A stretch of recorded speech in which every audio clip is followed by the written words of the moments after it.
कि इस कुश्ती की जरूरत ही नहीं है, क्योंकि अगर दिमाग चाहे तो ऐसे ऐसे सिंपल तरीके निकाल सकता है जिससे दिल भी खुश और तंदुरुस्ती भी बरकरार। अगर रोज के खाने में तेल का इस्तेमाल कम करना है तो जितना तेल अभी आप डालते हैं उससे धीरे धीरे कम कीजिए, और फिर कुछ दिनों बाद और थोड़ा कम। और अगर नमक कम करना है तो भी यही, खाना पकाते समय नमक की मात्रा आप धीरे धीरे कम करते जाइए, और ऊपर से सैलेड, दही या फल पे नमक मत छिड़किए। चाय में चीनी लेते हैं, यानी कोई नहीं, लीजिए लीजिए, बस आधा चम्मच कम कर दीजिए, और कुछ दिन बाद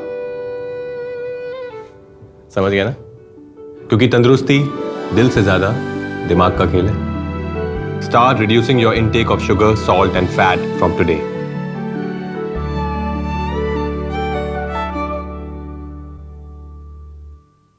तंदुरुस्ती बहुत चीजों पे डिपेंड करती है, पर खाने के मामले में एक सिंपल फॉर्मूला है। बस यूं समझिए कि प्लस और माइनस का खेल है।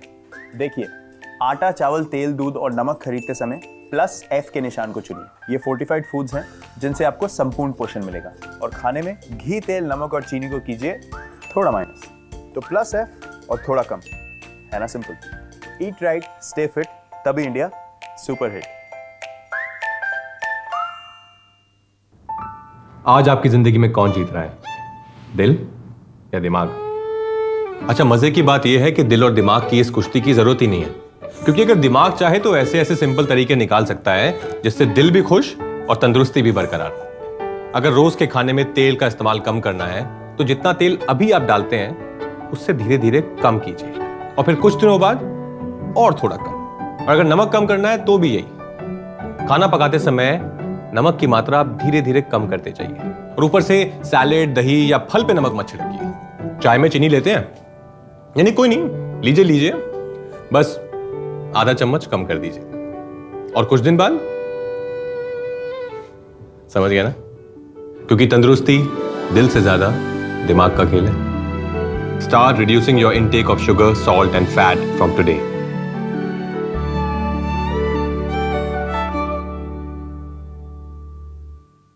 तंदुरुस्ती बहुत चीजों पे डिपेंड करती है, पर खाने के मामले में एक सिंपल फॉर्मूला है। बस यूं समझिए कि प्लस और माइनस का खेल है। देखिए, आटा, चावल, तेल, दूध और नमक खरीदते समय प्लस F के निशान को चुनिए। ये फोर्टिफाइड फूड्स हैं जिनसे आपको संपूर्ण पोषण मिलेगा।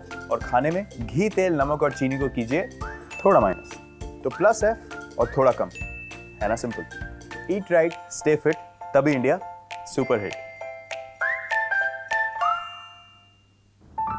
आज आपकी जिंदगी में कौन जीत रहा है, दिल या दिमाग? अच्छा, मजे की बात यह है कि दिल और दिमाग की इस कुश्ती की जरूरत ही नहीं है, क्योंकि अगर दिमाग चाहे तो ऐसे ऐसे सिंपल तरीके निकाल सकता है जिससे दिल भी खुश और तंदुरुस्ती भी बरकरार। अगर रोज के खाने में तेल का इस्तेमाल कम करना है तो जितना तेल अभी आप डालते हैं उससे धीरे धीरे कम कीजिए, और फिर कुछ दिनों बाद और थोड़ा कम।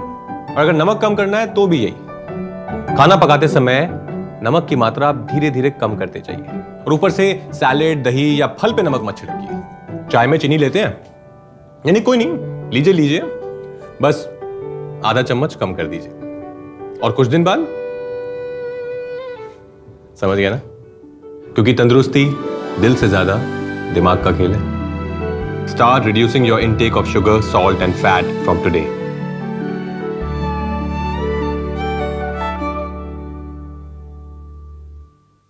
तंदुरुस्ती बहुत चीजों पे डिपेंड करती है, पर खाने के मामले में एक सिंपल फॉर्मूला है। बस यूं समझिए कि प्लस और माइनस का खेल है। देखिए, आटा, चावल, तेल, दूध और नमक खरीदते समय प्लस F के निशान को चुनिए। ये फोर्टिफाइड फूड्स हैं जिनसे आपको संपूर्ण पोषण मिलेगा। और खाने में घी, तेल, नमक और चीनी को कीजिए थोड़ा माइनस। तो प्लस F और थोड़ा कम, है ना simple. Eat right, stay fit, तभी India super hit.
have almost 30 plus international organizations and 25 plus international universities and research organizations, their representatives, experts who are going to be addressing us in these 2 days. We also have almost 1 lakh plus delegates who are joining us virtually. So a hearty welcome also to all our virtually joining the online delegates and the participants. At the very onset, I welcome you all to our incredibly beautiful country, India, a vast country, 28 states, 8 UTs, a lot to explore and a lot to look into. So we really hope that you also get time to pay a visit to some of our beautiful areas, some which are very close to Delhi. And as I mentioned, a vast country, lot of diversity. In fact, as you move from one state to another, you experience the diversity in our culture, our traditions, our customs, the way we dress, the food we eat, all stands very different. And it's very exciting to explore that, to learn more about it.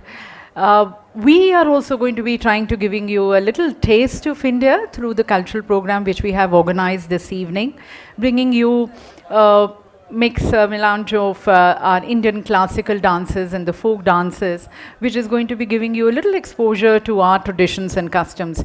In fact, I've always felt that our folk dances are more a window to the land, and by just looking at those dances, you can guess their traditions and customs. So it's going to be a beautiful treat to incredible India today, this evening, as we present you the cultural evening. And apart from that, ladies and gentlemen, as we start in a while from now, we begin with the inaugural session. Tomorrow we are going to be closing with the last session, that's the concluding session, the valedictory session. And today we have 2 technical sessions, and tomorrow we have 3 technical sessions. Apart from that, we also have today a very important session, a special session, which is going to be just after the lunch. And that's the session by Sadhguru ji of Isha Foundation. He's a person who needs no introduction, a mystique who's doing tremendous work on soil, on water, on hunger, in fact, almost on all challenges being faced by mankind, or if I can say the challenges which we humans ourselves have created for mankind. And he's someone who, with his solutions, his views, his thoughts, he ignites minds, he opens minds, he throws ideas at you. So it's going to be half an hour session where Sadhguruji is going to be addressing us just after lunch in this very hall, and a session to look up to where he's going to be talking on the food safety and the sustainability. As I was mentioning to you, we have these 2 technical sessions today and 3 technical sessions tomorrow. All of them are going to be happening in this very hall. So we have our discussions on the global regulatory framework. This is going to be a session as we close with the inaugural session. We have our Honorable Minister. Just would like to also let you know that we have as a chief guest our Honorable Minister of Health and Family Welfare. He's also the Minister for Chemicals and Fertilizers. We have as our distinguished guest of honor our 2 ministers. We have our Agriculture and Farmers Welfare Minister, Shri Narendra Singh Tomarji. He's a very senior and a veteran minister. He also addresses us. And then we have our special invitee, Dr. Beduram Bhusal, the Honorable Minister of Agriculture and Livelihood from the government of Nepal. We also are joined by our Honorable Ministers of State for Health and Family Welfare. We have Professor S.P. Singh Baghel and also Dr. Bharti Praveen Pawar.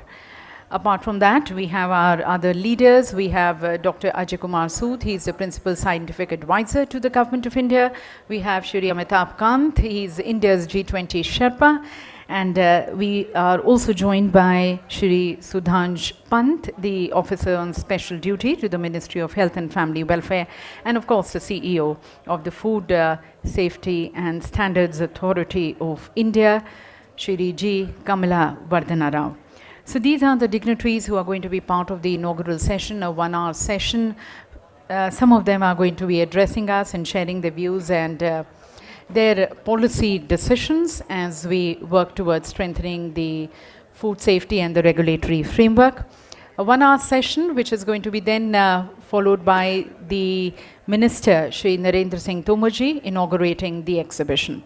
Now, the exhibition which we have, again, a very good response. We have almost 35 plus exhibitors who are showcasing outside.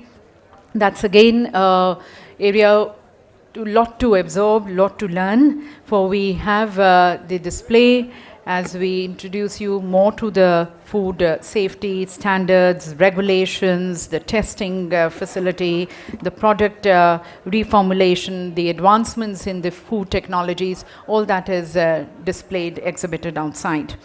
So we have the food business operators, we have the rapid analytical food testing manufacturers showcasing outside, and then we have various team organizations like the APIDA, the Agricultural and Processed Food Products Export Development Authority, also the Marine Products Export Development Authority, Export Inspection Council, Spice Board, Tea Board, Coffee Board, all of them outside. We also have a special exhibit outside. As you know, India this year, in fact, the world this year is celebrating the International Year of Millets, and that happened at the suggestion, recommendation of our Honorable Prime Minister. So we have especially of millets, and you might be knowing that our Honorable Prime Minister has given the word to millets as Shri Ann. So we have the display outside of Shri Ann, a food which is very rich in nutrition and in fact stands as a storehouse for nutrition and health. So that's also a special stall towards that.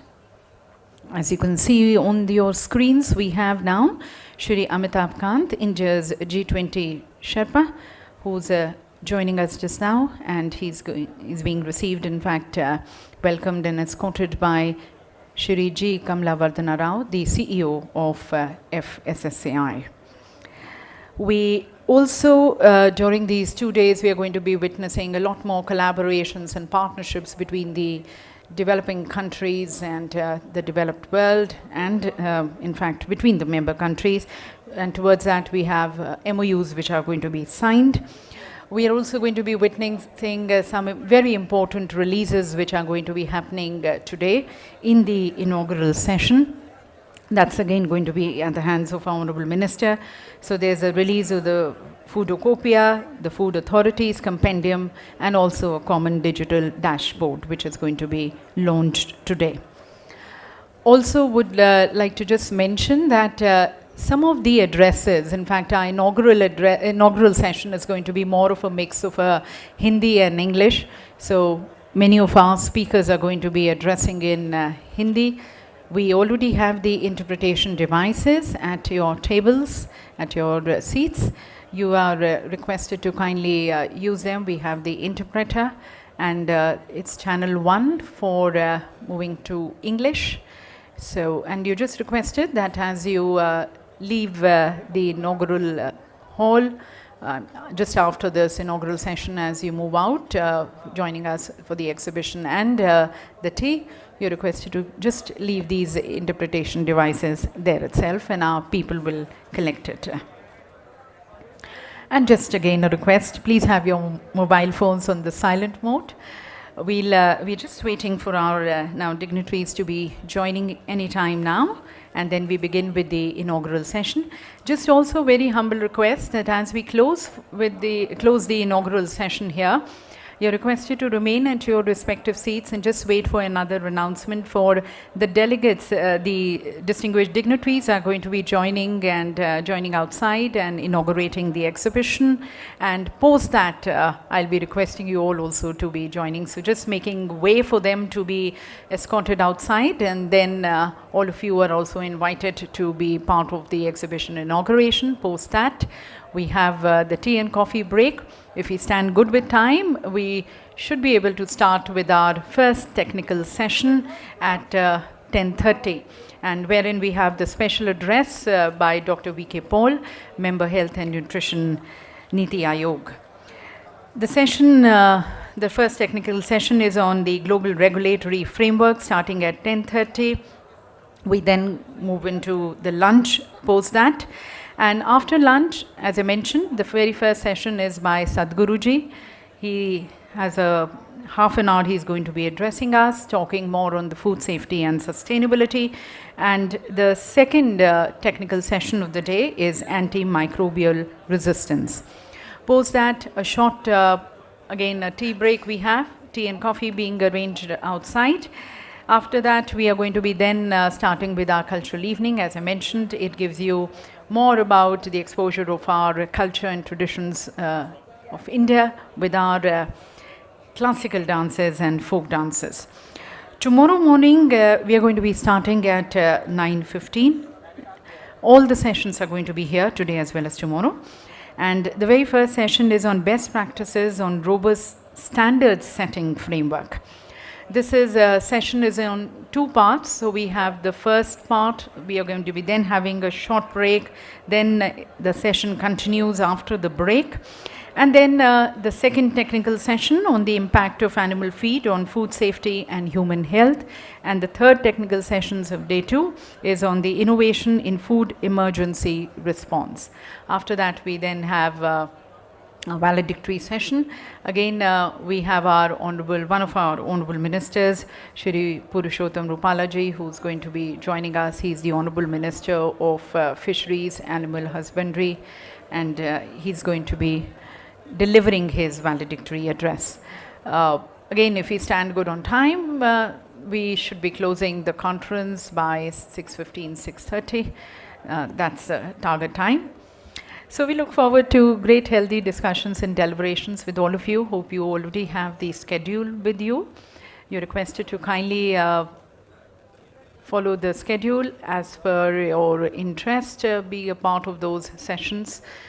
In fact, we look forward to all of you being part of all the sessions so that we can all collectively work and contribute towards the very objective and the aim with which this conference has been organized towards strengthening the food safety and regulatory framework. Also, once again, good greetings to all our online speakers and the delegates joining us. Thanking each one of you also for being a part of these 2-day discussions.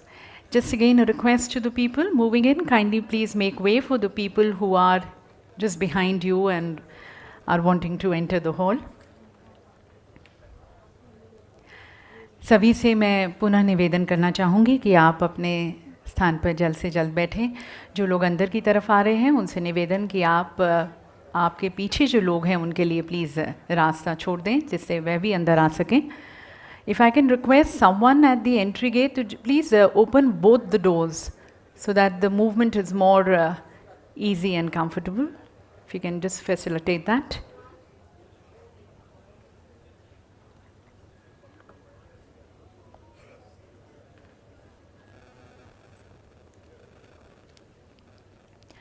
So this is a summit which is being organized by the Food Safety and Standards Authority of India. It's a statutory body under the Ministry of Health and Family Welfare. And with all of you, almost, as I mentioned, 1 lakh plus online speakers and delegates joining us. And then we have huge participation also from our national delegates, again, more than 2,000 plus. In fact, very distinguished speakers and experts across this huge value chain of the food sector joining us as speakers. Also the exhibition which we have outside, more than 35 plus exhibitors showcasing. We have almost all major associations and organizations who have been working in the food sector and towards the testing and the compliances, all are exhibiting outside, and a special stall of Shri Ann, the millets. So we are delighted to have the experts and the food regulators from Mozambique, Ethiopia, France, Mauritius, Brazil, Canada, United States of America, Bhutan, Latvia, New Zealand, and United Kingdom, and also from some other nations. We have leaders and senior representatives from various international organizations, from WHO, Codex, FAO, GFSI, from the World Food Programme, from IFAD, CFS, also the international universities, and from the Food Research Institutes, from BFR Germany, CFSAN USA, from Australian Health Canada, Australian Institute of Food Safety and Technology, the Brazilian Agricultural Research Corporation, National Food Research Institute, Japan, from DEFRA UK, from International Food Policy Research Institute, also from the Human Nutrition Research Center on Aging, from the Institute of Food Science and Technology, from the Singapore Institute of Food Science and Technology. We are also going to be joined, in fact, some have already joined, our honorable ambassadors and senior representatives from the Embassy of France, Lithuania, Slovak Republic, from Chile, from Canada, UK, Argentina, Germany. Our national stakeholders joining us from the Department of Commerce, from the Ministry of Food Processing, APIDA, MAPIDA, from EIC, from IOP, EPC, Spices Board, Tea Board, Coffee Board, from Chief Excel, from CapExil, from DGFT, our importers, exporters, from DHAD, from NIFTEM, industry associations, also representatives from IITs, from IITR, from DFRL, from CFTRI, and the others. So it's going to be, we have our think tanks, our policy makers, all joining us as we take these discussions. Ladies and gentlemen, some of our inaugural session speakers have already joined. They are in the premises, in the complex, and we are just waiting for our honorable ministers also to be joining. The information which we have, another 5 minutes or so, they are going to be with us. So just a request to everyone to kindly be seated at the earliest possible and to also have your mobile phones on the silent mode, please. Thank you again.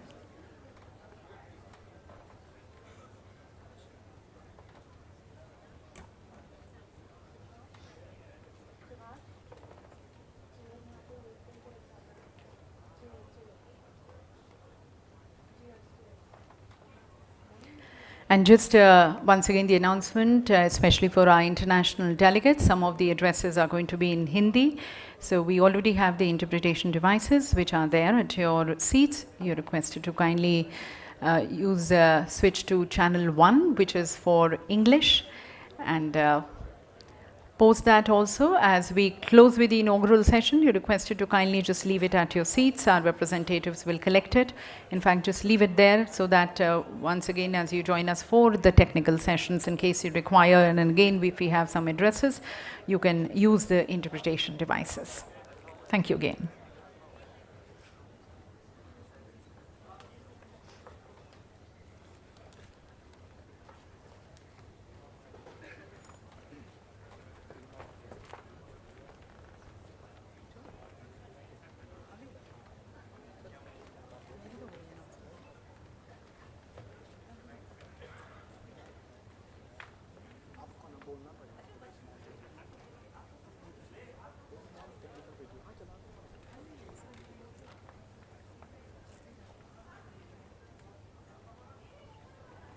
Food safety.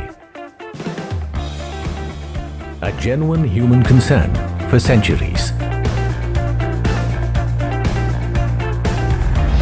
Kautilya, ancient India's most original thinker, described food adulteration, making it a punishable act.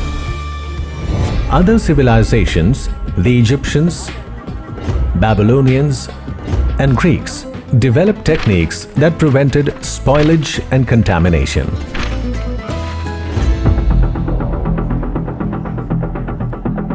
For 13 centuries, food safety meant preventing adulteration. A law promulgated by King John of England in 1202 AD is the first recorded instance of regulations on price, weight, and quality of bread and beer.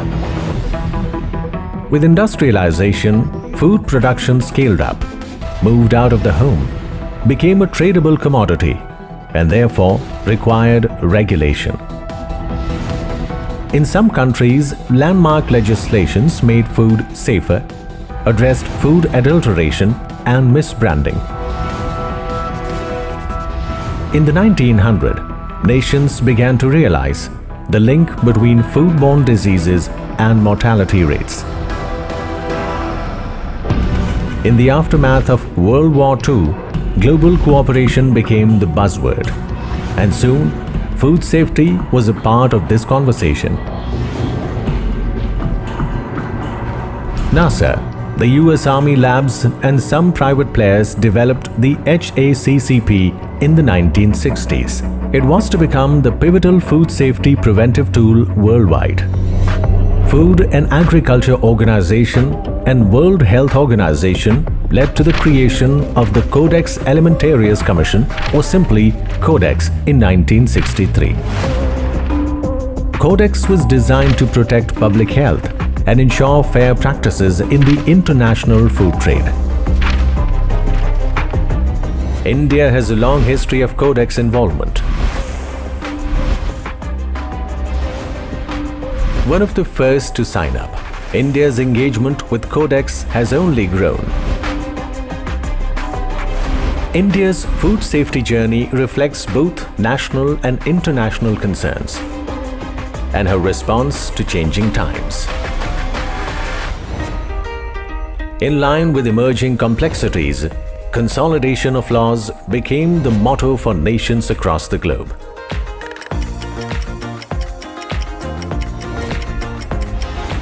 From prevention to a risk-based approach on food safety. In India, the Food Safety and Standards Act 2006 repealed all previous laws. In 2008, the Food Safety and Standard Authority of India, or FSSAI, was established, swiftly becoming the single reference point for all food safety-related issues. FSSAI has consistently modernized and adapted its approach to global standards, keeping national requirements in mind.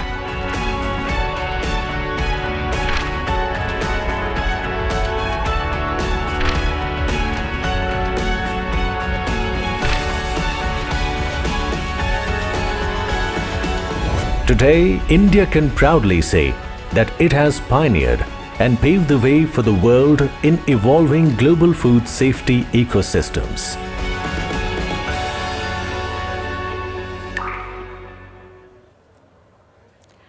So, ladies and gentlemen, in these 2 days, some of the topics which we are going to be discussing is on zero hunger, identifying collaborative approaches towards eliminating hidden hunger, also towards good health and well-being, looking into various industry innovations, technologies, infrastructure which is being developed. And as I mentioned, towards that we have 2 technical sessions today and then 3 technical sessions tomorrow. Let me also just let you know about this facility, the premises where we are. This is the Manekshaw Auditorium, and this is an army facility, the Indian Army facility. It is named after Sam Manekshaw. He is the first Field Marshal of India, in fact the 8th Chief of Army Staff, who led us to victory in the 1971 Indo-Pakistan War. And this is named after him. In fact, he was called as Sam the Bahadur, Sam the Brave, and a tribute, a respect to him. And after him, we have this facility, the Indian Army facility, the Manekshaw Auditorium with various halls, and we have also the dining area. As you join us for lunch, you're going to be, of course, admiring the lunch area which we have. A lot of discipline maintained here, and salute to our Indian Army and thanking them for extending us this facility. Ladies and gentlemen, we are being joined now by Mr. Amitabh Kant, the India's G20 Sherpa, also Dr. Ajay Kumar Sood, the Principal Scientific Advisor to the Government of India. We already have Shri Sudhansh Pan, the Officer on Special Duty to the Ministry of Health and Family Welfare.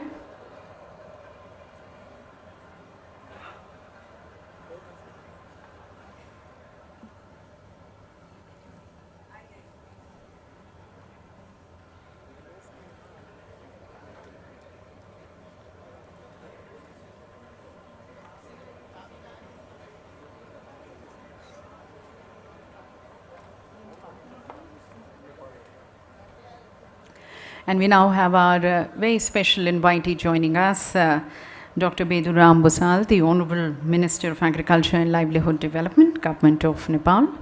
Welcome to you, sir. Namaskar.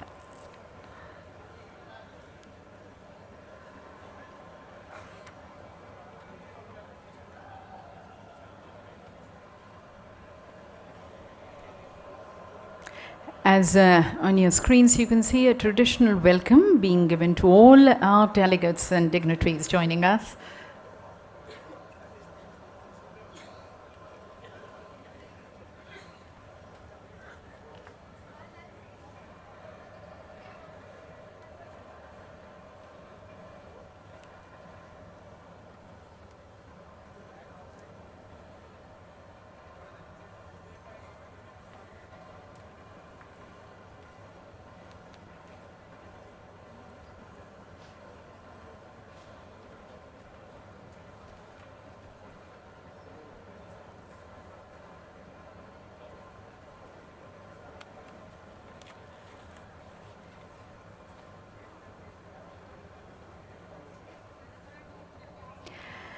जैसे कि आपको बताया गया कि बाहर एक प्रदर्शनी भी आयोजित की गई है। आपसे निवेदन है कि जब यहाँ पर उद्घाटन सत्र समाप्त हो, उसके बाद जब हमारे माननीय मंत्री जी श्री नरेंद्र सिंह तोमर जी के कर कमलों द्वारा उसका उद्घाटन किया जाएगा, तब आप भी उसमें शामिल हों।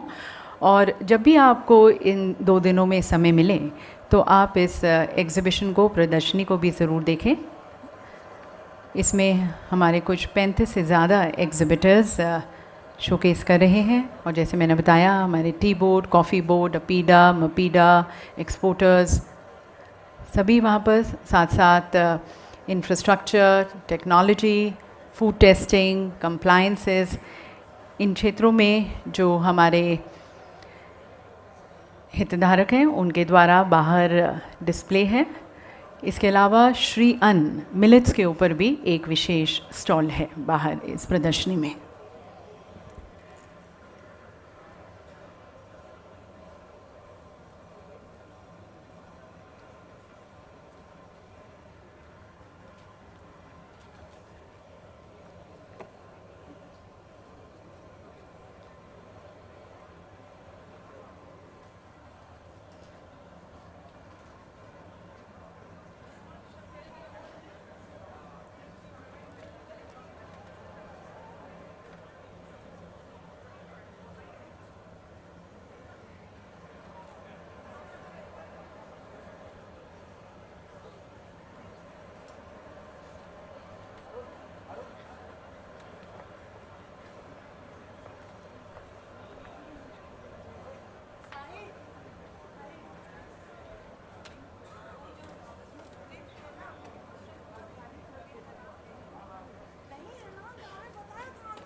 स्क्रिप्ट में भारती मैम का है ना नाम? हाँ है मैम, है।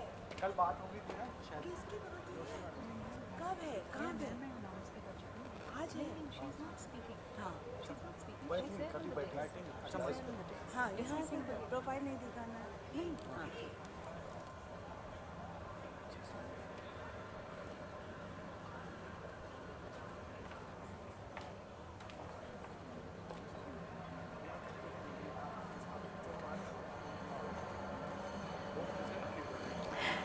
Ladies and gentlemen, on your screens, as you can see, we are being joined by Shri Narendra Singh Tomarji, our Honourable Union Minister of Agriculture and Farmers Welfare, and our Honourable Chief Guest, Dr. Mansukh Mandviya ji, the Honourable Minister of Health and Family Welfare, and also for Chemicals and Fertilizers, Along with them, we also have Dr. Bharti Praveen Pawar, our Honorable Minister of State for Health and Family Welfare, and Professor S.P. Singh Baghel, again our Honorable Minister of State for Health and Family Welfare. They're going to be joining us any time now. Just requesting people who are standing, especially in the aisle, kindly be seated.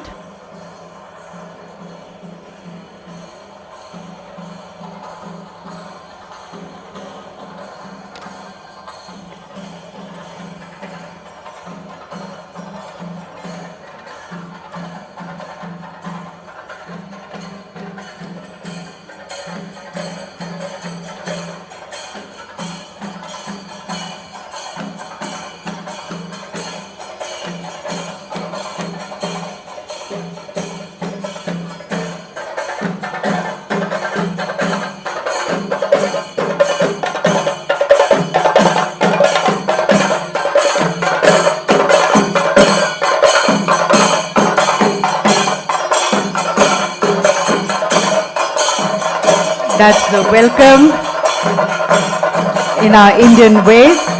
और आप सभी की करतल ध्वनि के बीच अति सम्मान पूर्वक मंच पर स्वागत करते हैं श्री नरेंद्र सिंह तोमर जी का, हमारे माननीय कृषि एवं किसान कल्याण केंद्रीय मंत्री डॉक्टर मनसुख मांडविया जी का।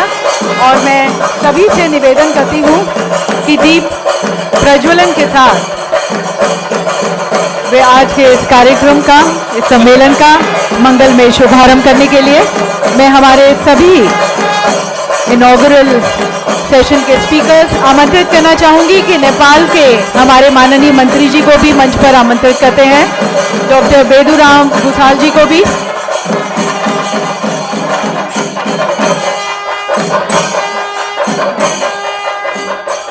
May I request the Honorable Minister of Nepal also to please join us as we formally inaugurate this two-day Knowledge and Knowledge Summit, the Food Regulators Summit. Requesting all our inaugural session speakers, distinguished speakers, thanking once again our special invitee, Dr. Beduram Busalji, the Honorable Minister of Agriculture and Livelihood Development, Government of Nepal. और सभी की शुभकामनाओं के साथ और ईश्वर की स्तुति और वंदना के साथ हमारे इस 2 दिन के summit, global food regulator summit का मंगलमय शुभारंभ। हरि ओम हृदं मंद्रोयोनिया बभूवामृता शुरवरधामान सुजन्मा अदब्धा शुरव्राजमानो एव त्रितो धरता दाधारत रेणे वेदः स्वस्तिः द्रोगणः स्वस्तिः परशुरवेदे परशुर न स्वस्तिः हविष्कृतो यज्ञकामास्ते देवासो यज्ञमिमञ्जूषन्ताम्। Ladies and gentlemen, that's the traditional and the auspicious inauguration of our summit at the hands of our visionary, distinguished leaders. And as you saw, each wick which was being lit, it was being passed from one person to another. That represents the sharing of knowledge and wisdom. और हम विशेष रूप से धन्यवाद करना चाहेंगे हमारे माननीय मंत्रीगण का, हमारे नेपाल के माननीय मंत्री जी का भी, और सभी का कि इस ज्ञान और ज्योति के दीप को प्रज्वलित कर आपने इस सम्मेलन का शुभारंभ किया। बहुत बहुत धन्यवाद। Requesting you all, ladies and gentlemen, to kindly be seated. Thank you.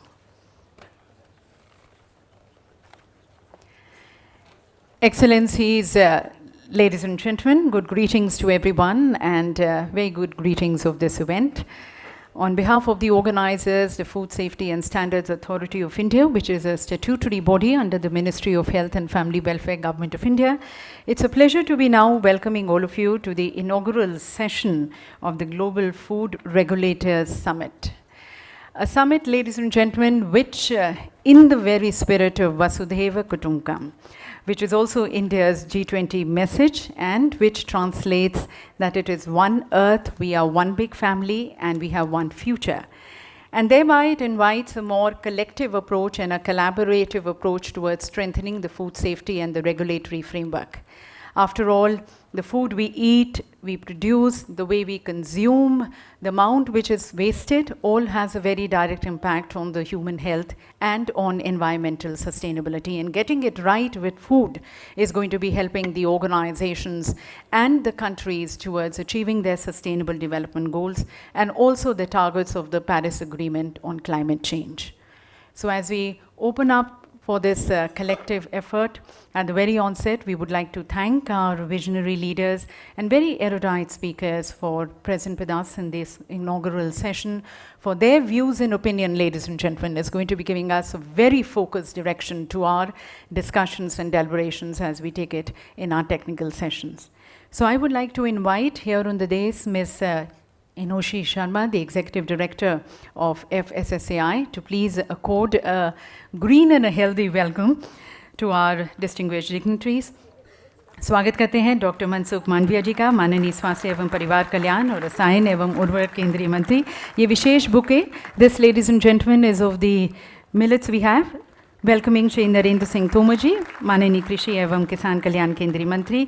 स्वागत हमारे डॉक्टर बेदुराम भूसल जी का, माननीय कृषि एवं आजीविका विकास मंत्री, नेपाल सरकार.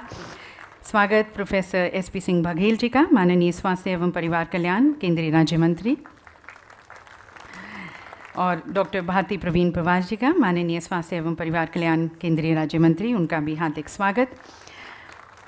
Good greetings and welcome to Dr. Ajay Kumar Sood ji, the Principal Scientific Advisor to the Government of India. To Shri Amitabh Kant, India's G20 Sherpa.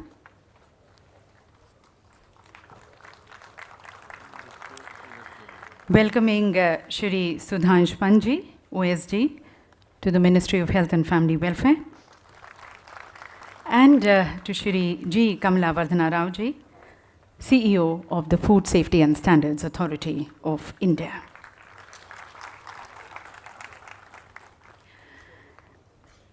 और अब आज के डिस्कशंस और डेलिब्रेशंस को शुरू करते हुए मैं आमंत्रित करती हूँ फूड सेफ्टी और स्टैंडर्ड्स अथॉरिटी ऑफ इंडिया के मुख्य कार्यकारी अधिकारी श्री जी कमला वर्धना राव जी को उनके स्वागत उद्बोधन के लिए.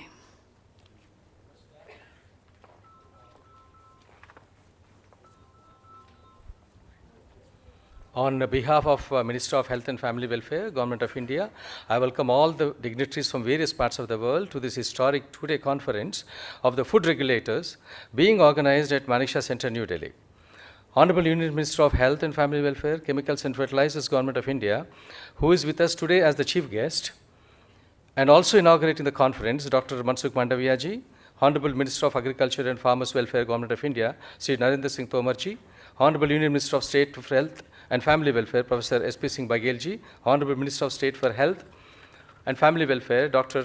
Bharati Praveen Pawar ji, Honorable Agriculture Minister of Nepal, Dr. Beduram Bhusal ji, Principal Scientific Advisor, Government of India, Professor Ajay Kumar Sood ji, G20 Sherpa, Sri Amitabh Kant ji, OSD to Minister of Health and Family Welfare, Government of India, Sri Sudhansh Panji, respected food regulators from various countries, including countries of G20, respected ambassadors and high commissioners, representatives from Codex Alimentarius Commission, professors from international and national research institutes, food business operators, secretaries to Government of India, friends from media, ladies and gentlemen.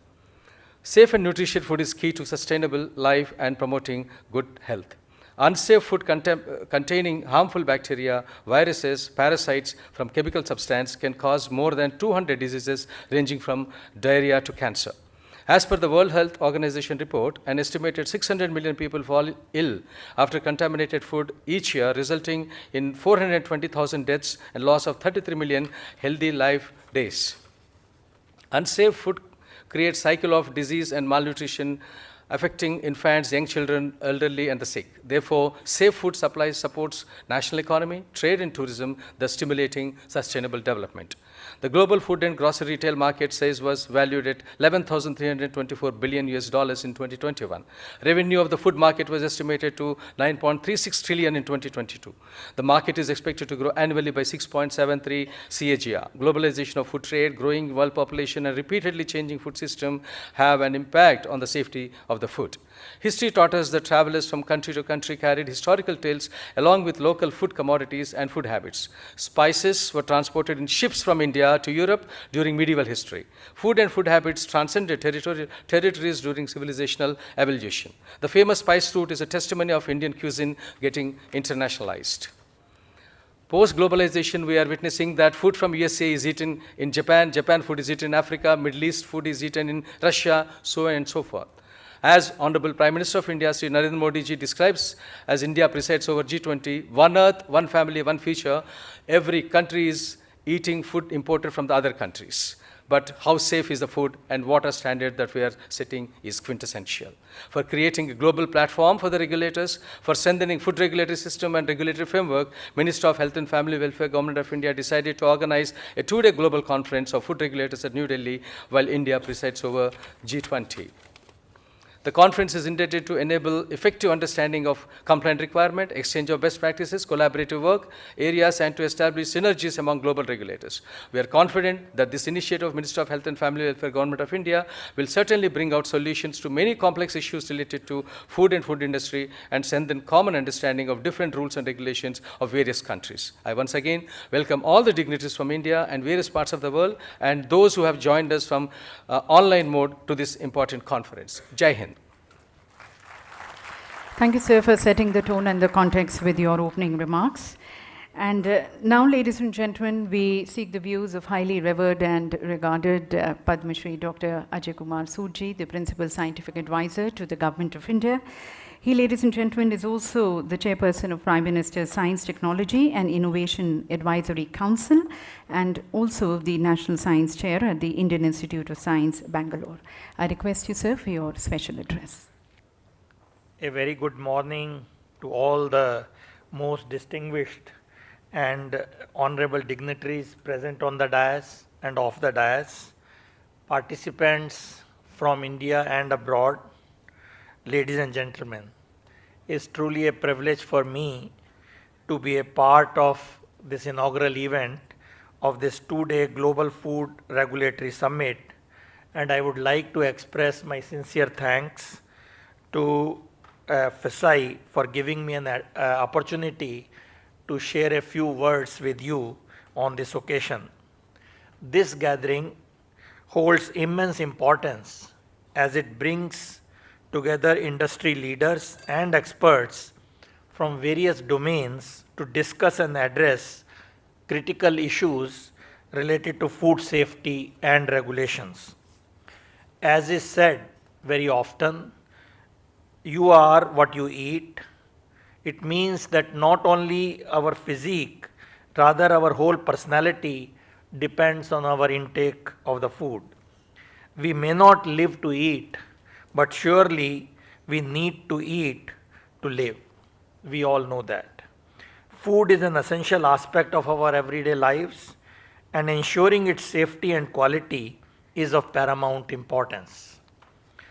I was given the statistics by my office 2 days back that each year worldwide unsafe food causes 600 million cases of foodborne diseases and almost 4.2 lakhs deaths. 30% of the foodborne deaths occur among children under 5 years of age. WHO estimated that 33 million years of healthy lives are lost due to eating unsafe food globally each year, and this number is probably an underestimation. In this summit, in the next 3-4 minutes, I would like to point out 3 points which need attention, namely plastic in food packaging, nutraceuticals, and heavy metals in food. Additionally, I'll also point out the challenges and areas of innovation in food analysis and traceability. Plastic in food packaging have become a significant concern all over the world. The global food packaging market reached about 364 billion US dollars in 2022. It is expected that market will reach almost 512 billion US dollars by 2028, namely a CAGR of almost 6% in this period. The sheer volume of food packaging consumed annually calls for effective policy instrument to manage this menacing issue. It is crucial to address the impact of plastics on food waste, food loss, and food security. Moreover, the attention given to microplastics and their potential health impacts, especially when they enter the food chain through packaging, requires immediate attention. The production of plastic for food packaging, largely derived from fossil fuels, contributes to greenhouse gas emissions and environmental degradation. We must explore alternatives to single-use plastics, promote circularity in food-grade plastic production, and encourage the use of sustainable material across supermarkets and takeaway services. Conducting studies on the effect of packaging on food waste is essential, and we need to analyze the regulatory landscape for disposal practices in water bodies and landfills. Moving on to nutraceutical, I have a ringside view of this as I chair the National Nutraceutical Task Force, and we know that these products are meant to provide physiological benefits and maintain good health. Regulations differ among countries, and it is crucial to establish a harmonized approach to ensure consumer safety and facilitate international trade. India's regulation on nutraceuticals cover various product forms, and it is important to develop long-term consumption guidelines and formulate regulations accordingly. The challenge in the nutraceutical sector includes the need for proper regulation to address potential health hazards associated with highly potent bioactives. Lastly, heavy metals in food pose a significant risk to consumer health. Contamination can occur at various stages of the food supply chain, from farming practices and processing to packaging. Establishing robust standard such as good manufacturing practice and good agriculture practice can help control contamination. Maximum levels of contaminants should be set to protect consumers, especially in dairy and pre-processed food items. Inconsistent regulations for animal nutrition and feed safety across regions create challenges for global trade. Contaminants in feed, including toxins, pesticides, and microbial pathogens, can adversely affect animal health and food safety. We all know that the use of antibiotics in animal feed also contributes to antibiotic resistance, a very much concern for the entire world. International collaboration and harmonization of standards and robust quality and alternatives to antibiotics and optimized feedback formulations is need of the hour.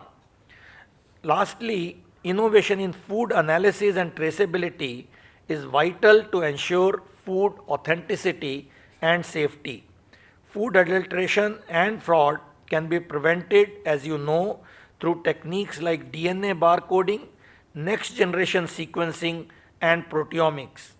Rapid detection methods, data sharing, and collaboration can enhance traceability efforts, while blockchain based systems provide secure and transparent record through the supply chain.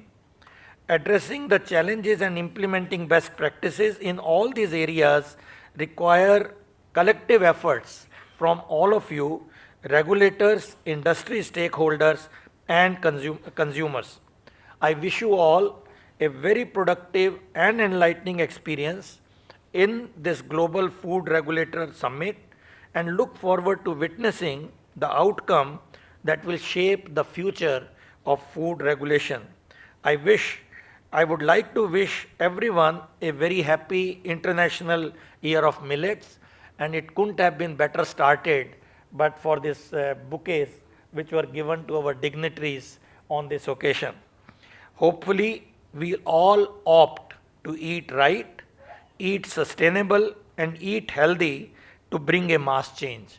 Wish you all the very best. Thank you. Thank you very much, sir, for giving us a lot of food for thought and discussions as we take our deliberations later. Ladies and gentlemen, as India leads the G20 presidency, providing a greater voice to the global south, and then utilizing the chairship for forging win-win collaborations between the developing countries and more advanced economies with the very intent of global good and welfare for all, we now invite the views of India's G20 Sherpa, Shri Amitabh Kanji, a very well-known IAS officer in the realm of public administration and policy formulation in India and globally. I request you, sir, for your keynote address.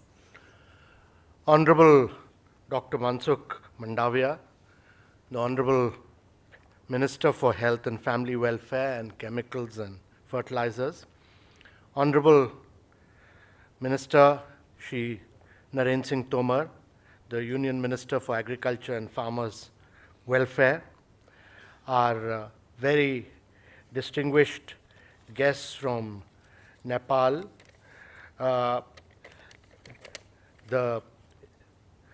Honorable Minister, Mr.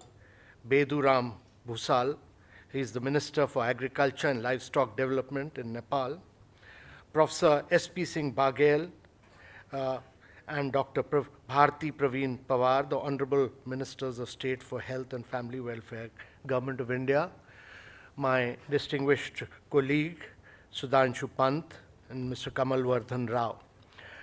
Distinguished guests, ladies and gentlemen, India is hosting the G20 presidency this year.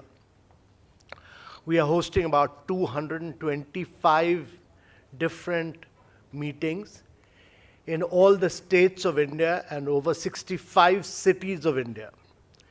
We are doing this at a point of time when the world is facing several challenges. 1/3 of the world is in recession, and Germany has just gone into recession.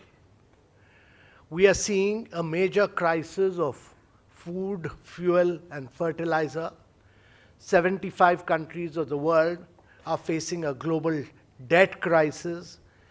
There is a huge challenge of geopolitics with the Russia-Ukraine war being prolonged for over a period of a year and a half. In addition, the post-COVID era has seen over 200 million people go below poverty line. Over 100 million people have lost their jobs. But we in India see all these challenges as a huge opportunity. And as our Prime Minister, Mr. Narendra Modi, has said, India's G20 presidency will be decisive, it will be inclusive, it will be ambitious, and action-oriented. And ladies and gentlemen, throughout our G20 presidency, we have focused to be action-oriented and ambitious. Ladies and gentlemen, the interlinked nature of the food, fuel, and fertilizer crisis has lent itself to a cost of living crisis worldwide. This has grave consequences for the developing world, particularly the global south, pushing a large number of people into poverty, considering the present time when countries are trying to recover from the pandemic and keeping the inflation low. Ladies and gentlemen, our priority, one of our key presidency priority, has led to enhancing food security and nutrition and working towards ensuring food security for all, promoting agrodiversity and biofortification, minimizing food loss and waste, and ensuring food safety and strengthening agriculture market information system. This is a unique meeting. This is the first time that a meeting of global food regulators is being held. This has never happened before. This is the first time a meeting of this nature is being held during India's G20 presidency.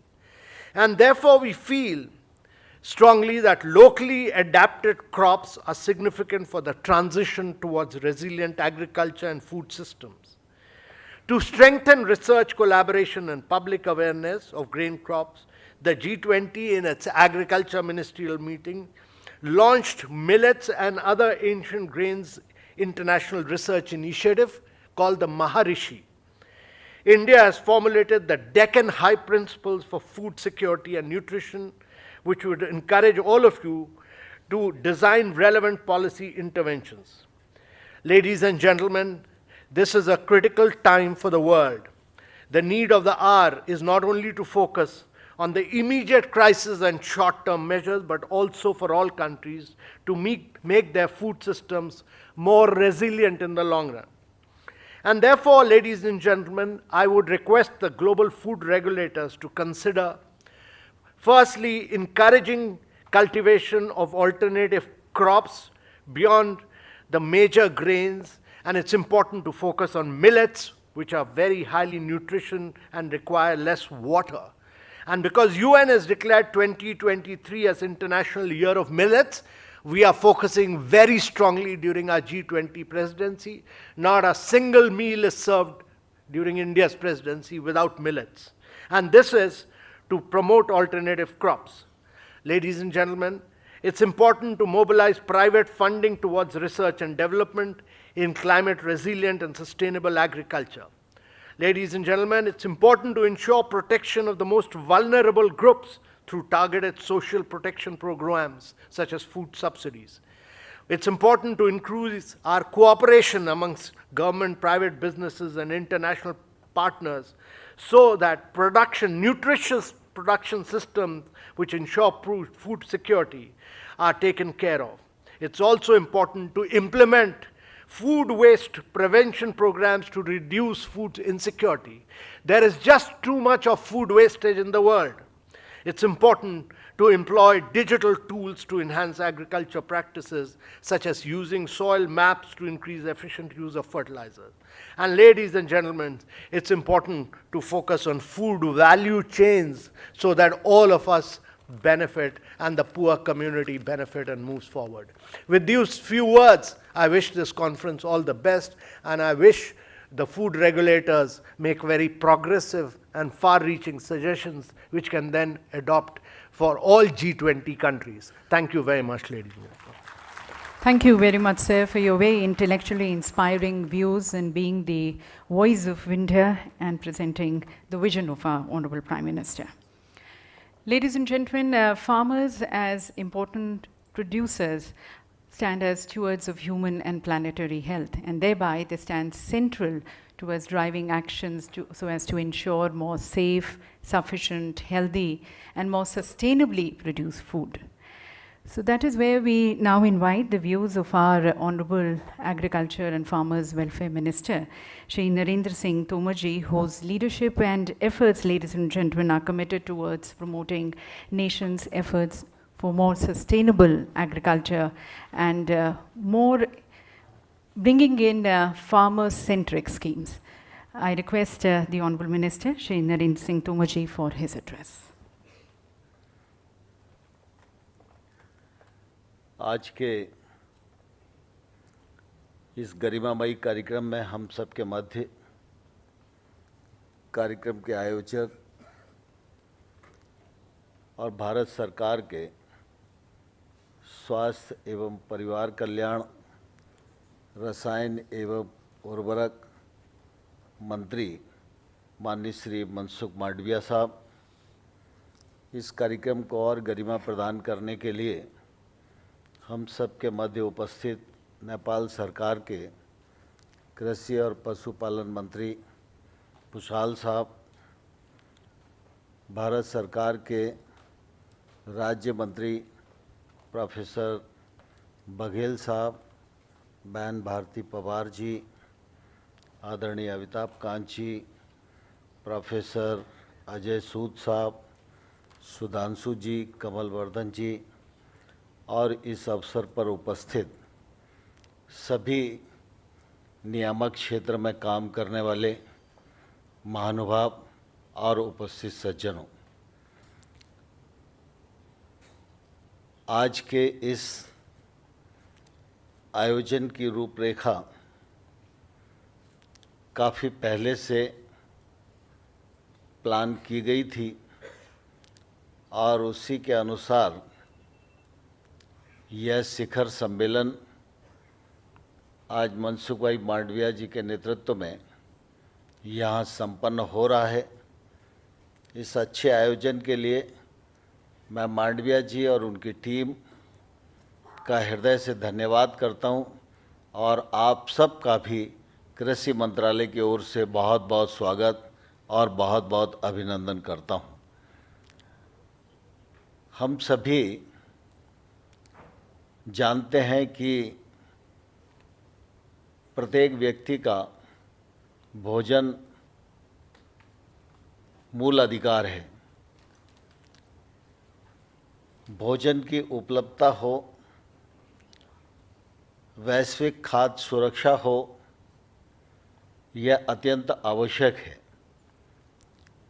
और इस दृष्टि से भारत सरकार ने कृषि के क्षेत्र में अनेक प्रकार के नवाचार किए हैं। उत्पादन बढ़ाने की दृष्टि से, उत्पादकता बढ़ाने की दृष्टि से, उत्पाद की गुणवत्ता अच्छी हो, इस दिशा में काफ़ी काम करने की कोशिश हुई है और मैं समझता हूँ कि आज भारत खाद्यान्न की दृष्टि से अधिशेष राष्ट्र है और दुनिया की जो आवश्यकताएं हैं उनको पूर्त कर सकें, इसमें भी प्रधानमंत्री नरेंद्र मोदी जी के नेतृत्व में भारत की पर्याप्त रुचि रहती है। लेकिन कृषि उत्पाद एक पक्ष है, लेकिन उस उत्पाद का प्रसंस्करण हो, पैकेजिंग हो, लेबलिंग हो, उपभोक्ता तक पहुँचे, यह एक दूसरा पक्ष है। और इस पक्ष में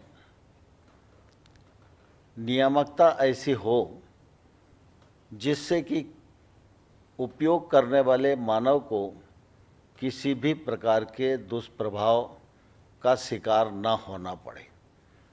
इस दृष्टि से हमारे भारत में मानक प्राधिकरण के रूप में FSSAI बहुत अच्छे से काम कर रही है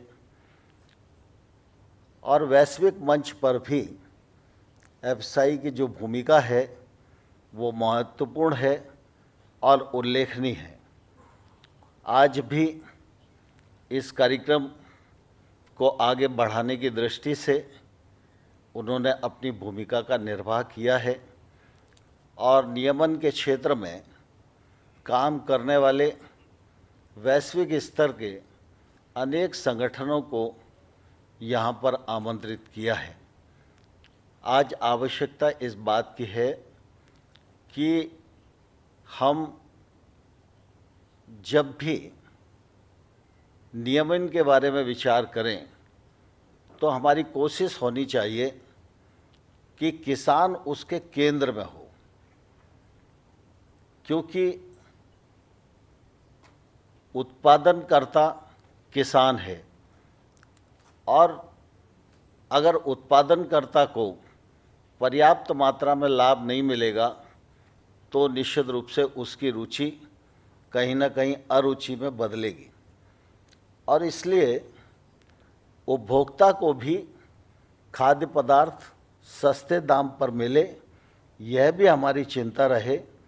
लेकिन जो भोज्य पदार्थ हैं उनका क्वालिटी भी अच्छी हो, गुणवत्ता भी अच्छी हो और किसान को अपने उत्पादन का पर्याप्त मूल्य मिले, यह हम नियम बनाते समय ध्यान रखेंगे तो मैं समझता हूँ कि इसका काफ़ी लाभ कृषि के क्षेत्र को और किसान तक पहुँचेगा और उसका फ़ायदा हमें खाद्य सुरक्षा की दृष्टि से महत्वपूर्ण योगदान देगा। मेरे पूर्व वक्ताओं ने मिलेट्स की दृष्टि से भी सभी लोगों ने अपनी बात कही है। हम सबके लिए बहुत ही प्रसन्नता का विषय है कि संयुक्त राष्ट्र संघ की पहल पर प्रधानमंत्री नरेंद्र मोदी जी के प्रस्ताव पर 2023 मिलेट वर्ष के रूप में आयोजित किया जा रहा है।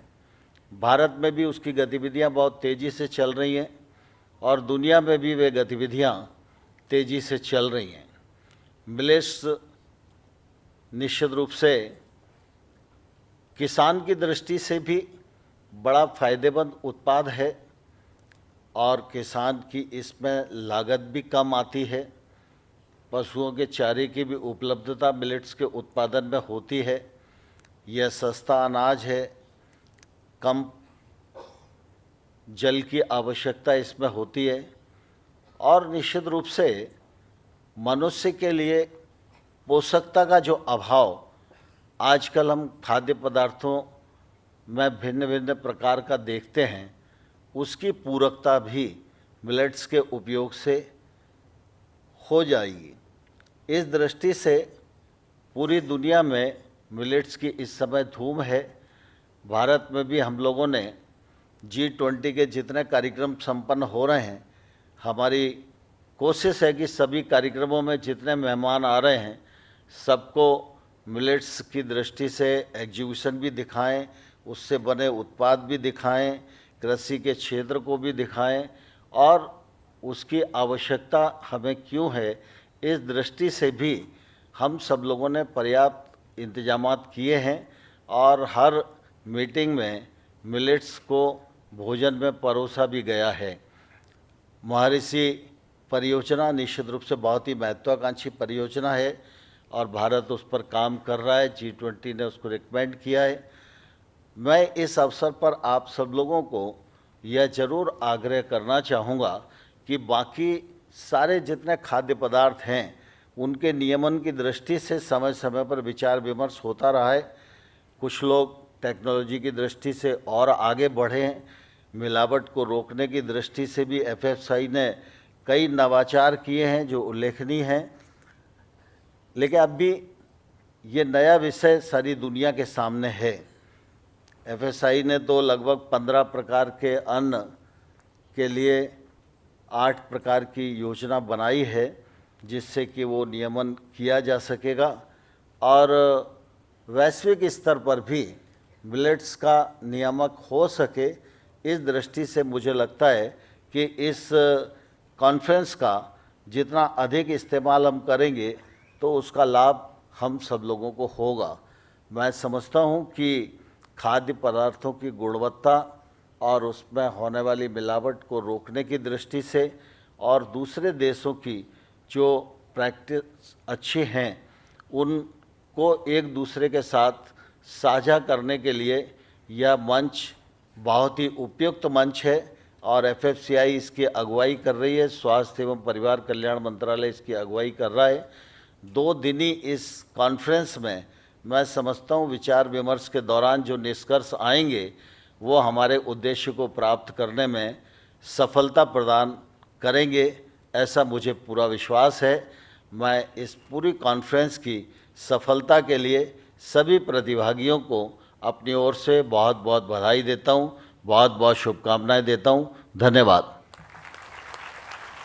बहुत बहुत धन्यवाद माननीय मंत्री जी। आपका नेतृत्व, विशेषज्ञता स्थायी कृषि पद्धतियों को बढ़ावा देने और साथ साथ खाद्य सुरक्षा को सुनिश्चित करने, ग्रामीण बुनियादी ढांचे को बढ़ाने, मिलेट्स श्री अन्न को बढ़ावा देने और किसान केंद्रित योजनाओं को लागू करने में देश के प्रयासों में योगदान दे रही है। आपके संदेश, आपके मार्गदर्शन के लिए बहुत बहुत धन्यवाद। And ladies and gentlemen, we have received a message from the WHO Director General, Dr. Tedros Adhanom Ghebreyesus. He could not join us in person, but he has sent across his message and good wishes. Let's view in his message. Honorable Minister for Health and Family Welfare, Shri Manshuk Mandavia, dear colleagues and friends, every day an estimated 1.6 million people around the world become sick from eating unsafe food, many of them small children. Over 200 diseases, from diarrhea to cancers, are caused by eating food contaminated with bacteria, viruses, parasites, or chemicals. For 75 years, WHO has been working to reduce the burden of foodborne diseases on global health. Just in the past week, we celebrated 60 years of the Codex Alimentarius, established by FAO and WHO as the international standard-setting body for food safety and quality. Codex standards are used worldwide to harmonize national food safety regulations and are recognized by the WTO as the international reference point for food safety. Through the FAO-WHO Codex Trust Fund, we have supported more than 50 countries to strengthen their food safety regulations. We call on all countries to modernize their regulatory frameworks and build stronger national food control systems to adjust their regulations in line with international Codex standards and to strengthen monitoring to ensure standards are properly implemented and achieve their expected health impact. Thank you all for your continued commitment to a world in which everyone, everywhere, enjoys access to safe and healthy food. I thank you. Thank you to Dr. Tedros. His leadership is definitely guiding the world in achieving the Sustainable Development Goals, including the food safety and health. And now, ladies and gentlemen, on this occasion, we have three important launches. I would like to request our Honorable Minister, Dr. Mansukh Mandavia ji, to kindly release and first launch the Foodocopia. साथ साथ मैं निवेदन करना चाहूँगी हमारे माननीय कृषि मंत्री जी से भी कि आप ये फूडोकोपिया का सबसे पहले launch.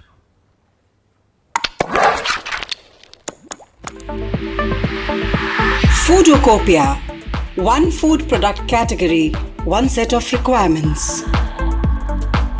Launches its portal foodocopia.fssai.gov.in. A comprehensive and compact digital guide for Indian food product standards on a single click. Foodocopia is a single point reference of food standards for all food product categories, including standards for food quality, safety, labeling, claims, packaging, and mandatory regulatory provisions as per the food safety and standards regulations. Foodocopia is a user-friendly online platform with a dynamic repository of information pertaining to food standards for facilitating diverse stakeholders from food importers, entrepreneurs, and manufacturers to consumers. Foodocopia, crafted for ensuring safe and wholesome food for all. And may I now request the Honourable Minister to please launch the Common Digital Dashboard for all food regulators. FSSAI launches Common Digital Dashboard, repository of Indian food regulations and regulatory bodies.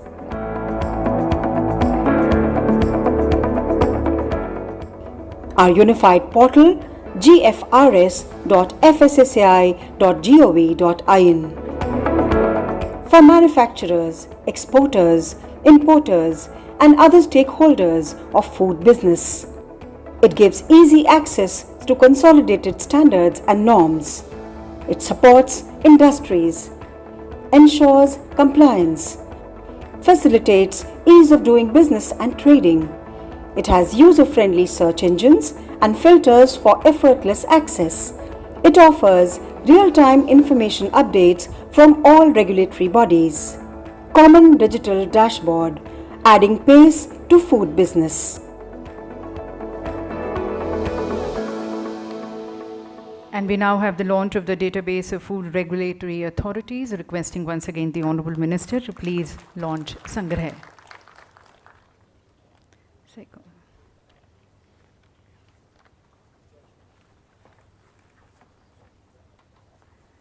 Thank you. और विशेष धन्यवाद हम करना चाहेंगे हमारे माननीय कृषि मंत्री जी का भी, श्री नरेंद्र सिंह तोमर जी का। अपना कीमती समय हमें देने का बहुत बहुत धन्यवाद उनके मार्गदर्शन के लिए। Ladies and gentlemen, the Honourable Minister has a pressing engagement, but we thank him, express our gratitude to him for joining us and for further guiding us. And we now invite the guidance and the direction of our Honourable Minister of Health and Family Welfare and also of Chemicals and Fertilizers, Dr. Mansukh Mandviya ji, as I request him for his inaugural address. Ladies and gentlemen, his expertise, his dedication is committed towards improving the healthcare system in the country, bringing about a lot many transformative reforms and directed towards making quality healthcare more affordable and accessible for our people. We all agree that food in fact stands very integral to good health, and thereby we seek further his views and guidance as I request the Honourable Minister for his inaugural address.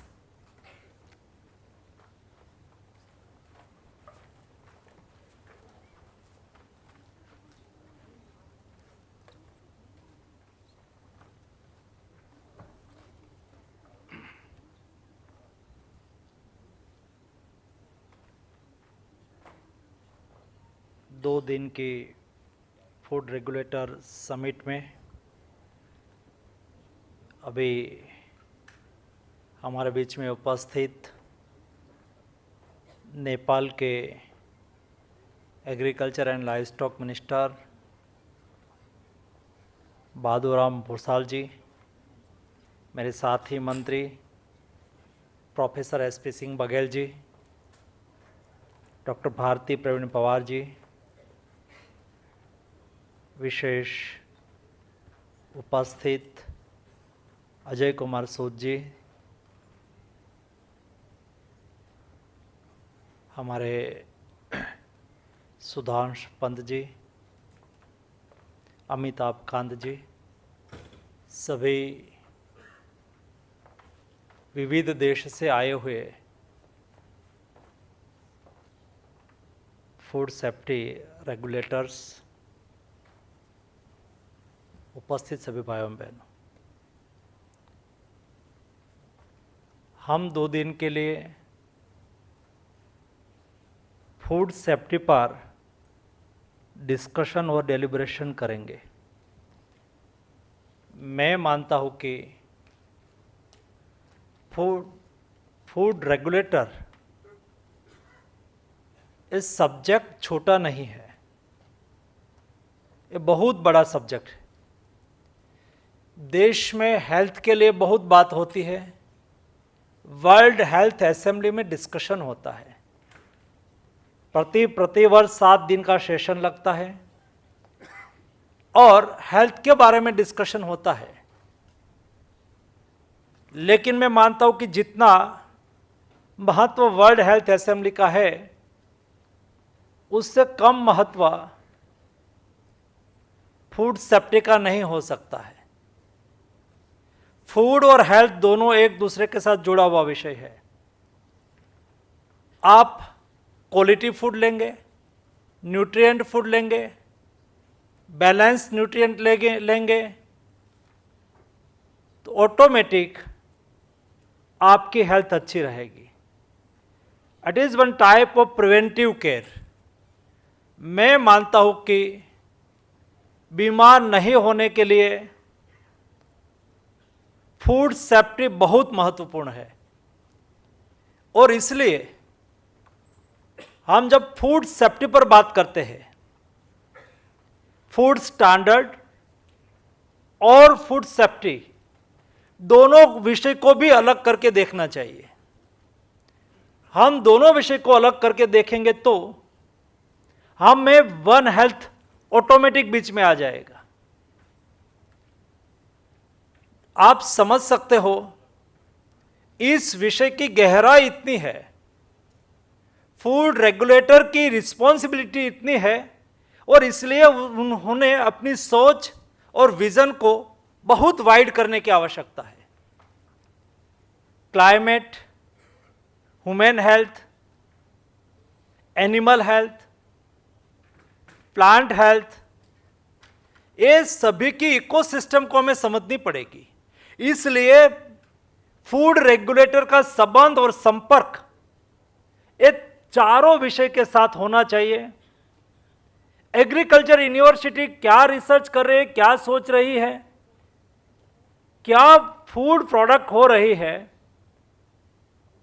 उसमें क्या contamination हम पा रहे हैं, कोई soil में जो food पैदा होता है, एक फूड ग्रेन एक सॉइल में एक टाइप का न्यूट्रिएंट वाला होगा, लेकिन यही प्रोडक्ट, यही एग्रीकल्चर क्रॉप, और दूसरे सेक्टर में जाओ, दूसरे प्लेस पर जाओ, तो वहां उसका न्यूट्रिएंट कंटेंट बदल जाएगा।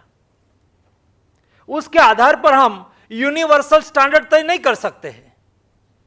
Continental wise, country wise, region wise आपकी सॉइल की हेल्थ भी उसके पर इफेक्ट करती है। और जब हम न्यूट्रिएंट फूड की बात करें, क्वालिटी फूड की बात करें, बैलेंस न्यूट्रिएंट की बात करें, तब हमें सारी इकोसिस्टम को समझनी पड़ेगी। हम एक स्टैंडर्ड आज हर रीजन वाइज, हर कंट्री वाइज उनकी सॉइल में न्यूट्रिएंट कंटेंट क्या है, एक देश में भी एक ही कंटेंट होता है ऐसा नहीं है। लेकिन जब कोई व्यक्ति जहां पैदा होती है, उसका जो डीएनए है, उसको भी one part of this study, हमें इस स्टडी का पार्ट बनाना चाहिए कि वो कौन सा फूड खाता, उसका डीएनए, उसका माता पिता का फूड क्या था, उसका जो वो जहां पैदा हुए हैं वहां का क्लाइमेट कैसा है, वहां की क्लाइमेटिक सिचुएशंस क्या है, एक डिटेल अध्ययन करके हमें कोई क्षेत्र के लिए फूड स्टैंडर्ड या फूड स्टैंडर्ड तय करना चाहिए। तब जाके हम हमारी हेल्थ को सुनिश्चित कर पाएंगे। फूड ग्रेन्स, फूड सिक्योरिटी और फूड हेल्थ सिक्योरिटी दोनों भी डिबेट करने जैसा विषय है। फूड सिक्योरिटी, फूड हम कहां से भी फूड ग्रेन्स हम इंपोर्ट कर सकते हैं, फूड ग्रेन्स प्रोडक्शन हम बढ़ा सकते हैं, लेकिन एक फूड ग्रेन में जो न्यूट्रिएंट है, दूसरे कंट्री में आपने जब एक्सपोर्ट किया, वो देश ने फूड ग्रेन मंगाया, तब वहां फूड कोड बदल जाता है, क्योंकि वहां के नागरिक को कौन से फूड की रिक्वायरमेंट है, वो जो कुल होल ऑफ फूड दिन में लेते हैं उसमें न्यूट्रिएंट वैल्यू क्या है, और वहां जो आया है फूड ग्रेन, उसके न्यूट्रिएंट वैल्यू क्या है। दोस्तों, उससे आपको पता चलता होगा कि विषय को कितना डीपली हमें देखना होगा। बिल्कुल हम आज चल पड़े हैं हेल्थ को ट्रीटमेंट की ओर। आप बीमार हुए, आपको बेस्ट ट्रीटमेंट मिलनी चाहिए, उसके लिए सारा प्रावधान होना चाहिए, हेल्थ सिक्योरिटी प्रोवाइड करनी चाहिए, हेल्थ को एक्सेसिबल और एफोर्डेबल बनानी चाहिए, विश्व के हर नागरिक तक हेल्थ एक्सेस हो उसके लिए प्रयास करना चाहिए। ये एक बात है, लेकिन इतना ही महत्वपूर्ण विषय है, देश के, विश्व के हर नागरिक को न्यूट्रिएंट फूड मिले। न्यूट्रिएंट फूड के साथ साथ फूड सेफ्टी हम कैसे रेगुलेट करें। Myself is fertiliser minister also, मैं फर्टिलाइजर मिनिस्टर भी हूं। Myself is chemicals minister also, मैं केमिकल्स मिनिस्टर भी हूं।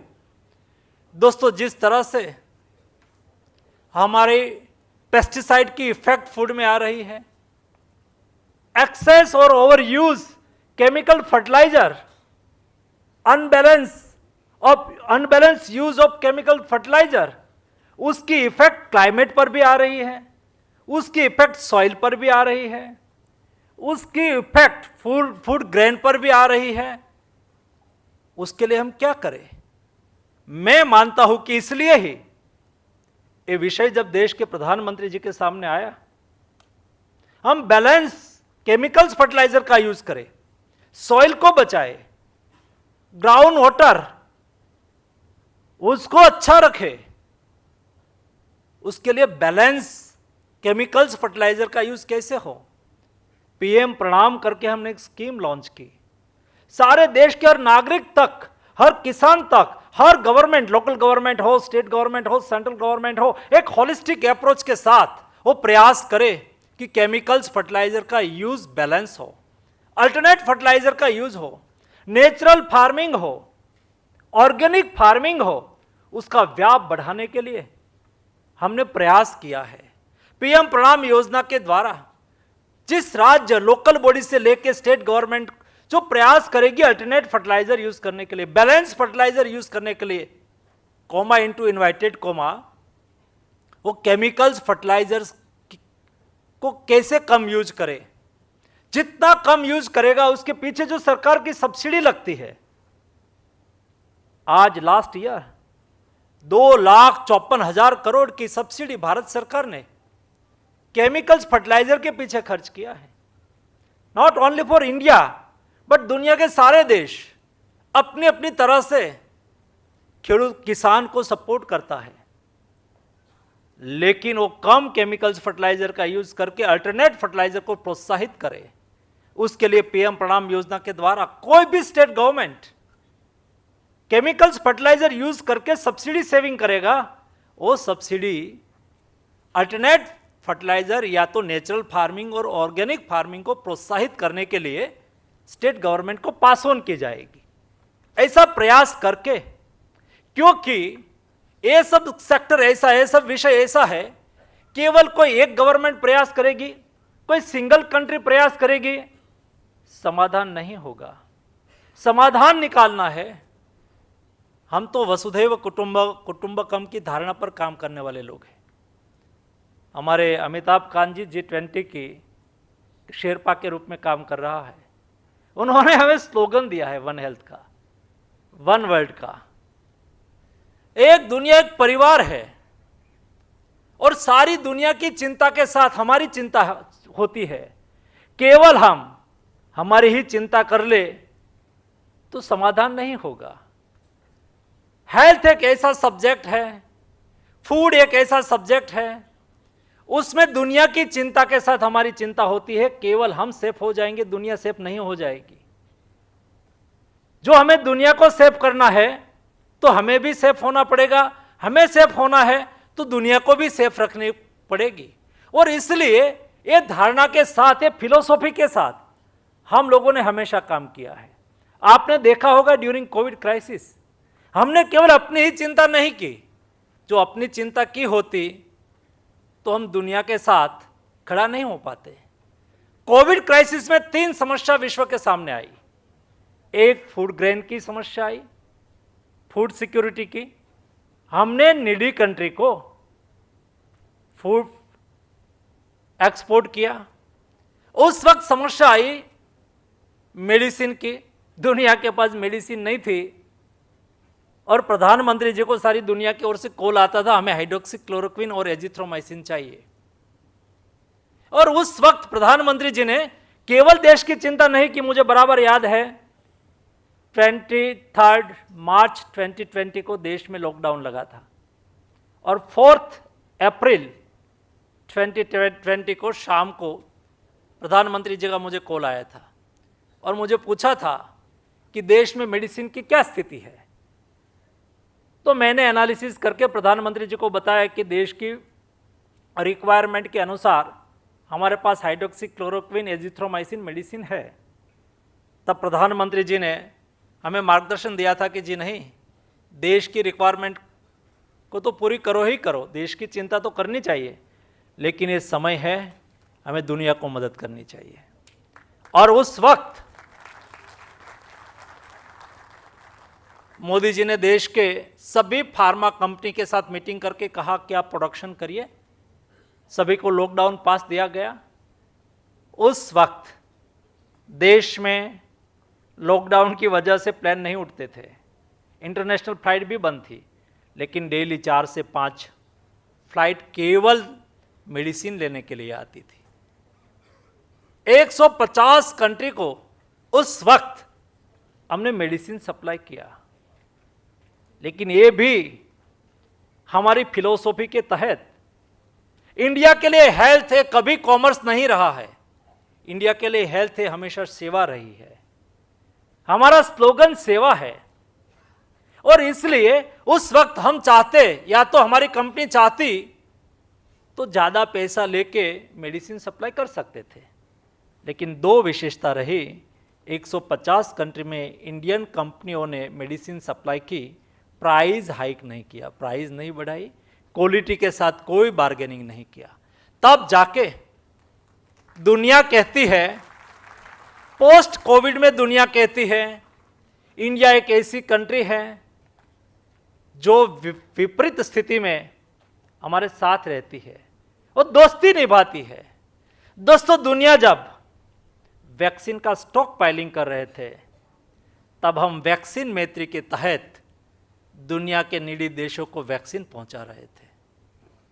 दोस्तों, हर संभव हम हमारे गेट पर, आप कोई भी यहां जो विदेश से आए हुए रेगुलेटर है, कोई परिवार के में जाने का आपको अवसर मिले तो ध्यान रखना और पूछना कि आपने आपके गेट के द्वार पर क्या लिखा है, गेट पर क्या लिखा है।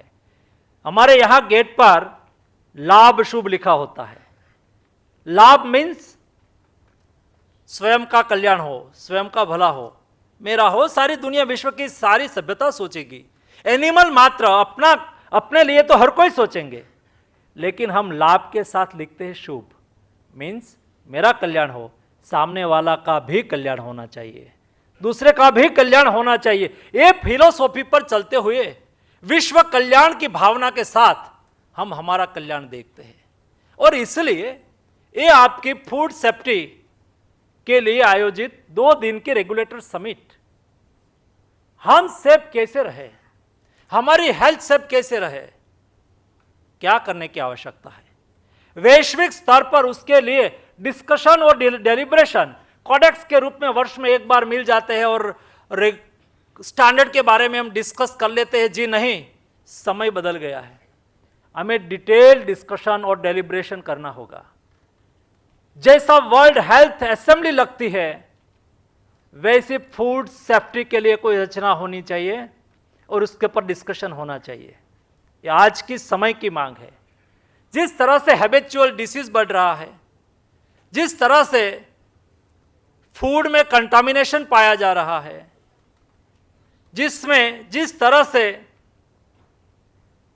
न्यूट्रिएंट, अनबैलेंस न्यूट्रिएंट फूड का पार्ट बन रहा है, कई रीजन ऐसा है कि जिसके ऊपर डिटेल डिस्कशन की आवश्यकता है और उसके पर यूनिवर्सल डिस्कशन के आधार पर हर कंट्री उसमें से अपने देश के लिए कौन सी फिलोसॉफी को एडॉप्ट कर सकते हैं, उसमें से देश कंट्री वाइज हम हमारी फूड सेफ्टी के लिए प्रयास कर सकते हैं, आइडेंटिफाई कर सकते हैं, हमारा सिलेबस तैयार कर सकते हैं, हमारा फूड स्टैंडर्ड तय कर सकते हैं। और इसलिए एक यूनिवर्सल स्टैंडर्ड, एक कंट्री वाइज स्टैंडर्ड, 2 प्रकार के स्टैंडर्ड की आवश्यकता होगी दोस्तों।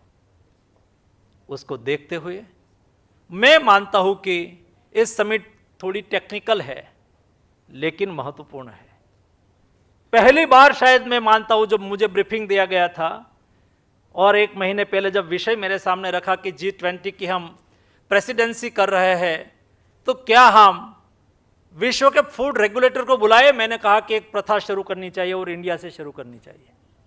धीरे धीरे धीरे उसका व्याप बढ़ता जाएगा, मैच्योर होती जाएगी और एक बार एक बड़ा प्लेटफॉर्म के रूप में, इंटरनेशनल प्लेटफॉर्म के का स्वरूप उसको देना चाहिए। इस सोच के साथ आज आपकी 2 दिन की इस समिट का प्रारंभ हो रहा है। जो बाहर से आए हैं सभी का भी मैं यहाँ स्वागत करता हूँ। आप सब लोग मिलके food safety, food standard, food quality पर डिटेल डिस्कशन करेंगे और उसमें से जो इनपुट्स निकलेगा वो इनपुट्स अवश्य देश और दुनिया के लिए उपयोगी होगा। धन्यवाद।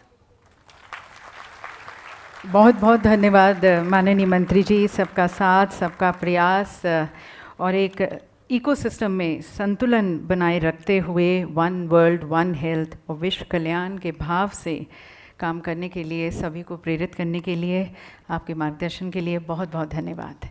और मैं पुनः माननीय मंत्री जी से निवेदन करना चाहूँगी कि रिमोट का बटन दबाकर अब वह संग्रह का भी अवलोकन करें। This, ladies and gentlemen, is a Global Food Regulatory Authorities Handbook. Ensuring food safety for nations. FSSAI launches Sangraha, Safe Food for Nations, Global Food Regulatory Authorities Handbook. Useful for exporters, importers, domestic and overseas manufacturers. This handbook provides information on 75 international food regulatory authorities in English, Hindi, 6 regional and 12 foreign languages. Our portal has searchable filters for easy access of information.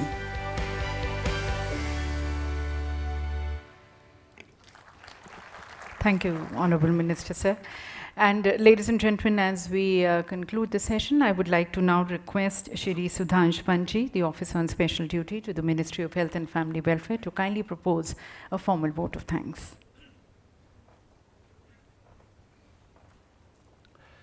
नमस्कार। 2 दिवसीय global food regulator summit के उद्घाटन सत्र में मुख्य अतिथि हमारे माननीय स्वास्थ्य, परिवार कल्याण, रसायन एवं उर्वरक मंत्री श्री मनसुख भाई मंडविया जी का सर्वप्रथम मैं आभार प्रकट करना चाहता हूं कि आपकी प्रेरणा एवं मार्गदर्शन से ये विश्व में पहली बार ग्लोबल फूड रेगुलेटर समिट जैसी बैठक भारत में G20 की प्रेसिडेंसी के कालखंड में आयोजित हो सकी है। आपने जिस प्रकार से अपनी गाइडेंस दी और प्रोग्राम की प्लानिंग में जिस प्रकार आपने सुझाव दिए FSSAI को, उसी से आज ये सभा संभव हो पा रही है। माननीय श्री नरेंद्र सिंह तोमर जी, कृषि मंत्री भारत सरकार, ने भी आज बहुमूल्य समय अपना निकाला। किसी आवश्यक कार्यवश उन्हें थोड़ा जल्दी यहाँ से प्रस्थान करना पड़ा, उनके लिए भी मैं धन्यवाद ज्ञापित करता हूँ। हमारे विदेश एवं पड़ोसी देश से पधारे माननीय कृषि मंत्री नेपाल के श्री बेदूराम भूसल साहब का भी विशेष आभार कि महोदय आपने इस कार्यक्रम के महत्व को समझते हुए अपना बहुमूल्य समय निकाला, आप वहाँ से यहाँ पधारे, आपका अत्यंत आभार। हम आशा करते हैं आपका मार्गदर्शन हमें आज और कल प्राप्त होगा। आदरणीय माननीय हमारे स्वास्थ्य मंत्रालय में जो राज्य मंत्री हैं प्रोफेसर सत्यपाल सिंह बघेल और माननीय मैडम भारती प्रवीण पवार, आप दोनों का मंत्रालय के कार्यों में एवं इस कार्यक्रम के आयोजन में जो समर्थन मिला और आपने जो समय और प्रोत्साहन दिया, उसके लिए आपका विशेष आभार। हमारे आदरणीय श्री अमिताभ कांत जी G20 के वर्तमान में शेरपा भी हैं। आपने समय निकाला इस कार्यक्रम के लिए और मोटिवेशनल स्पीच दी, हमें प्रेरित किया, उत्साहित किया। आपका विशेष धन्यवाद। हमारे आदरणीय प्रोफेसर अजय कुमार सूद साहब, जो प्रिंसिपल साइंटिफिक एडवाइज़र हैं देश के, आपने भी अपना बहुमूल्य समय इस कार्यक्रम को दिया एवं हमें अपने विचारों से लाभान्वित किया। आपका भी विशेष आभार। मैं कॉम्प्लीमेंट करना चाहूँगा, बधाई देना चाहूँगा और आभार भी प्रकट करना चाहूँगा Shri KV. Rao, CEO FSSAI एवं उनकी समस्त टीम का, जो महीनों से इस समिट के आयोजन में लगे रहे। बहुत इन्होंने मेहनत की है, बहुत प्रयास किए। आप ही के अथक प्रयासों से आज ये समिट संभव हो पाया है। तो एक बहुत ही विशेष आभार और आशा करते हैं कि इसमें ये समिट आपका सफल रहेगा। जो समस्त यहाँ पर इंडस्ट्री डेलीगेट्स आए हैं, विभिन्न विश्व के देशों से यहाँ फूड रेगुलेटर्स पधारे हैं, विभिन्न एम्बेसीज़ के यहाँ पर जो प्रतिनिधि रिप्रेजेंटेटिव्स हैं, स्पीकर्स और पैनलिस्ट, केंद्र एवं राज्य सरकार के समस्त अधिकारीगण और FSSAI के अधिकारियों का भी मैं आभार प्रकट करना चाहता हूँ कि आपकी उपस्थिति से ये पहला समिट अवश्य सफल होगा। हम बहुत उत्साहित हैं आप सबकी यहाँ पर उपस्थिति से।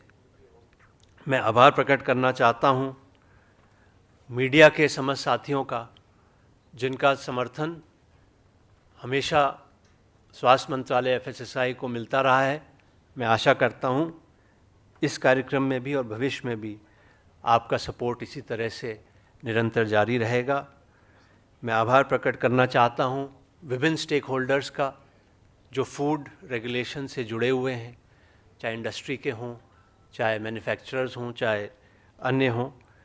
आप के सहयोग के बिना आज इतना बड़ा समिट देश में पहली बार नहीं संभव हो पाता।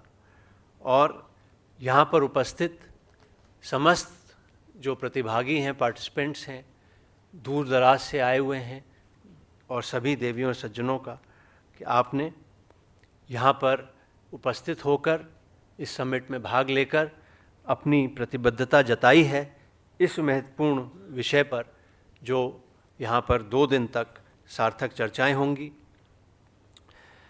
I hope that the summit deliberations over the next 2 days help in strengthening the food safety ecosystem in the country and sharing of best practices.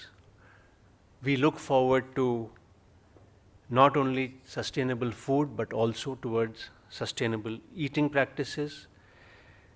This can be a great forum for initiating a platform, an international platform for all the food regulators across the globe for exchanging perspectives on strengthening of our food safety systems and regulatory frameworks.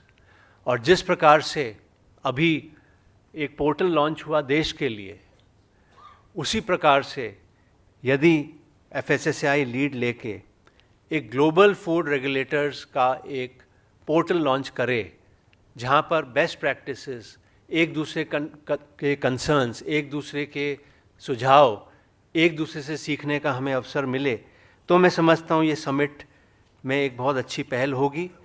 मैं आशा करता हूँ कि आगामी 2 दिन तक जो विभिन्न sessions हैं उसमें बड़ी सार्थक चर्चाएं होंगी और सभी यहाँ से लाभान्वित होकर जाएंगे। इस समिट की सफलता की शुभकामनाएं करते हुए आप सभी का पुनः आभार प्रकट करते हुए मैं अपना स्थान ग्रहण करता हूँ। धन्यवाद। जय हिंद। बहुत बहुत धन्यवाद सर, सभी के लिए आपके प्रेरणादायक धन्यवाद शब्दों के लिए और आपके सुझावों के लिए। और इसके साथ हम समाप्त करते हैं अपना उद्घाटन सत्र। पुनः धन्यवाद हमारे माननीय मंत्री जी का। Dr. Mansukh Mandviya ji ka और मंचा सीन सभी का. Thank you, ladies and gentlemen, also to each one of you for having joined us in this inaugural session. We now invite you outside for tea. It's going to be a 10 minutes break, and then we are going to be starting with our first technical session. You're also requested to kindly pay a visit to the exhibition organized outside. Thank you. The honorable ministers and the dignitaries on the dais are now going to be also joining us for the exhibition. I just request everyone to be at their respective places. Kindly please make way for our dignitaries to be escorted outside. सभी से मैं निवेदन करना चाहूँगी कि please आप अपने स्थान पर ही बने रहें और थोड़ा सा रास्ता बना दें जब हमारे माननीय मंत्री जी और मंचासीन हमारे सभी सम्मानित अतिथिगण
minutes, so probably max to max by 11 we start with the session.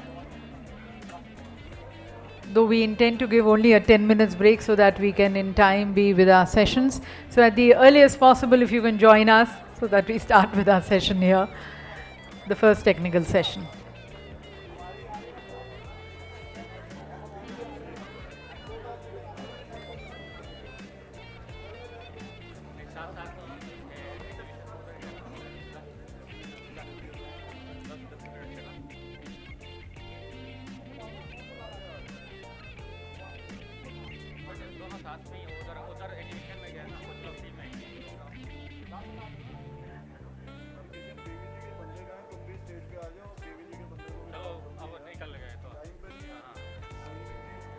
Also, just a request to the speakers of the first technical session, in case you have any presentations to be uploaded. I believe already extended, but in case there's some change or anything, you can always get in touch with our representatives at the console with your presentations. And as you can see here, on the screens we have our Honorable Minister, Dr. Mansukh Mandviya ji, along with the Honorable Minister of Nepal and our Honorable Minister of State, Shri S.P. Singh Baghel ji also, along with Dr. Bharti Praveen Pawar, the MOS Health. They are visiting the exhibition area. 35 plus exhibitors who are showcasing there. And we have various aspects of the food safety and security ecosystem being showcased here, from testing to compliance to food formulations. Also, as India celebrates with the world the International Year of Millets, the recommendation, suggestion given by Honorable Prime Minister to the UN, and today we have the world celebrating 2023, observing it as a year of millets, the Shri Ann, We have this special stole of Shriyan of millets.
Ji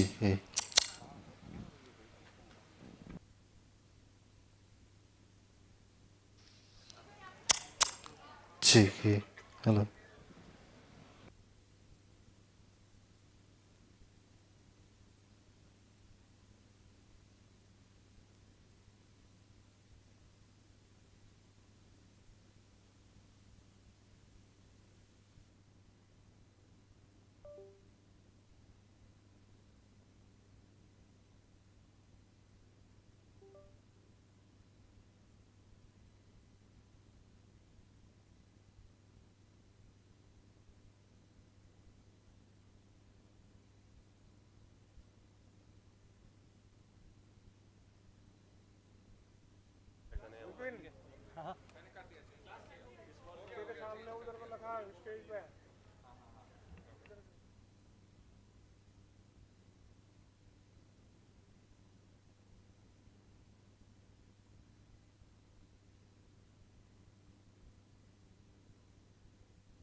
Kindly be seated, please.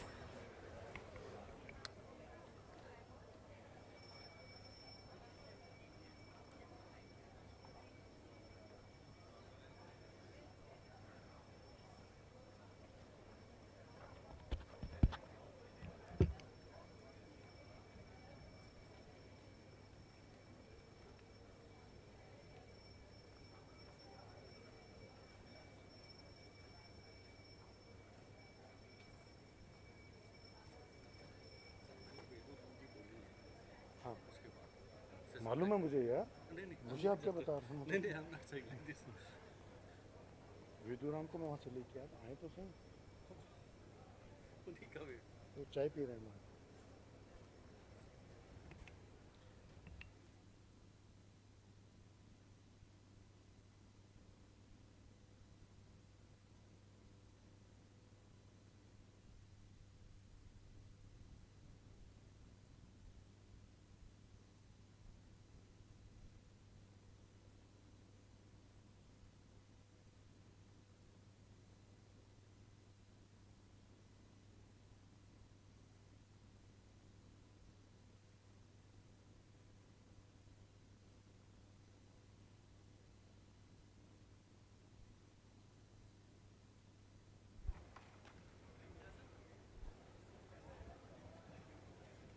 Requesting all ladies and gentlemen to join us back. We're going to start a technical session soon.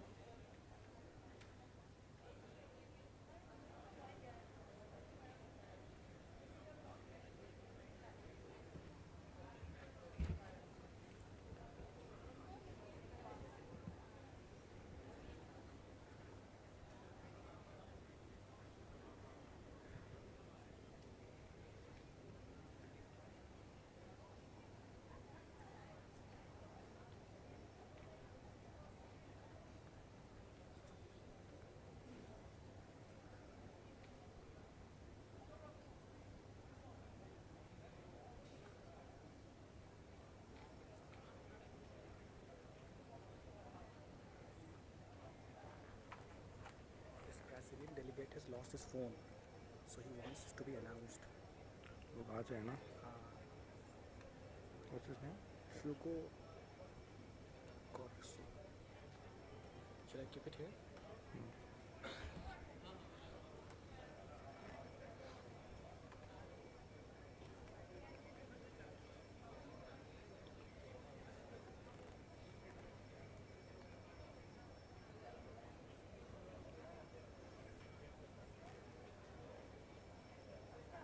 हाँ विशाल,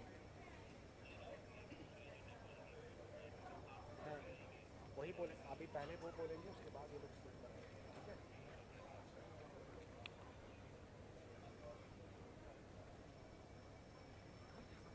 Requesting all ladies and gentlemen to take their seats, please. We are going to start our technical sessions in a couple of minutes from now.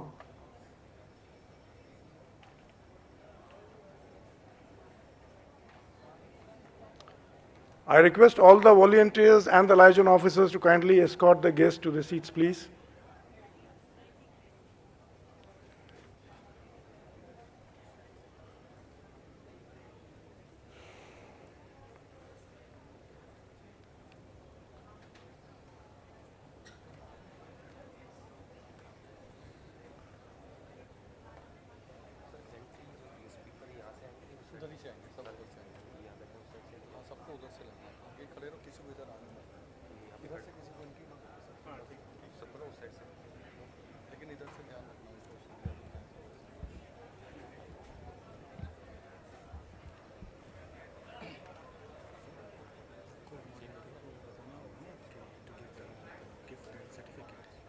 उस time बता देंगे इनके बाद panel discussion CO को बोलेंगे ना, बता देंगे, कुछ टाइम बताया ही नहीं है अभी तो संजीव। हाँ उसमें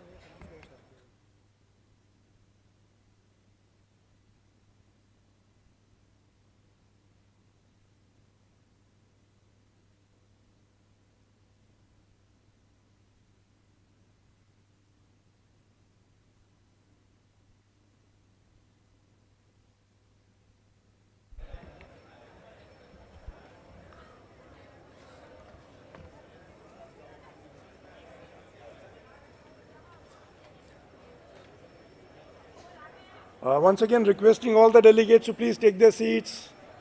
Please be seated.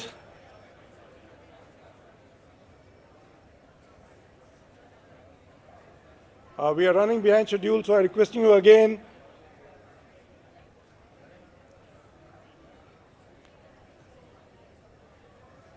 to grab the seats wherever you find them.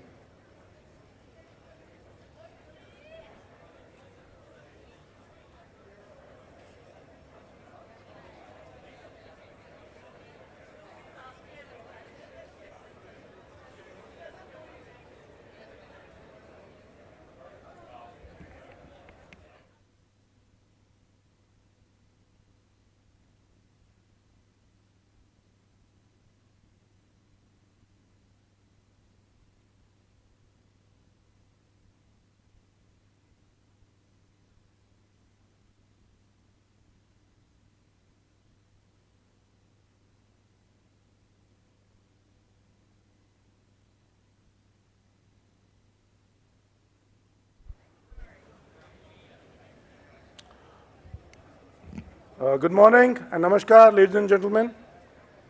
Most esteemed and distinguished dignitaries, delegates, ladies and gentlemen, it's a pleasure for me to welcome you all back after the refreshing tea coffee break. So I welcome all the guests who have joined us physically here and all those who have joined us virtually. I'm sure the guests who joined us virtually must be sipping the hot cups of coffee or tea. So, ladies and gentlemen, we now get started with the technical sessions. And my name is Dr. Harinder Singh Oberoi. I'm advisor, Science and Standards and Codex with the Food Safety and Standards Authority of India. That's the host, regulator, the host for this 2 days event. And again, a pleasure welcoming you all to this, to the technical sessions now. In fact, as we heard in the morning, it's all about networking. It's all about the cohesiveness.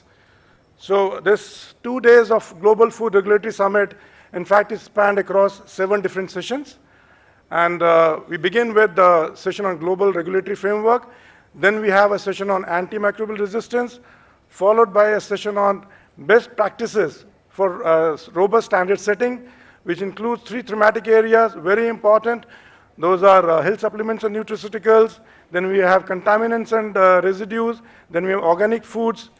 Then followed by that, we have a session on the effect of animal feed on food safety and human health, and followed by the last session, which is most important, that is innovations in food response emergency systems, recall and analysis. So ladies and gentlemen, you can see that the whole ecosystem for this summit is built around 4 pillars. That is food safety, food authenticity, rapid developments in technology, and of course, the quality assurance or the human health, and the human health as well. So before I get started with the first session on regulatory framework, it's a pleasure for me and honor for all of us here to have the Honorable Minister, Mr. Bhusan from Nepal. He's Honorable Minister for Agriculture and Livestock Development. He's come all the way from Nepal to be here with us alongside. So I request the Honorable Minister to come over and guide us and let us know what your thoughts are about the whole summit.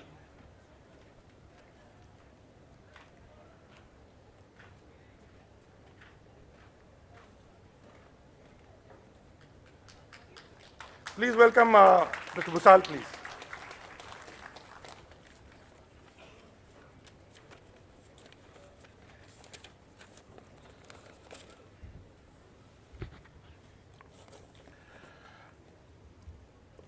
Your Excellencies, distinguished delegates from the different countries, media persons, and ladies and gentlemen. First of all, I would like to express my sincere gratitude to the Government of India and the Honorable Minister, Ministry of Health and Family Welfare, for hosting this summit in New Delhi and inviting me in this global event. Today, the world is interconnected like never before. The food value chains span across the borders. Therefore, it is crucial that we have broader dialogues to understand the diverse food regulatory frameworks and practices in different countries. In this context, I appreciate the organizer, Food Safety and Standards Authority of India, for convening this timely event. The summit's deliberations will be crucial in further strengthening food safety systems, harmonization of standards, and capacity buildings. Ladies and gentlemen, globally, food security situation is adverse today. The United Nations Sustainable Development Goals provide us with a roadmap to address the interconnected challenges. We must work towards achieving zero hunger, food health and well-being, and responsible consumption and production of Sustainable Development Goals. SDG 2 to achieve zero hunger looks further elusive. The situation was further worsened due to the COVID-19 pandemic and other shocks. By aligning our efforts, we can build equitable, resilient, and sustainable food systems that prioritize the well-being of both people and planet. Therefore, it is now a crucial time to take broader ambition for food and nutrition security. Moreover, such ambitions should be backed by our sincere efforts. Equally important is to ensure the safety and quality of food. Simple access to food will not be sufficient. Food safety is an essential component for food security and comprehensive nutrition. Without proper safeguard measures, unregulated food supplies can cause illness, including fatal disease. Thus, the role of food regulators is critical. As food systems are getting more industrialized and commercialized, Nepal calls for enhancing the capacity of food regulators to ensure that public health does not get hampered in search of profit making. Ladies and gentlemen, in this connection, the government of Nepal has prioritized regulation of food products through various policies, legal and institutional measures. Recently, Government of Nepal has formulated a Right to Food and Food Sovereignty Act for food governance. Our national food safety policy 2019 is milestone guiding policy document to transform traditional food quality control approach to modern food safety management system approach. Food Act 1967 provides a solid legal framework for food safety and quality in Nepal. Food Standard Fixation Committee formed under this act has get guidelines for meeting the international standards. The Department of Food Technology and Quality Control under Ministry of Agriculture and Livestock Development is a competent food safety authority and is the key regulatory agency in Nepal.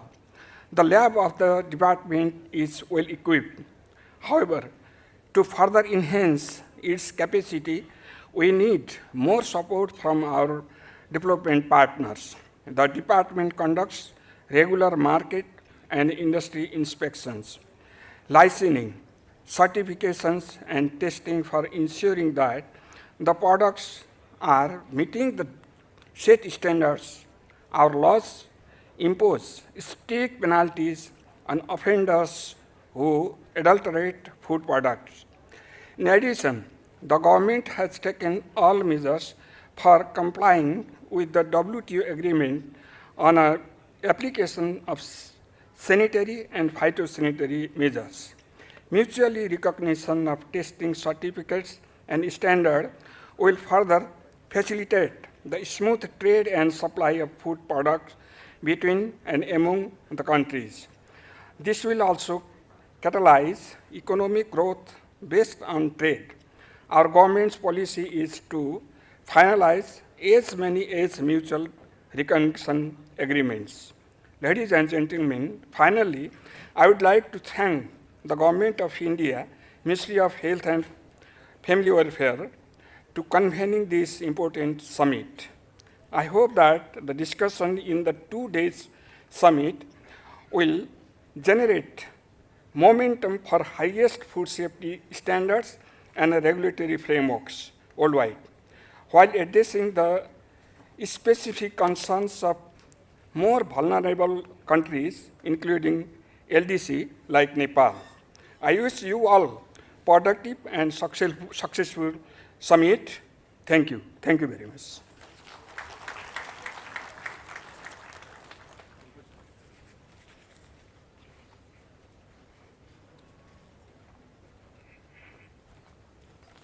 Well, thank you very much, sir. It's really good to know that Nepal has also developed a good food safety system and been working very closely, in fact, with Nepal.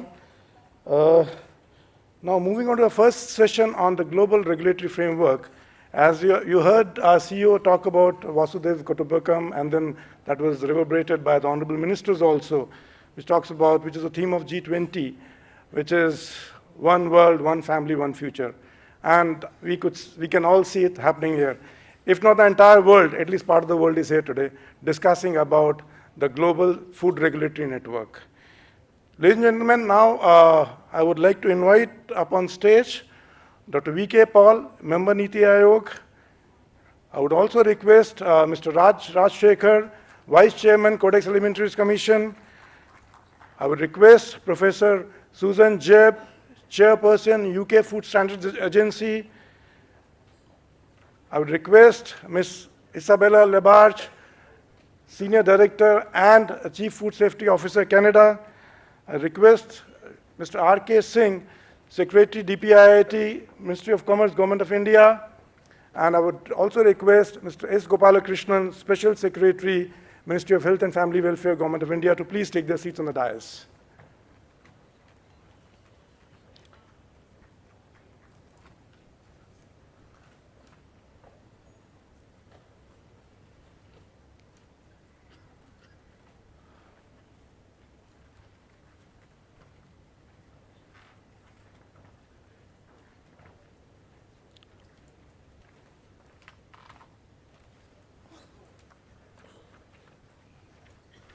Well, thank you very much, the dignitaries on the dais.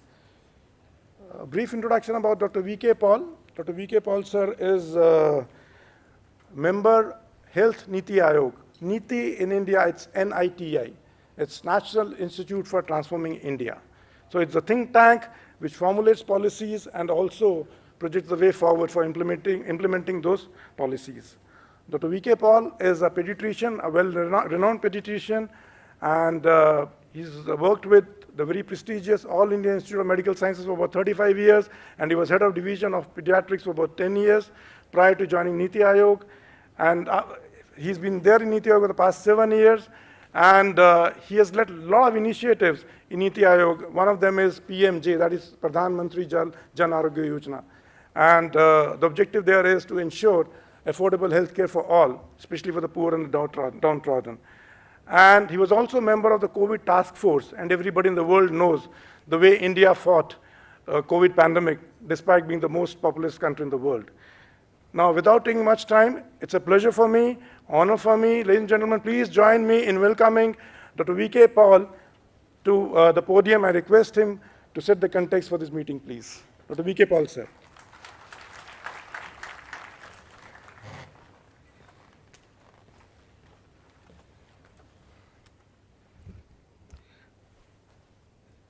Good morning. Namaskar. Respected Shri Rajshekhar ji, Vice Chairperson, Codex Alimentaries Commission. Respected Shri Rajesh Kumar Singh, Secretary, Department for Promotion of Industry and Internal Trade, Government of India, Madam Professor Susan Jebb, Chair, Food Standards Agency, UK, welcome. Ms. Isabel Labarge, Senior Director and Chief Food Safety Officer, Canadian Food Inspection Agency, very warm welcome. My distinguished colleague, Shri S. Gopalakrishnan ji, Special Secretary in the Ministry of Health and Family Welfare, Shri Oberoi, distinguished invitees, participants, excellencies, colleagues, and indeed the entire fraternity and leadership of food regulation and food safety from India and from the world.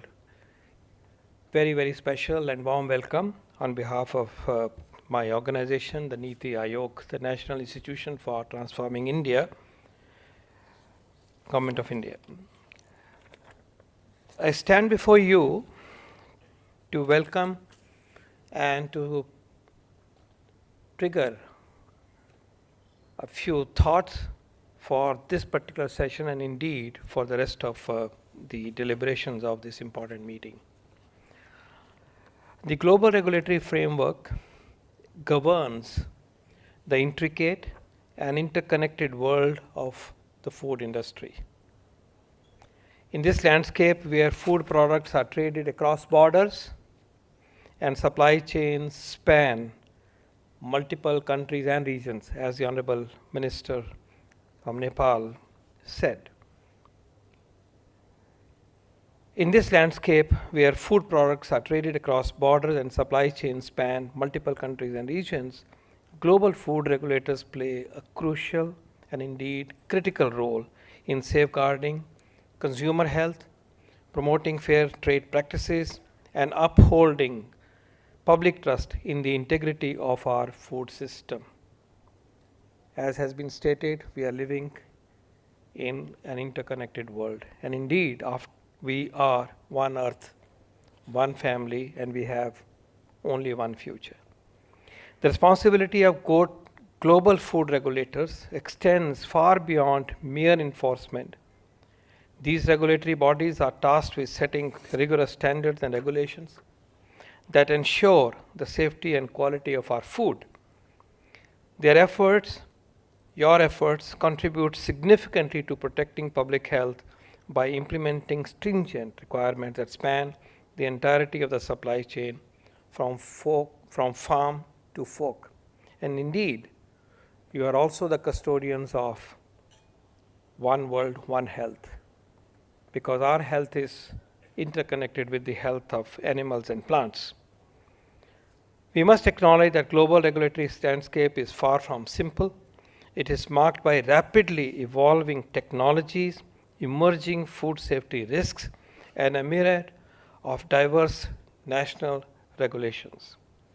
Global food regulators also face the challenging task of balancing consumer protection with the facilitation of international trade and national industries system. These complexities necessitate a delicate equilibrium that upholds safety and quality standards while promoting global and national commerce. Today we gather to confront these challenges head-on and to make a better overarching framework for the world. Our objective is to gain deeper understanding of the intricate roles and responsibilities of global food regulators. In doing so, we can identify areas for improvement and enhance our regulatory effectiveness, ensuring the highest level of consumer protection and indeed also environment protection. One of the key challenges faced by global food regulators is the harmonization of diverse national regulations and the enforcement of compliances across borders. As our world becomes increasingly interconnected, it is essential that we work collaboratively to bridge these gaps and create a more harmonized regulatory framework. Harmonization should be and is indeed an important agenda of our deliberations. By fostering open dialogue and sharing best practices, we can streamline our processes and facilitate the seamless movement of safe and quality food products worldwide. Furthermore, we must seize the opportunities for collaboration, partnerships, and knowledge sharing among all our regulator fraternity. By leveraging the collective expertise and experience of regulatory bodies from various nations, we can enhance our capacity to address the challenges we face and learn from each other and implement the best practices. Through collaboration, we can drive innovation, improve risk assessment, management and communication, and stay ahead of emerging threats to food safety. In our discussions to follow, we should delve into pressing issues such as rapidly advancing technologies, climate change, food fraud, One Health, and novel foods. By addressing these challenges, we can shape the future of food industry and ensure its resilience and adaptability to evolving circumstances. And evolving circumstances, some of them are predictable, others are unknown and unpredictable. We need to keep people at the core of our work. We need to keep people, citizens of the world, at the core of our work, and indeed promote positive health of humanity. There are severe challenges to health in emerging situation, emerging years, future, not only in developing countries but also in developed nations. And we are facing the onslaught of the pandemic, hidden, silent pandemic of non-communicable diseases. It is imperative that our conversations yield tangible outcomes through sharing experiences, exchanging best practices, and highlighting success stories from different countries. We can identify key challenges and propose effective solutions to overcome them. This gathering serves as a platform for forging partnerships, fostering cooperation, and building a more harmonized and efficient regulatory framework that serves the purpose of the world. In conclusion, I urge each one of you to actively engage in the discussions and take the discussions and the narrative forward into future in the interest of all stakeholders. Together, let us shape the future of global regulatory framework, ensuring its effectiveness, efficiency, adaptability, and indeed its people centricity to meet the ever-evolving needs of the food industry and food systems. By doing so, we will ensure consumer protection, we will promote fair trade practices, we will protect the planet, and strengthen public trust in the global food system. Thank you very much. Jai Hind.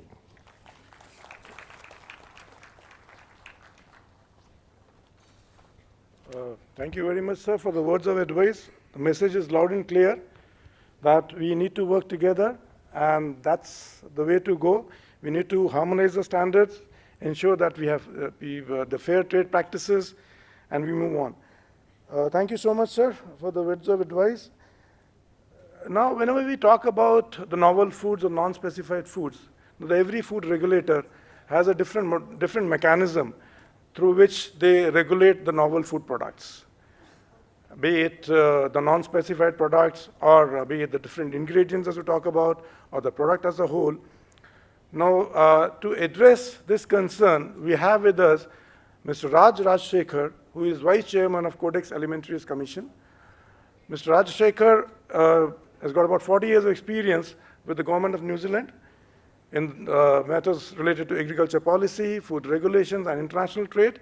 He is an economist, and he's been working with the Codex for quite some time now. So we thought there can't be a better person than Mr. Rajshekhar to take us through the modern food regulations or the innovations in food regulations as far as the non-specified and novel foods are concerned. The floor is all yours, Mr. Rajshekhar, please.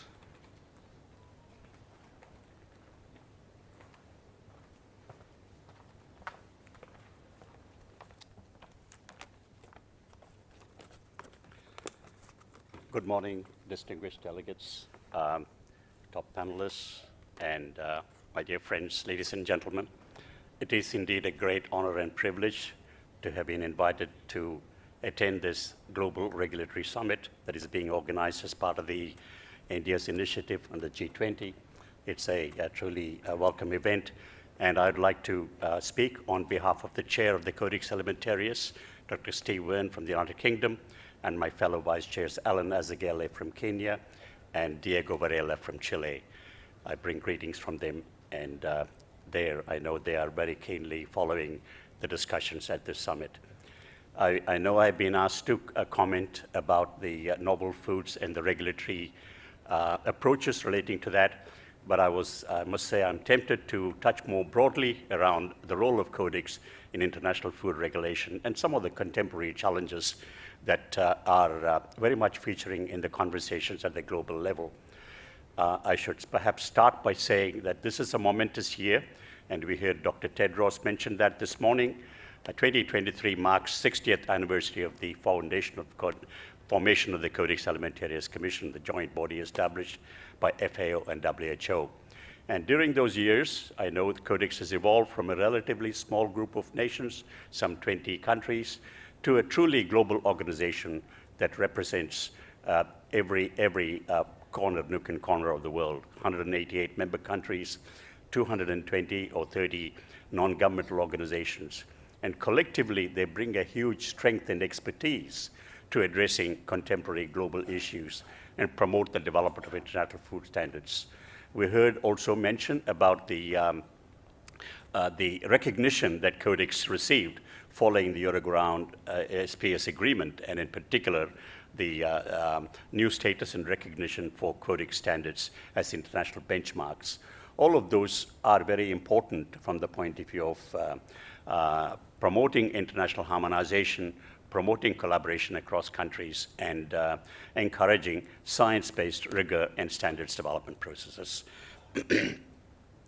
As you'll all know, Codex standards have evolved over the times from a focus early on around deceptive practices, fraud, adulteration, and as you saw from the presentation early on today, many of the early regulation at the national level were very much around those sort of practices. But today, with the complexity of food, the global interests around not just food safety, but also around nutrition and labeling and consumer information, the whole scenario for standards development have changed significantly at the global level. And Codex has been very much at the forefront of all of these. The standards today cover every aspect of food regulation, and it's important to recognize that all of those are, again, benchmarks available for member countries to adopt at the national level. And forums like these provide not merely an opportunity for cross-fertilization of ideas at the national level and bringing together different viewpoints and concerns, but also highlighting current and emerging issues. I'd like to touch a little bit on one current debate that is going on in Codex. As we all know, Codex standards, mandate of Codex is very much around health protection and ensuring fair practice in food trade. And today, during this initial presentations, we have already heard about the interlinked world that we live in and the need for international organizations to work together. And therein lies the current conversation in Codex. International food systems are evolving significantly. During the pandemic, we saw huge challenges around supply chain disruptions, the growing interest around indigenous foods, the broader concerns around the climate change and sustainability interests, environmental pressures. All of those have a significant impact on the role and relevance of different organizations. And Codex is not immune from that.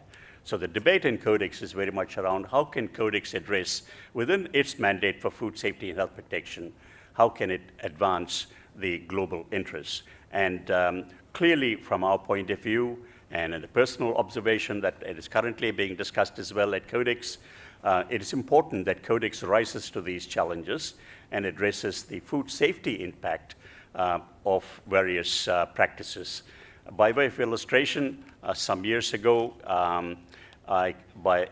New Zealand pursued a work in the Codex Committee on Contaminants to address inadvertent transmission or detection of chemicals that may be used during the process of agriculture, but for which no regulatory limits have been established. The issue there was to recognize that there are different production practices being developed. There are with the advances in detection technology, new chemicals are being detected. They were always present in food, but with the increasing sensitivity of tests, they are being detected at ever lower quantities. And what are the consequences for food trade, food safety, and health and international trade? So all of those things have to be very much part of the conversation in Codex, and we would like to see more of that happen. And that framework provided, in particular, a recognition, and we heard the minister mention that this morning, plastics, migratory substances from packaging, environmental inhibitors, which again are important tools by which member countries are trying to promote global sustainability objectives. And Codex has an important role to provide a clear guidance to member countries on how to deal with these, while also supporting the interests of global sustainability and food systems transformation. So the agenda, again, is global. Collaboration is important across all organizations, and Codex also has an important role and part to play in the advancement of these areas of interest.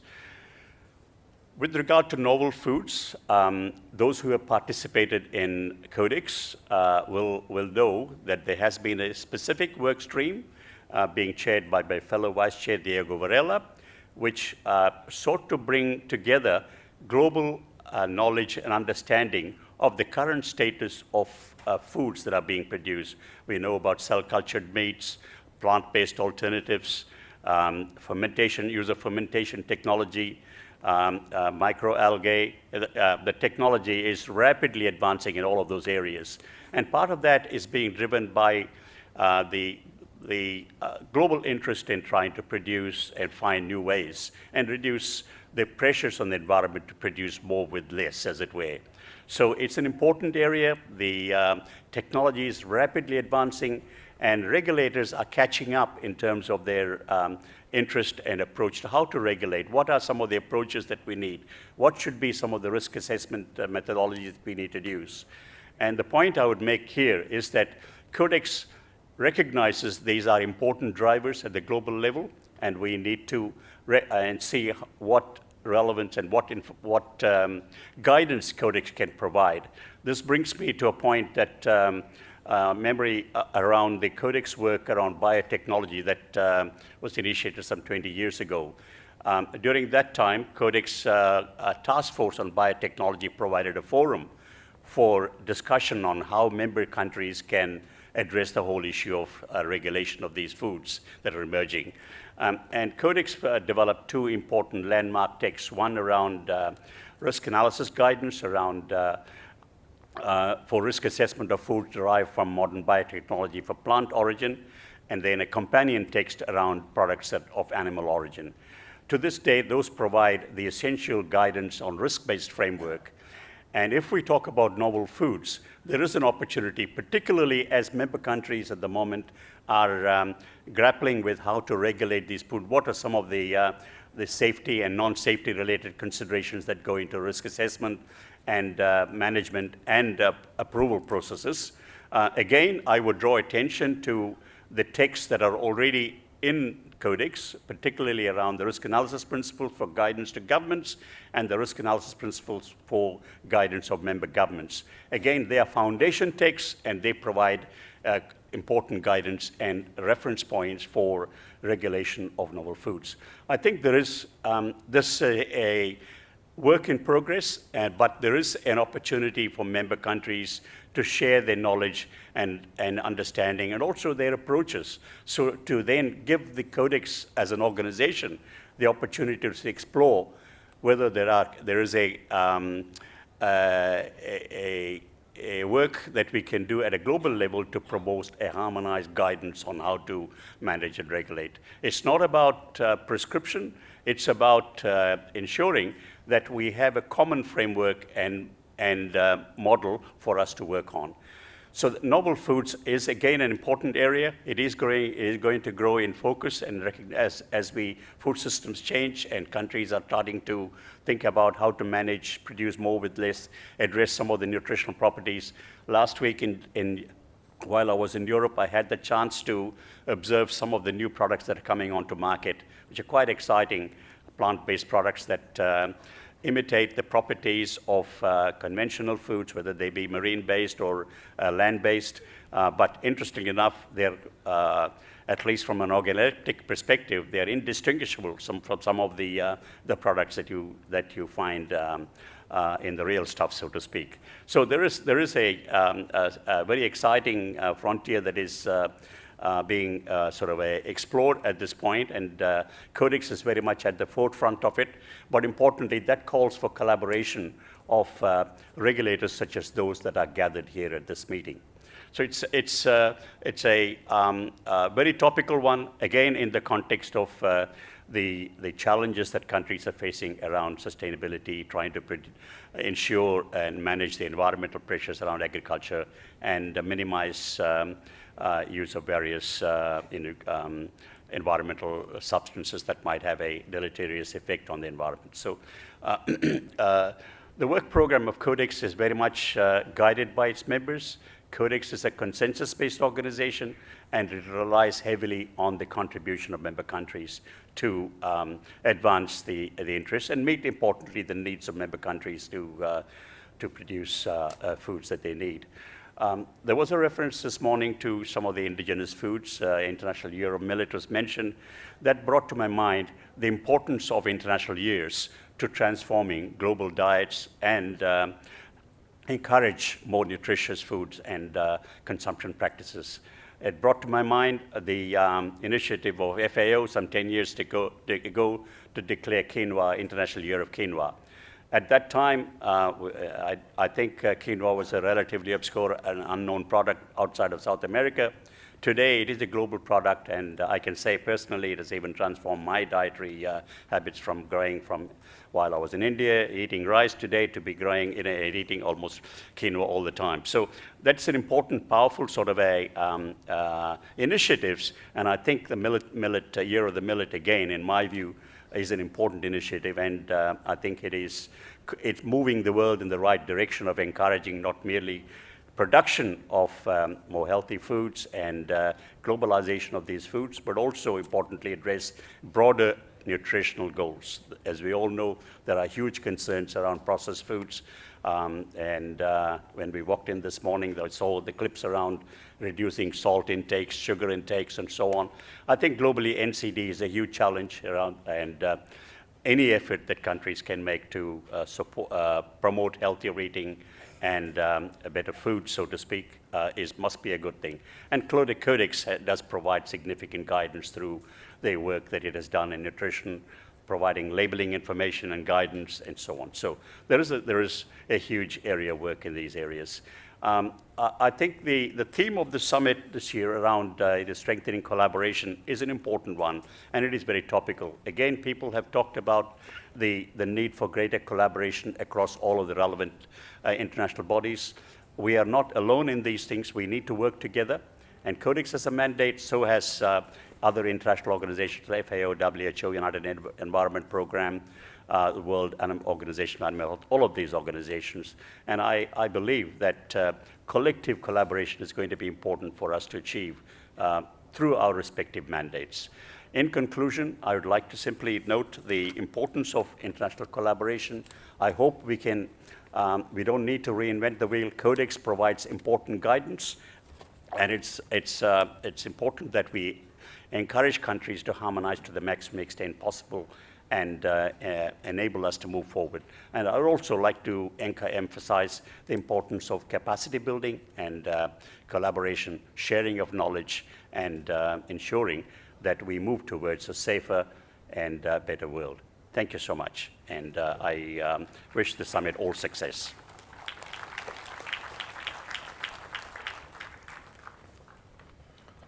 Thank you, Mr. Rajshekar, for giving us a brief about what Codex does. In fact, Codex has been doing a very wonderful job, a fabulous job. and it's expected to be doing even a better job than this. When talk about novel food products, in fact, novel foods come out with their own set of problems too. And risk assessment strategies are very, very important in that. For example, we talk about the blue-green algae, which are now readily available in all parts of the world. But then they also come along with algal toxins called microcystins, which go undetected and unnoticed. So thank you very much. And moving on further, science is very dynamic. And so is the science behind setting standards, framing standards. There's been a lot of advancement in the risk assessment protocols, the risk mitigation strategies, risk identification strategies all across the globe. And some of the developed countries, some of the other countries have done a wonderful job. And a few countries are catching up. And to align with that, there has been advancement in the area of quality assurance. We have the instrumentation has improved. Now we have a lot of technologies like AI and IoT, robotics, helping us in effective and robust detection of contaminants, foodborne pathogens, and other safety parameters. Now, to talk about that, we have with us Professor Susan Jebb, who is chair of UK Food Standards Agency. Professor Jebb is a well-renowned scientist. In fact, she is the fellow of the prestigious Academy of Medical Sciences and honorary fellow of the Royal College of Pharmacy. And she also holds a part-time appointment at the University of Oxford. And who would not like to work with, Oxford, given a choice? No, I mean, I would say that, you have to be lucky enough, you have to be brainy enough, you have to be competent enough to get into Oxford. So here we have Professor Susan Jebb.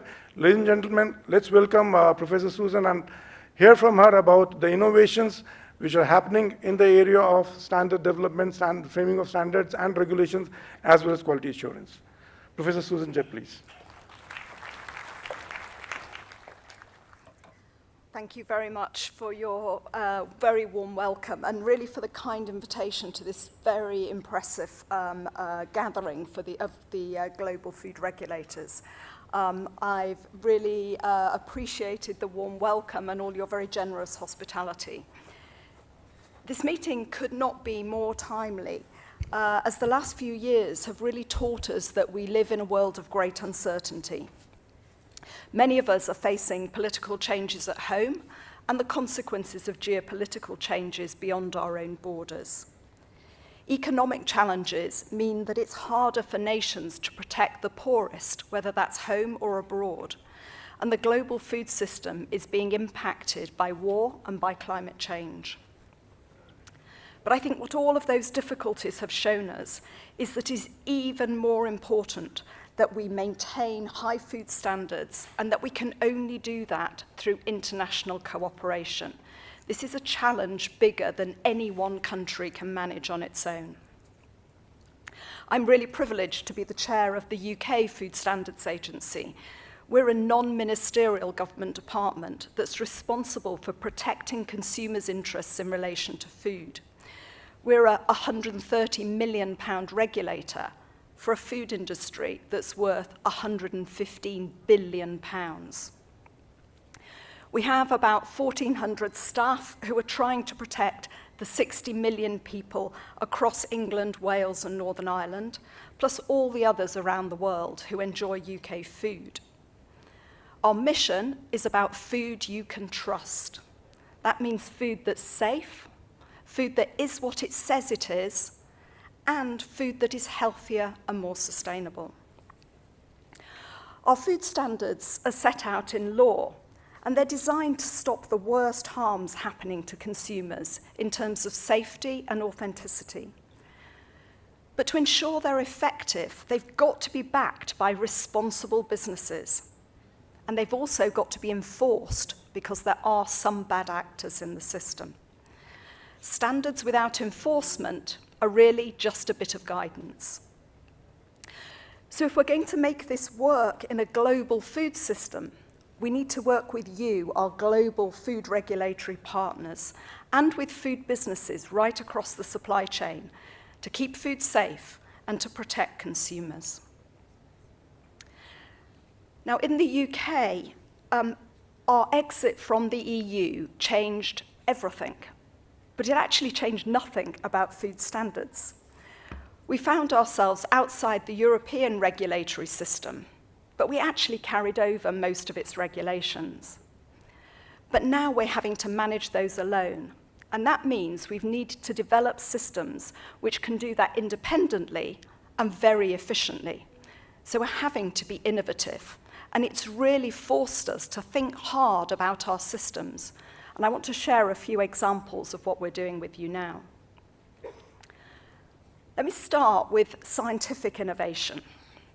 As you've heard, when I'm not at the FSA, I lead a research team at the University of Oxford.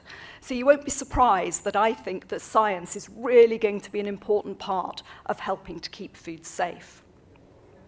At the Food Standards Agency, we're increasingly using whole genome sequencing to identify and differentiate between different bacterial and viral strains, and also to try to better understand how foodborne pathogens and antimicrobial resistant microbes move between the environment, farms, and food. I think this is going to be a really important tool to help us identify and control the source of outbreaks. We've already started to see it being used. Just last year, we were able to identify an outbreak of salmonella in Kinder chocolate eggs, actually just before Easter. And we were able to trace that back to a single factory in Belgium. That finding, which was a direct result of whole genome sequencing, prompted a product recall across 110 different countries. And it prevented, I don't know how many children becoming ill, because this is a product that was primarily consumed by children under 5. But it's not all about big tech science, it's also about new insights into consumer behavior. We've been running what we call our Kitchen Life project. It's a major ethnographic study of what people really do in their kitchens when they're cooking, preparing, and storing food.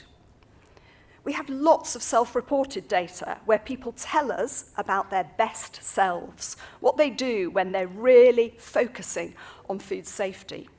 But what we wanted to see is what really happens in our everyday, busy, complicated lives. And what we discovered was actually quite worrying. But what it's doing is helping us understand where the risks lie. So for example, we've seen tea towels that were used for handling raw fish, then being used to wipe down kitchen surfaces. We've seen chopping boards being used for raw chicken, which were then being reused for vegetables without cleaning. We've seen fridges running too warm, and very often we see use-by dates being ignored. These insights will help us to tailor our information to consumers to really focus on the practical issues where they're struggling to actually uphold food safety at home. My second issue is also about science, but it's very specifically about data and using data analytics to make the very best use we can of the data we have. A good example of this is in our work to develop a modernized global approach for import controls. So around 40 million tons of food are imported to the UK each year, and the pattern of that trade is changing. The UK has always been an outward-looking country, but as we continue to move forward as an independent trading nation, we're looking not just to Europe, but also to the rest of the world.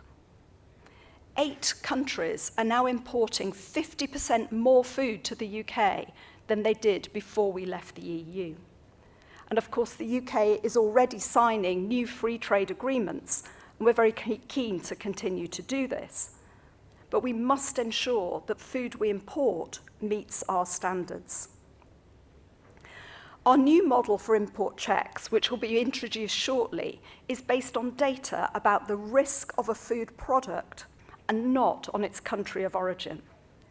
We want to minimize the barriers to trade whilst maintaining or improving public health outcomes. We'll continue to assess the suitability of imported food and feed to ensure that we protect consumers from food risks, from things like contaminants.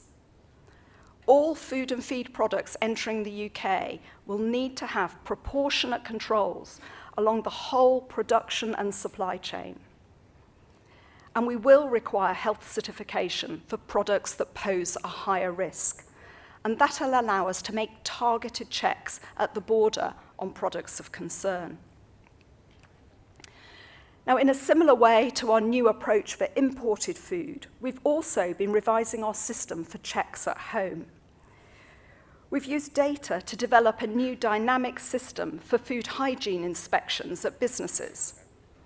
Rather than just check businesses based on the date we last inspected them, we now use a data-led method which is based on intelligence about the risk posed by a business.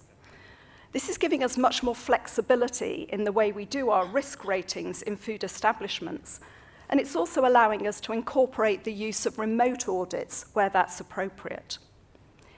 Interestingly, in our pilot study using this new model, we found non-compliances in 26% of the planned interventions, compared to just 9% using the old model. We're better able to spot risk, and if we can spot risk, we can act to keep consumers safe. So just to be clear, in both cases, both for imported or domestic food, this isn't about fewer inspections. It's just about targeting enforcement towards foods which present the highest risk. And that leads me to my third point, which is about working with and through others. As a regulator, I'm very clear that our job is to protect public health. But I also know that we in the FSA are the last line of defense. In the first instance, it's the responsibilities of food businesses to make sure that the food they sell is safe and authentic. And if we understand where the power lies in the food system, I think that we can work with and through these businesses to drive change. So 2 examples of that from our work. The first is that since the pandemic, there's been a huge change in the way people obtain their food. And about 40% of households in Britain now order takeaway food, which they've purchased through an app or online. And about 170,000 businesses are listed on just 3 of these food delivery sites. These are companies that see themselves not really as food businesses, but as logistics experts. But we've tried to bring them in to understand their responsibilities in food safety. And we've worked with the 3 biggest companies, Uber Eats, Just Eats, and Deliveroo, to develop a new food safety charter. This charter commits these businesses to making sure that the food they sell through their platform is registered with their local authority, and also, importantly, that it meets a minimum standard according to our food hygiene rating scheme. It commits them to using their communication to bring businesses on board with our food safety and hygiene information. And it also is there to support consumers to better understand about food safety. And one element in particular that we're very keen on is that they use their platforms to make sure that consumers with food hypersensitivities can get the information they need about allergens. At the moment, the charter is a voluntary scheme. We'd like them to go much further, of course, but it's a first step to agree some basic values and standards of behaviour. It's about shaping the culture in which they operate and developing a shared vision for safe food. We're also testing out some of these new approaches to work with some of our major supermarkets, including Tesco's and Sainsbury's. These businesses have got massive internal assurance schemes to make sure that their stores are complying with food safety rules. We want to test whether, rather than our inspectors going in and examining each store individually, whether we can regulate them at an enterprise level instead. At the moment, we're just running a pilot alongside our normal programme of inspections to see whether this new scheme can be rolled out safely and without any increase in risks. Once again, the emphasis is on collaboration and cooperation, but it doesn't mean that we won't act swiftly if businesses don't do the right thing. So what comes next for us? Well, I think looking to the future, one of the key considerations for the FSA is our role in supporting Britain as a global trader. While the EU remains our largest supplier of imported food, and indeed provides 90% of all our beef, dairy, eggs and pork products, and also about 65% of our food and feed not of animal origin, we're very conscious of the value of building relationships with the rest of the world. I think it's important to say whilst we're here that India is a really important partner for the UK, and the UK government is currently in negotiations for a new free trade agreement between our countries. The UK and India share a common set of values. India is the world's largest democracy, and it's long maintained its support for international cooperation and democratic government. A free trade agreement would demonstrate the respective commitments of the two countries to our relationship, as well as boosting our trading, which is already worth £36 billion. The FSA's role in this will be to assist in the parliamentary scrutiny, providing advice on whether the statutory protections for human health have been maintained. And finally, I'm really inspired being here in India by the leadership of Prime Minister Modi on food and the emphasis that's being placed on health and sustainability, which we heard about so often in the opening speeches. I'd argue that this is where we most need to innovate and to evolve the way we work as global food regulators. Health systems around the world are being compromised by diet-related ill health, especially the rise in obesity and comorbidities. At the same time, agriculture and food production accounts for 1/3 of all greenhouse gas emissions. We're thinking hard about this in the Food Standards Agency. Just last month, our Science Council produced a report in which they advised us that high temperatures and humidity could increase harmful fungi on many food crops. Algal blooms and waterborne diseases will also proliferate. There's also water stress. 70% of all freshwater use is in agriculture. And let's not forget the risks to biodiversity. More than 75% of leading global crops rely to some extent on insect pollination for their yields and for quality. So my parting thought is really that we need to innovate in relation to food standards, so they don't just protect us from acute harms as a result of foodborne illnesses or contaminants in our food, but that standards can also be used to protect our longer-term health and the health of our incredible planet. But that's going to require a whole new level of innovation and global cooperation. If these things matter to you too, I hope you can tell I'm passionate about us making a difference here. But if these things matter to you too, I really hope that we can talk at this summit. And most importantly, I hope that we can work together when we leave. Thank you.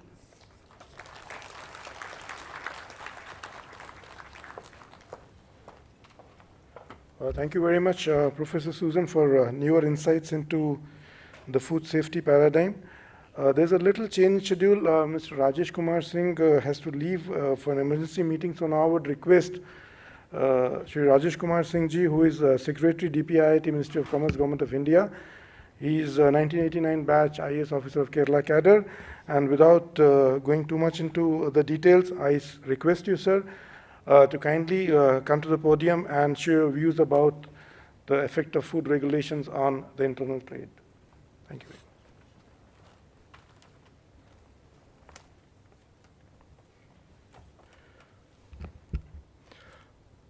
Dignitaries on the dais, food regulators from across the globe, distinguished delegates, friends from industry, ladies and gentlemen. It's my privilege to be here, and I congratulate FSSAI on in organizing this momentous event, which brings together regulators from across the world, food regulators from across the world, to create a dialogue and a public engagement on how we can work together in improving food regulation in our respective countries. My current assignment is in the Department of Industries, so my interface with agriculture and with food products is primarily in the context of trade of agricultural commodities. As you know, India has a very unique agricultural and food economy. We are the world's largest producer of milk. We are the third largest producer of eggs, third largest producer of fisheries products, the seventh largest producer of meat. We are the world's largest rice exporter, and also one of the biggest producers of all kinds of horticulture products. And India currently, as was mentioned by one of the previous speakers, is currently heading this major initiative called the International Year of Millets, where we are trying to showcase the importance of millets, increasingly incorporate it in our diets, not only to promote this as an important dietary source, but for its many health benefits. From a global perspective, ensuring food safety and quality is a public health priority and an essential step to achieving food security. The task is not easy, as the world is now more interconnected and food systems are changing faster than ever. Foods are being produced, managed, delivered, and consumed in ways that were not anticipated a few decades ago. Novelty food products, whether it's vegan meat or the possibility of artificial milks of different types, all these call for a fresh global approach to improve food safety by strengthening national food safety standards and systems while improving national and international collaborations. In the department where I currently work, the focus is primarily on the issue of ease of doing business for different sectors of the economy, including the food economy and the agriculture economy. One of the things that we look at is how regulations become simpler, how unnecessary criminal provisions are weeded out from our legislations. And I'm mentioning this particularly because among the things that we do in India, one of the peculiarities of India is that, as many of you are tourists here, you will notice or you will hear as you go around that the best food in India is served on the street. It's street food. The street vendors also need to be regulated. Their food does need to be regulated. But how heavy-handed should that regulation be? Should we imprison somebody if he makes if the standards are below the standards specified by FSSAI? And I'm mentioning this because in the current session of our parliament, we're introducing a bill which decriminalizes a lot of minor provisions from the colonial times that provided for imprisonment to people even for relatively minor offenses. Now, in this particular case, for street vendors, we were doing a lot of soul searching as to whether we should put somebody in prison if he happens to mistakenly serve food that is perhaps, stale or not meeting the standards. It's a tough call to take, and it's something that perhaps needs to be looked at. I would welcome inputs from other countries on how they handle it, whether penalties and compounding is sufficient, whether a more stringent sort of imprisonment type of provision is really required.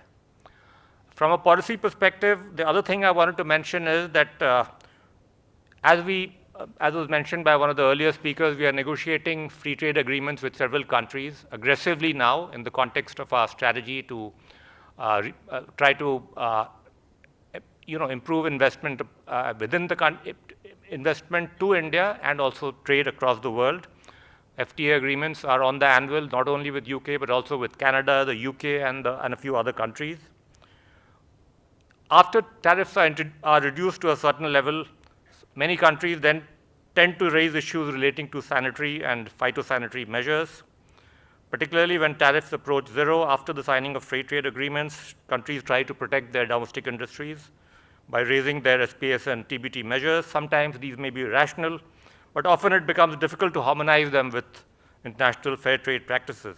And we've seen this on many occasions, and this is an area where perhaps cross-learnings through our dialogue during this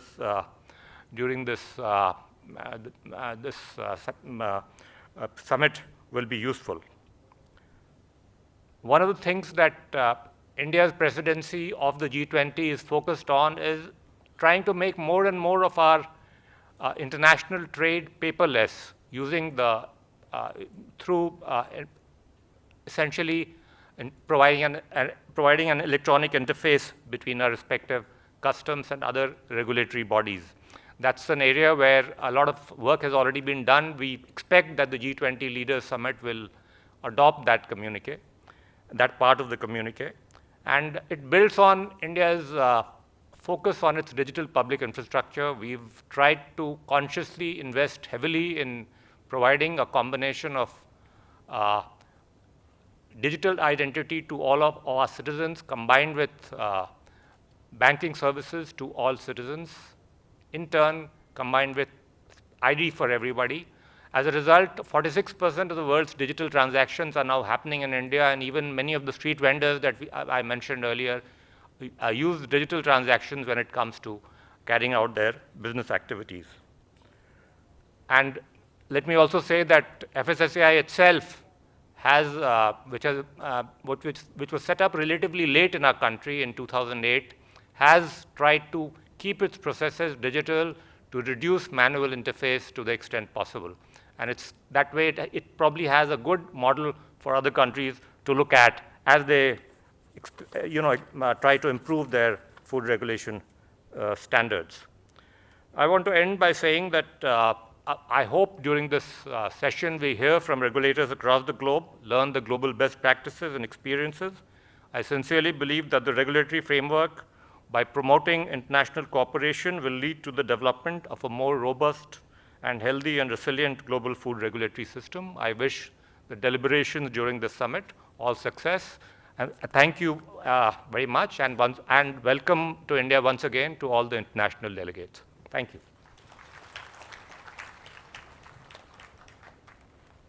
Well, thank you very much, sir. Very thought-provoking statements. Yes, it's really difficult, it's challenging for all of us to regulate street food, but we're working towards that direction as well. Now I request Ms. Isabelle Labarge, who is a Senior Director and Chief Food Safety Officer with Canadian Food Inspection Agency, to deliver a keynote address. In fact, Ms. Labarge is well versed with developing a regulatory program in our country, and she has played a major role in developing a lot of regulations for the Canadian authorities. And she's been also associated with one of the best developed food emergency response centers in Canada, in Ottawa, in Canada. So we welcome you, Ms. Isabella, and request you for a keynote address, please.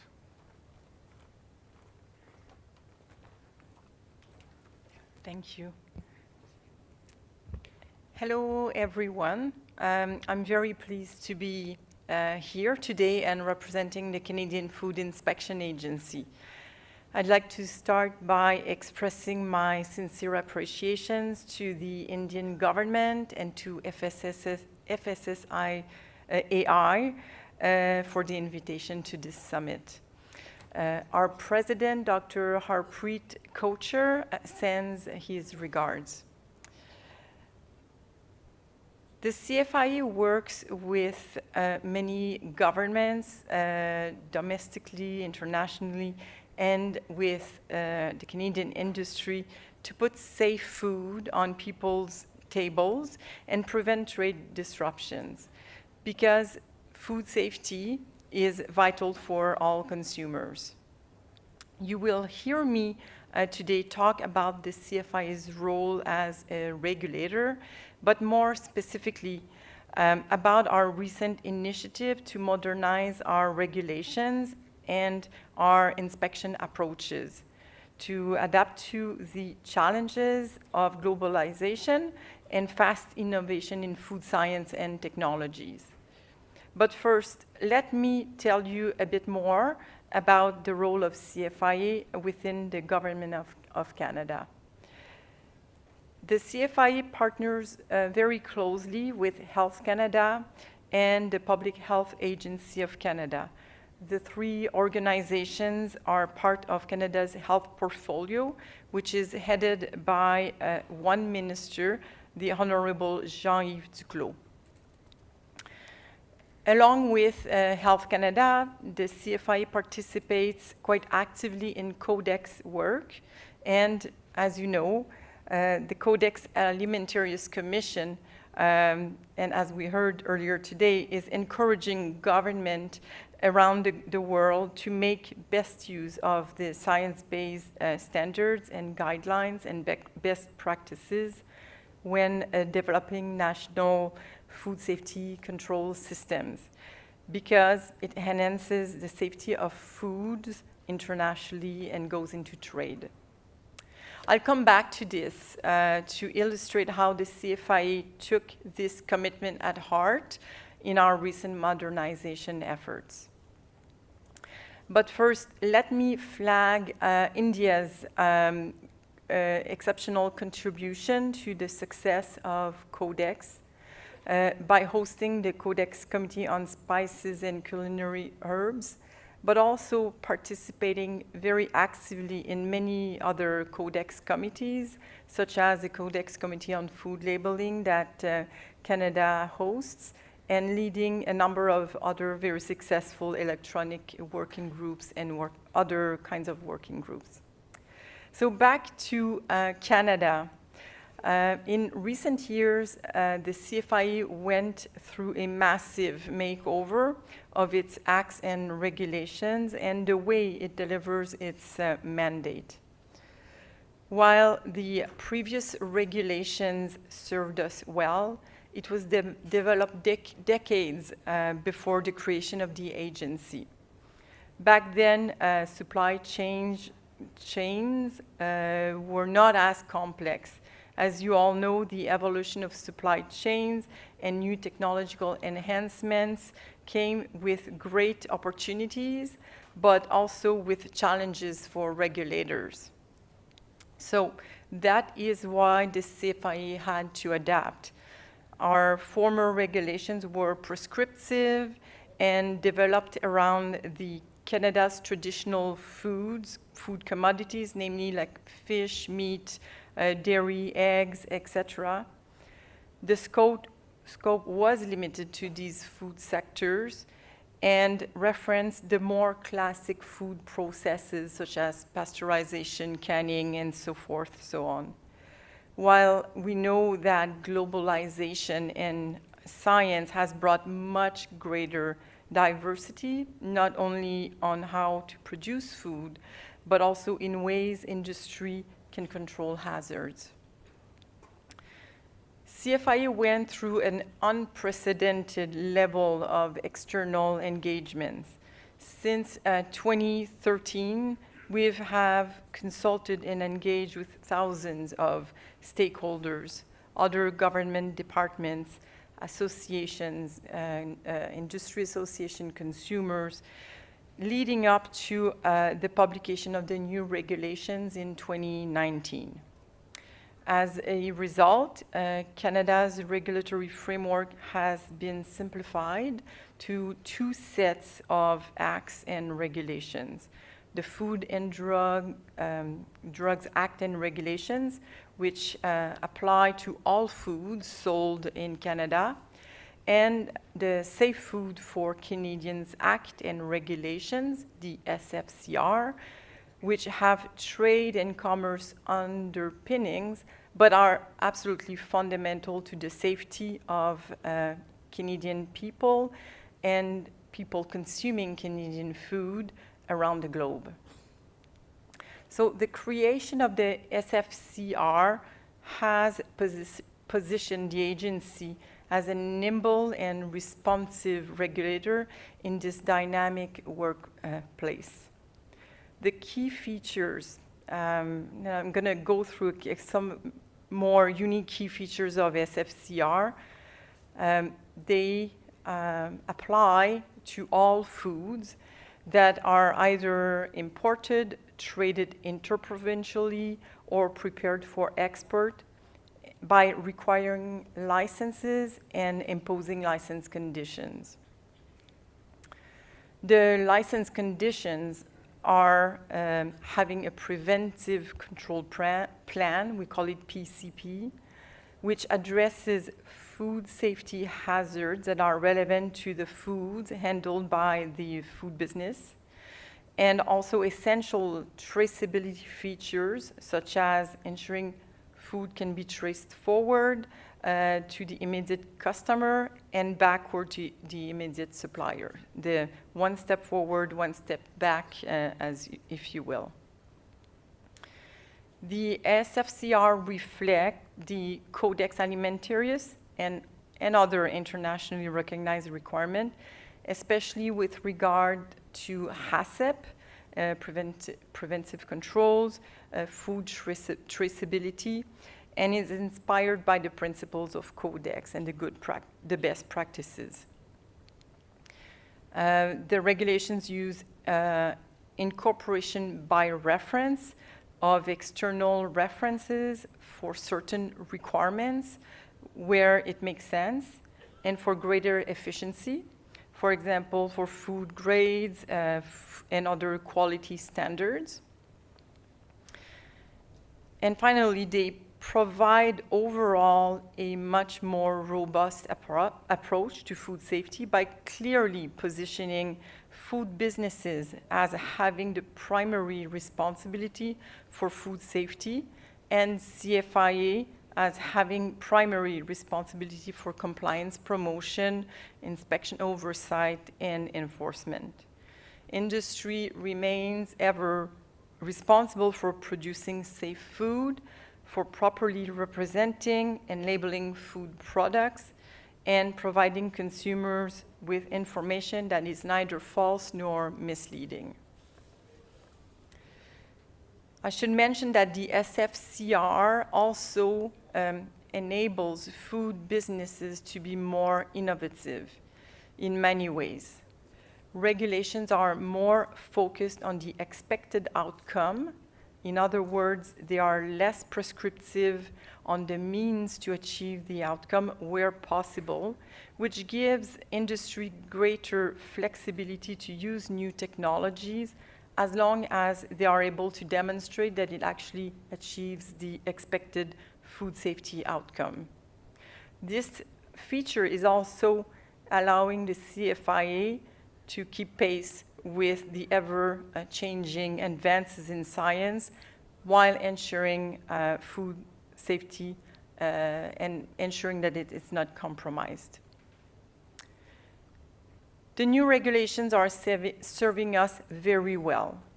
It also presents new challenges, and I will cover that very shortly.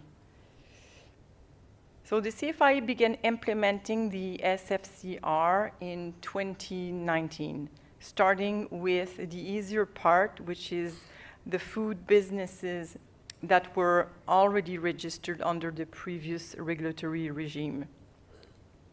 But as I mentioned earlier, SFCR encompasses all food sectors, which means they are covering a much broader scope of regulated parties. We took a graduated approach to onboarding the new regulated sector, which comprise a wide range of foods, such as snack, beverages, coffee, tea, oil, spices, grain-based foods, etc.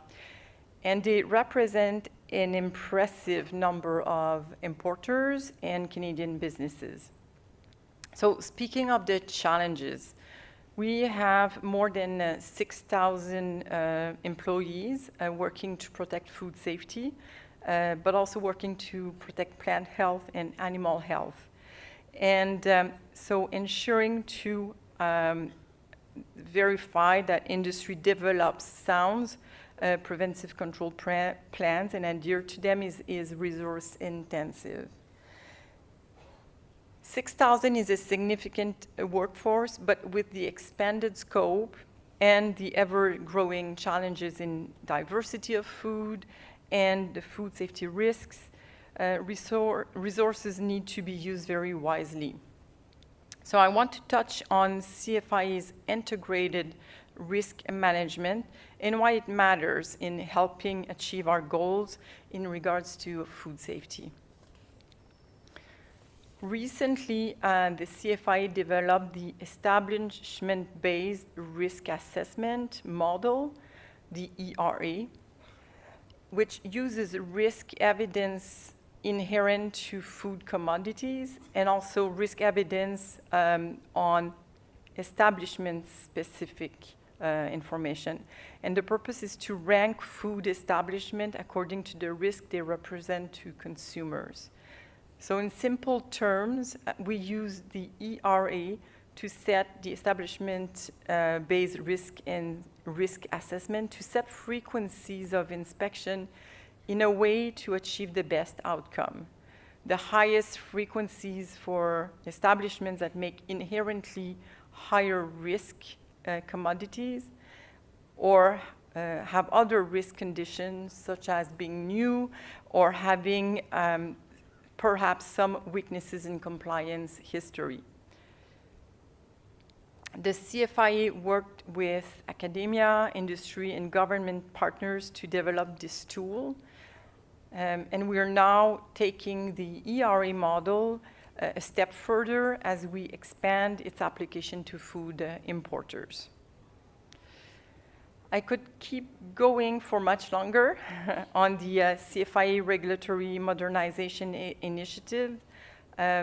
For example, there's a lot to say about the human resources side of the story because these changes represented a paradigm shift for many of our inspectors, given the context of less prescriptive regulations, which also call for stronger understanding of food safety by our employees. In closing, I encourage everyone to continue to work together to help keep food safe and preserve consumer confidence. It was a pleasure to speak with you, and I wish you a very nice meeting. Thank you. Thank you very much, Mrs. Sibeli, for very insightful thoughts on the way CFIA works and the innovations they brought in. A lot of it will be discussed in the last session as well. Now we have a recorded message from the Honorable Minister of Food Safety and Minister of Oceans and Fisheries from New Zealand. And it's always an honor to listen to the policymakers as well. So I request for the recorded AV message from Ms. Rachel Brooking, who is Honourable Minister of Food Safety. Yeah. Tēnā koutou katoa, ka nui te onore ki te mihi kia koutou. This formal Māori greeting translates to all who have gathered here. It is an honour to acknowledge, welcome, greet and meet all those present, and thanks for your attendance. I'm delighted to have the opportunity to address this session, Global Regulatory Framework, at the Global Food Regulators Summit.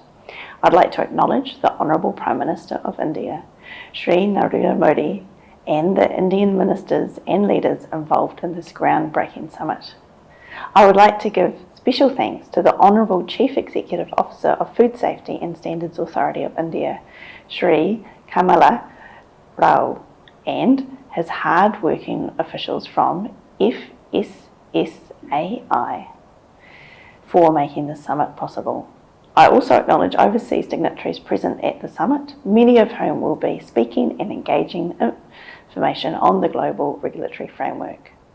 I also want to acknowledge Dr. Chris Cabell, New Zealand's Chief Food Safety Advisor. He'll be speaking today in this session and giving the plenary session address on the best practices on robust setting framework. I want to reflect on the global context we find ourselves in 2023, which is still characterised by much uncertainty and change.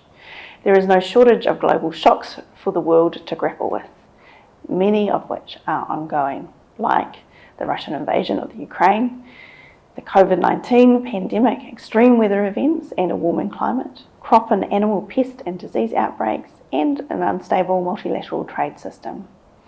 Access to safe and nutritious food is a basic human right, and governments play a key role in delivering it for their own people and for others right across the globe. This is especially true during challenging periods like those we're dealing with now.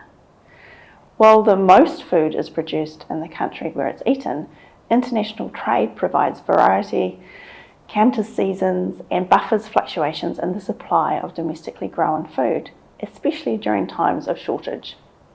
It means consumers have a reliable year-round supply of safe and nutritious food. COVID-19 is a case in point.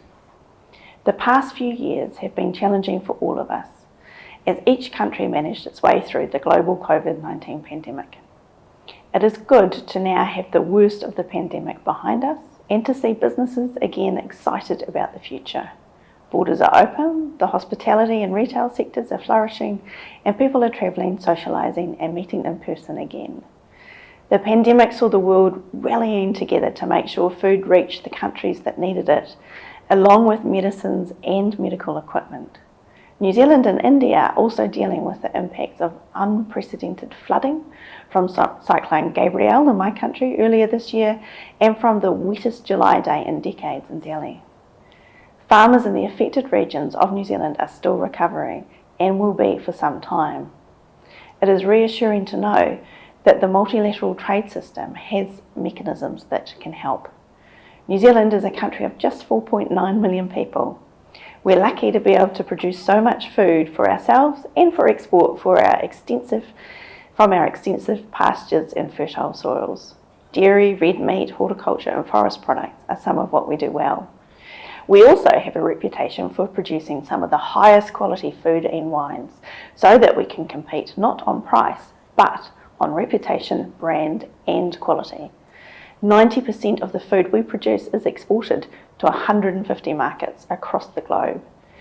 But equally important is maintaining a reliable source of safe, imported food from our trading partners for the things that we are not so well equipped to produce. For example, we import large volumes of grains, processed foods, fresh fruit and frozen vegetables. Free and open trade is a vital part of enhancing food security, not only during times of crisis, but at all times. Strengthening connections between our countries means we're better prepared for the challenges of tomorrow. New Zealand's regulatory systems are geared to support and be consistent with World Trade Organization rules. Our reputation as a high-quality producer of safe foods is important to us, and we know we have to work hard to maintain it. Food safety is a global challenge, and New Zealand is pleased to have been part of developing Codex, a global system of rules and standards that keeps billions of people safe all around the world. Events and networks like the one we are taking part in today also encourage the sharing of experiences, and I would again like to thank you for the invitation to speak and for New Zealand to take part. New Zealand Food Safety very much appreciates the positive and cooperative relationship it shares with its counterparts in India and is looking forward to exploring further opportunities for cooperation. This should not be limited to traditional food safety challenges. We should also explore new challenges like obesity-related diseases and the role of government in managing nutrition-based health. We could also explore the effect environmental degradation and climate change are likely to have on food production and the safety of new alternative technologies, including those aimed at reducing greenhouse gas emissions. We can also learn from each other as we develop new food production methods.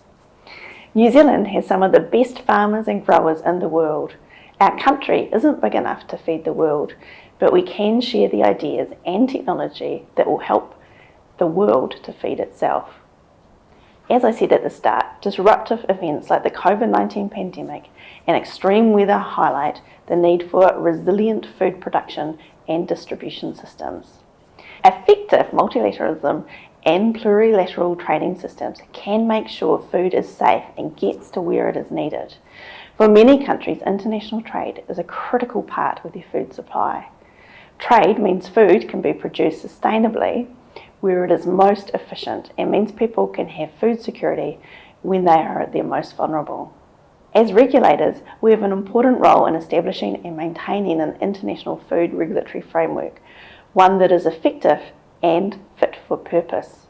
We have worked hard over many decades to put sensible standards in place that are recognised by our markets abroad as help build a reputation for quality. I'm confident that by working closely together to uphold a global regulatory framework, we can make sure safe, high quality and accessible food will reach everyone. Thank you for inviting me to speak to you today. I look forward to hearing more about your work. Nō reira, tēnā koutou katoa. Well, now we have with us Shri S. Gopalakrishnan. He is Special Secretary with the Ministry of Health and Family Welfare, and prior to that, he is an IAS officer of Tamil Nadu Cadre 1991 batch. He had a short stint with CEO also. It's CEO FSSAI as well. Now, without going into much details, we welcome Shri Gopalakrishnan and request him to make a presentation about the regulatory system that is being followed by FSSAI. That'll be like a prelude for a panel discussion. Gopal sir, please. Thank you, Harinder. I think I'm standing between you and another session and lunch, so that makes it more challenging. Good afternoon to all the people here. So what I'll do is, it's a short presentation on how food regulation evolved in India and is going on. So I would request your indulgence to let me not go through the full presentation. Kindly look at those issues, and we have a full team from the Food Authority here with us today and tomorrow, and we can chat offline about many other issues which may interest you. Next slide, please. So this slide tells us how the regulatory framework in this country has evolved over a long time. See, initially, as is the wont in most other countries, this was the remit of a variety of people. The health ministry had something to do with food safety. You had the food processing industry ministry, and you had the agriculture ministry, etc. So over a period of about 2 decades, the law came into place. In this long highway, the first significant change, I would say, will be 2006, when we first had a law. But that was just the first stage. You had a Food Safety and Standards Act. Thereafter, what about the machinery? And in a federal state-led country like India, how about the bringing in systems, bring in something in place which can deliver? And how about the multiplicity of stakeholders involved? So I would just like to throw light on 2-3 different things. See, we had to look at our stakeholders. Who are our stakeholders? The prime stakeholder is the FBO, who is the food business operator. Now, in a country like India, that starts from a small guy who is selling some food item on a cart to a huge chain. So, engaging these people and bringing them to a date on the necessity for regulation, that was a challenge, and that has been covered in a very significant way. The next set of people are the general population. See, for people at large, they need to know what is food safety and how is regulation going to happen. The third set of people are the industry, hotels and others who are involved.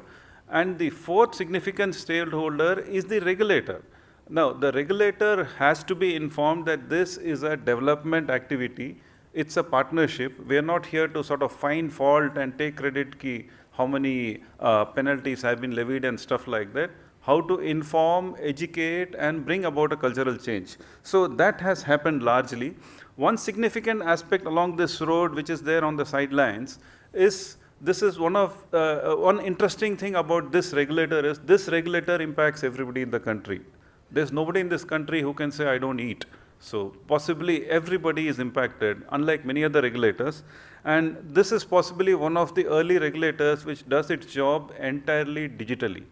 It's a digital platform at the state level, at the central level, whether be it registering for a license or inspection by an inspector and follow-up action, everything is on a portal and by a mobile. So these are the significant things. So this shows the long way which we have crossed to reach where we are today. Next, please. So this speaks about the mandate. This is common. All the health regulators, all the food regulators across the globe have the same thing. So anybody who is selling, who's bringing in, who's manufacturing, processed food, etc., has to be accountable, and there are norms by FSSAI which cover them. So this, all the different colors cover the different types of people who are in the food chain who are covered by some or the other regulation. Next. About one other single, next please. This is a very interesting slide because this tells how FSSAI has earned a reputation for itself as being entirely science-based. I mean, it is difficult to think of many government regulators or institutions where there ain't too much of politics. So here, at the base level, at the bottom side, you see something called scientific panels.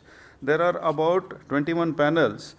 And apart from those 12 vertical panels which deals with specific food types, just like as it is organized in Codex or any other forum, you have 9 horizontal forums also, which deals with variety of issues, say packaging and stuff like that. And over and above the scientific panel, we have the scientific committee, and ultimately we have the food safety authority, so which is what is the FSSAI.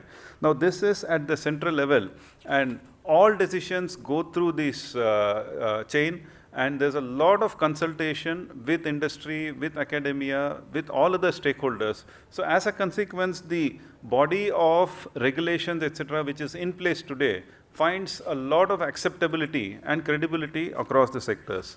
Next. This slide gives you just a short hint about various things which has happened, various regulations which have come. Some of them are very, very India specific also. You should see one of those in the second bullet, Ayurveda Ahara. So something about Indian sort of indigenous medical related sort of foods. So those sort of guidelines are also covered. And this is just a small listing. It is work in progress, and many, many more regulations are also coming in. Next. About the enforcement structure, see, there's no point in having a rule or a regulation without enforcement. Now, one interesting thing is the one in the orange color which you see is the central regulator.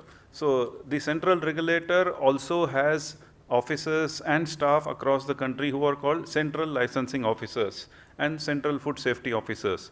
The guys in blue are the state level officers. Now, there is absolutely clear clarity on who does what. So it depends on the size, on the mandate and the scope and the interstate nature of business. So there is no overlap on whose role is what. And the point is, in the green, both the orange and the blue guys do what is in the green. Like there is a sample which is picked up from some place, and if it is found faulty, then you have the option of prosecuting him if it is unsafe. And if it is, say, misbranded or which is like substandard, then there is a case of an adjudication which ends up in penalty. So there is less of a thrust to catch somebody and imprison, etc. And you would appreciate that in a country which is so diverse with varying levels of literacy, etc., the effort has been more to inform, educate, and bring up to standard rather than just to find fault. So that is an interesting thing. And more interestingly, the way the structure has evolved itself leads a lot of reading between the lines. Many of the states for a long time did not have a food safety commissioner. Somebody in the health ministry would hold additional charge as the food safety commissioner.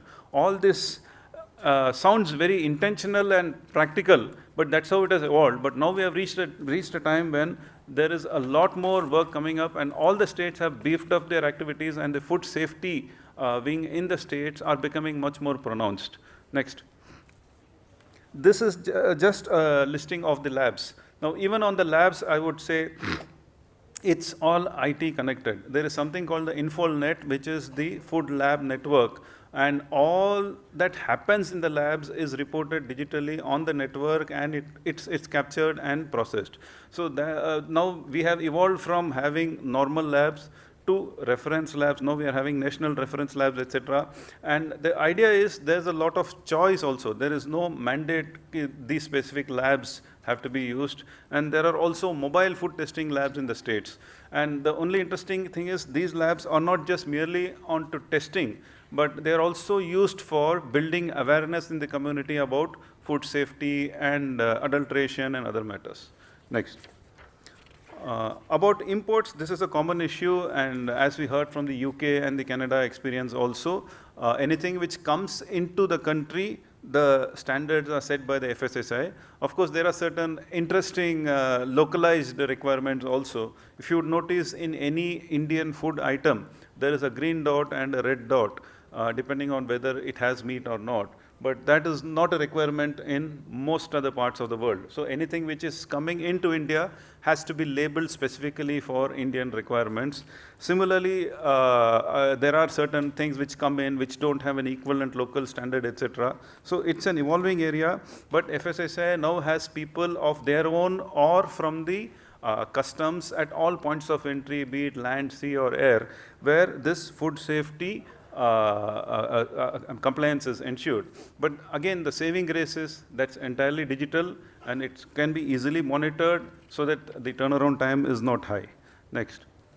This slide lists some role about how much of a harmonization has been done. Largely, the Indian laws are harmonized with Codex. In fact, the only complaint sometimes we hear is the FSSAI standards are setting the de minimal standard.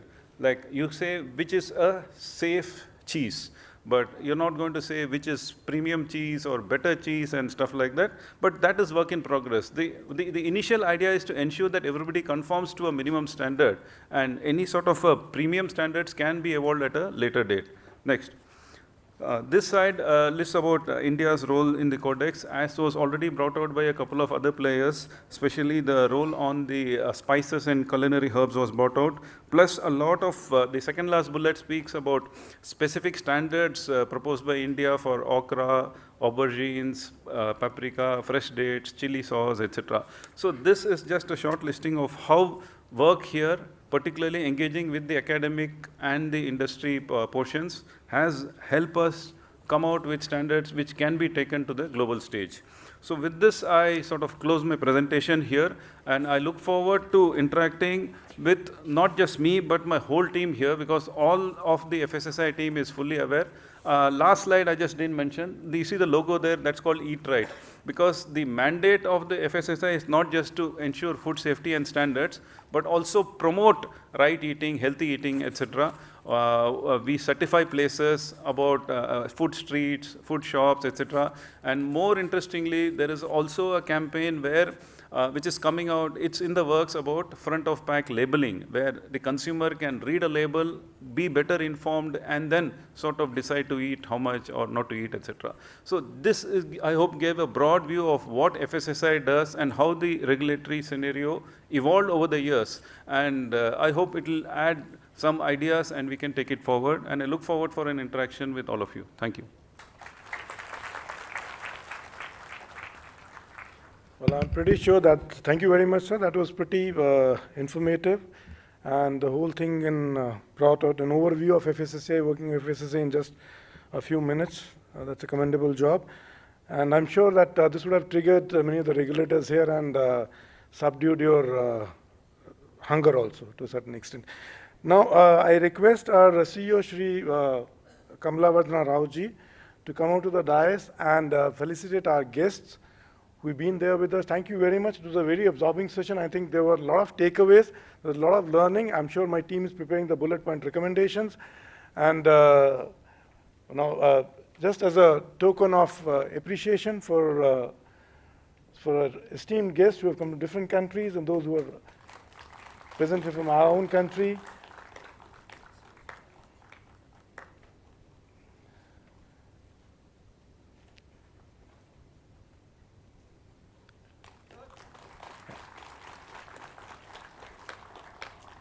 a big round of applause, because we have a guest coming from all the way from Canada, UK, and despite their busy schedules, they've been here.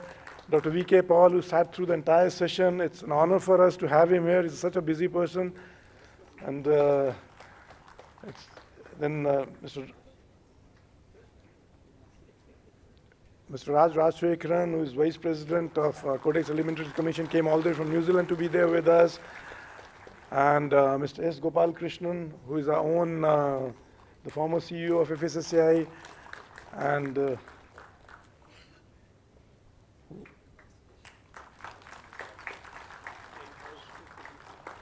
sure. So thank you very much, all the delegates in the dais, and it was wonderful. We had, I think it was very informative, this session. Now before we go on to the panel discussion, there's a small announcement. One of the Brazilian delegates has lost his phone, sorry. It's Mr. Hugo Caruso. In case if anybody gets any phone or cites any phone, please let us know about it. He's a little worried. He has come all the way from Brazil and he is running helter-skelter looking for his phone. So now the next, we are going on to the panel discussion. And this panel discussion is on the global regulatory framework. And this will be moderated by Mr. Sanjeev Chopra.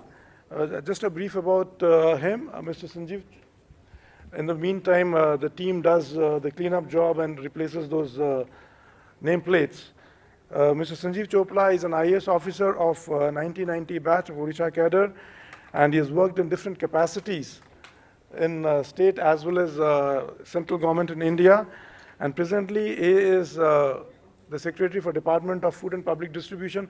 A very, very important assignment that he's got in his hand, because he is the man who is responsible for ensuring that the food grains, all the essential commodities, reach the last mile, and no one in the country sleeps hungry. So Mr. Chopra also, he's been rewarded with the National E-Governance Award for Excellence in Governance, Government Process Reengineering for Digital Transformation for the years 2020 and 2021. So it's a pleasure for us to have Mr. Sanjeev Chopra as a moderator with us for this session. I request Sanjeev sir to kindly come over to the dais and occupy his place. Sir, please. So we are, I know we are a little late because we started the session late, but I'm sure that, but this is always interesting to have panel discussions. Those are kind of interactions, and the lunch can wait, but not our panel discussions, I feel, because these are very interactive. I'm sure you guys are going to have fun now. And then we have a panelist. I'll invite Mr. Jembe Dorji, who is the Deputy Chief Regulatory and Quarantine Officer under Bhutan Food and Drug Authority, Ministry of Health, Government of Bhutan. He is one of the serving members of WHO Technical Advisory Group on Development of Global Strategy of Food Safety. Welcome, Mr. Dorji. Then we have Mr. Fernando Jo Contrado Jarpa. Please forgive me if I pronounce your name wrongly. Mr. Jarpa is Deputy Chief of Mission, Embassy of Chile in India. He plays a very vital role in representing and promoting Chile's interest in fostering bilateral relations with the host country. Then we have Mr. Hugo Caruso, the man, I just wish he gets his phone back early. He holds the position of Joint Secretary of Department of Inspection of Plant Products of the Ministry of Agriculture, Brazil.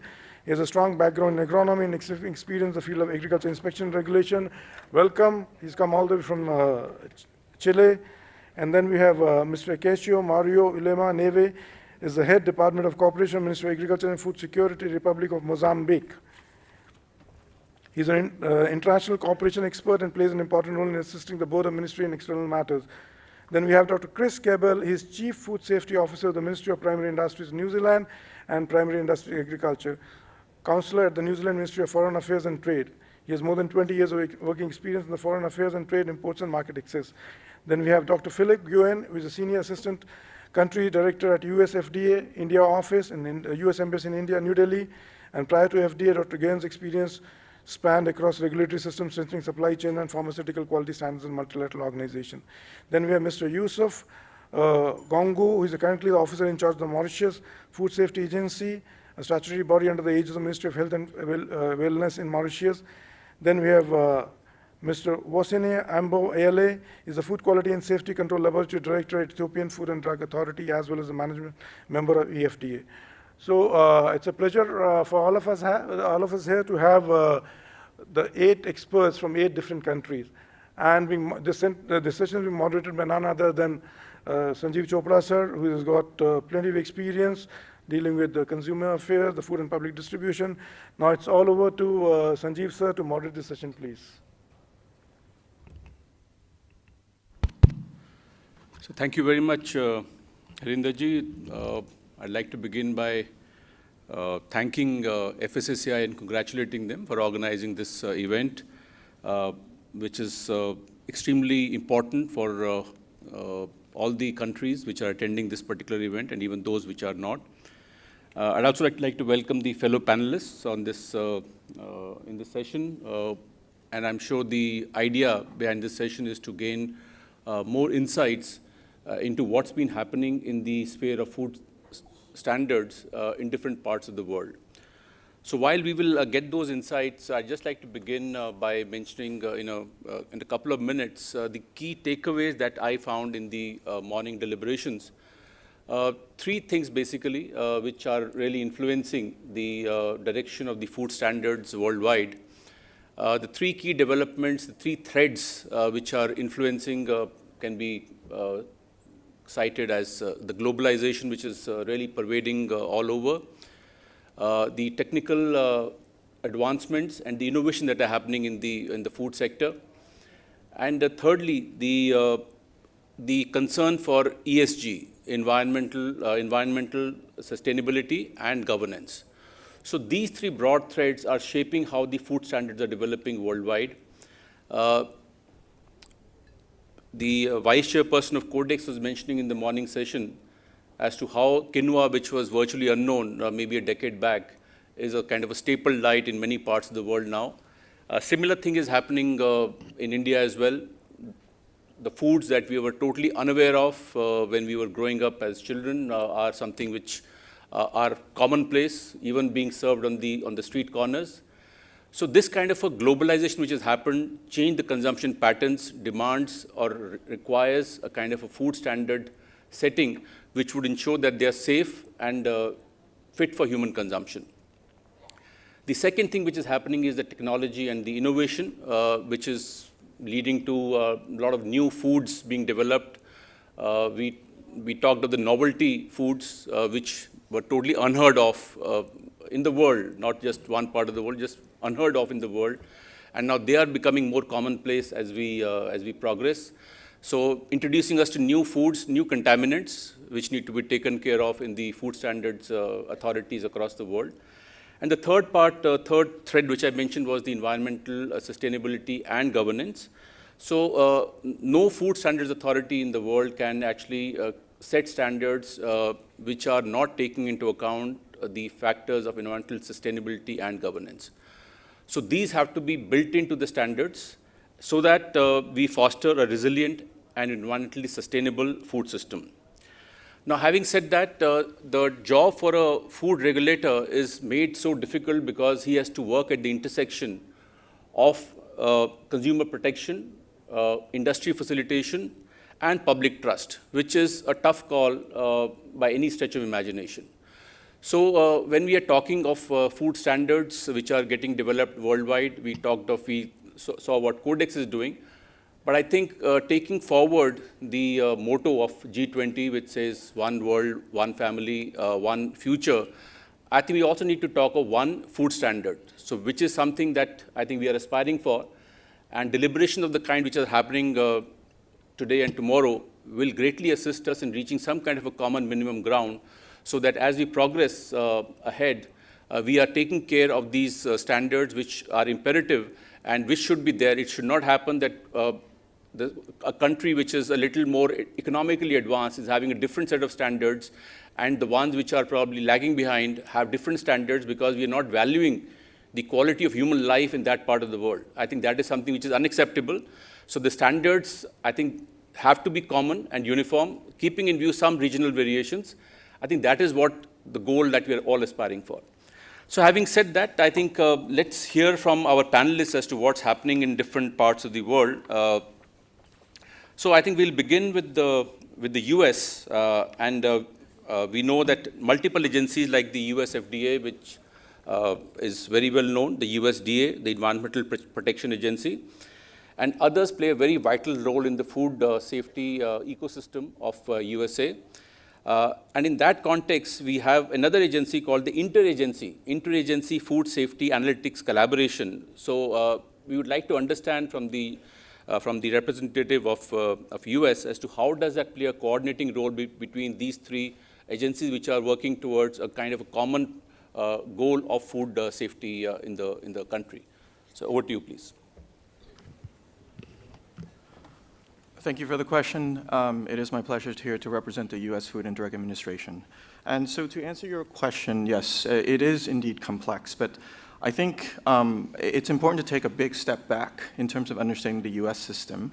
The system that we've developed evolved from the particulars of our legislative framework, which is in itself a distributed framework. And what I mean by that is that the approach to food safety in the food ecosystem is shared by multiple federal entities, and then at the state level and at the local level as well.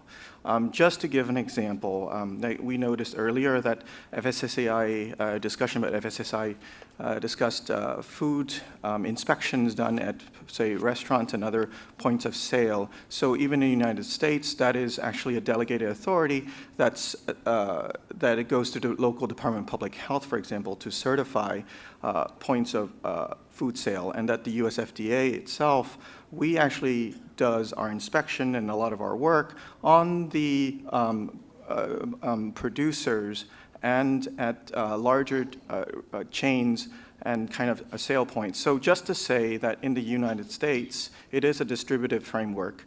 But the overall goal of the food ecosystem in the United States for food safety is one that has evolved since the passage of FSMA, or the Food Safety Modernization Act in 2011 for the US. So for us, the movement towards preventative control, the movement towards bolstering import tools, mandatory recalls, and enhanced partnerships have been the guiding light for the US food ecosystem to maintain food safety. So from an interagency perspective, and just to give an example of how the US agencies work together, the US FDA maintained a series of agreements with our regulatory partners that includes the USDA, includes CDC for Center for Disease Control, and includes other entities such as local public health departments to address certain parts of the food safety net where we have shared equities. So to give you a few examples, the US FDA have established agreements with the EPA, or our Environmental Protection Agency, on additives in water. So this is one area in the US food supply where multiple agencies have domains, have interests. Another point of interest maybe is our work with the USDA, and in here there's a particular set of agreements. So we have the USDA on describing the intended roles for the oversight of human foods produced using animal cell culture technology derived from cell lines of USDA-enabled species and required to bear USDA mark of inspection. So those are just two small examples of the kind of series of agreements we have with entities from the local to state to the federal level to maintain the global, the US safety net, and hopefully the global safety net as well. Thank you. Thank you very much, Dr. Philip.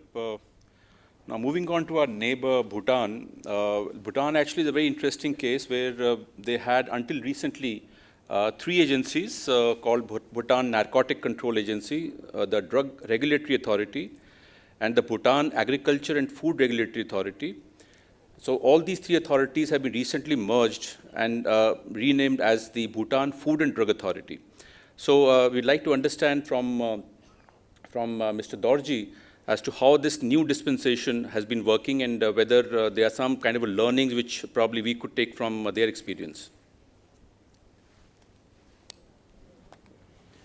Thank you, sir.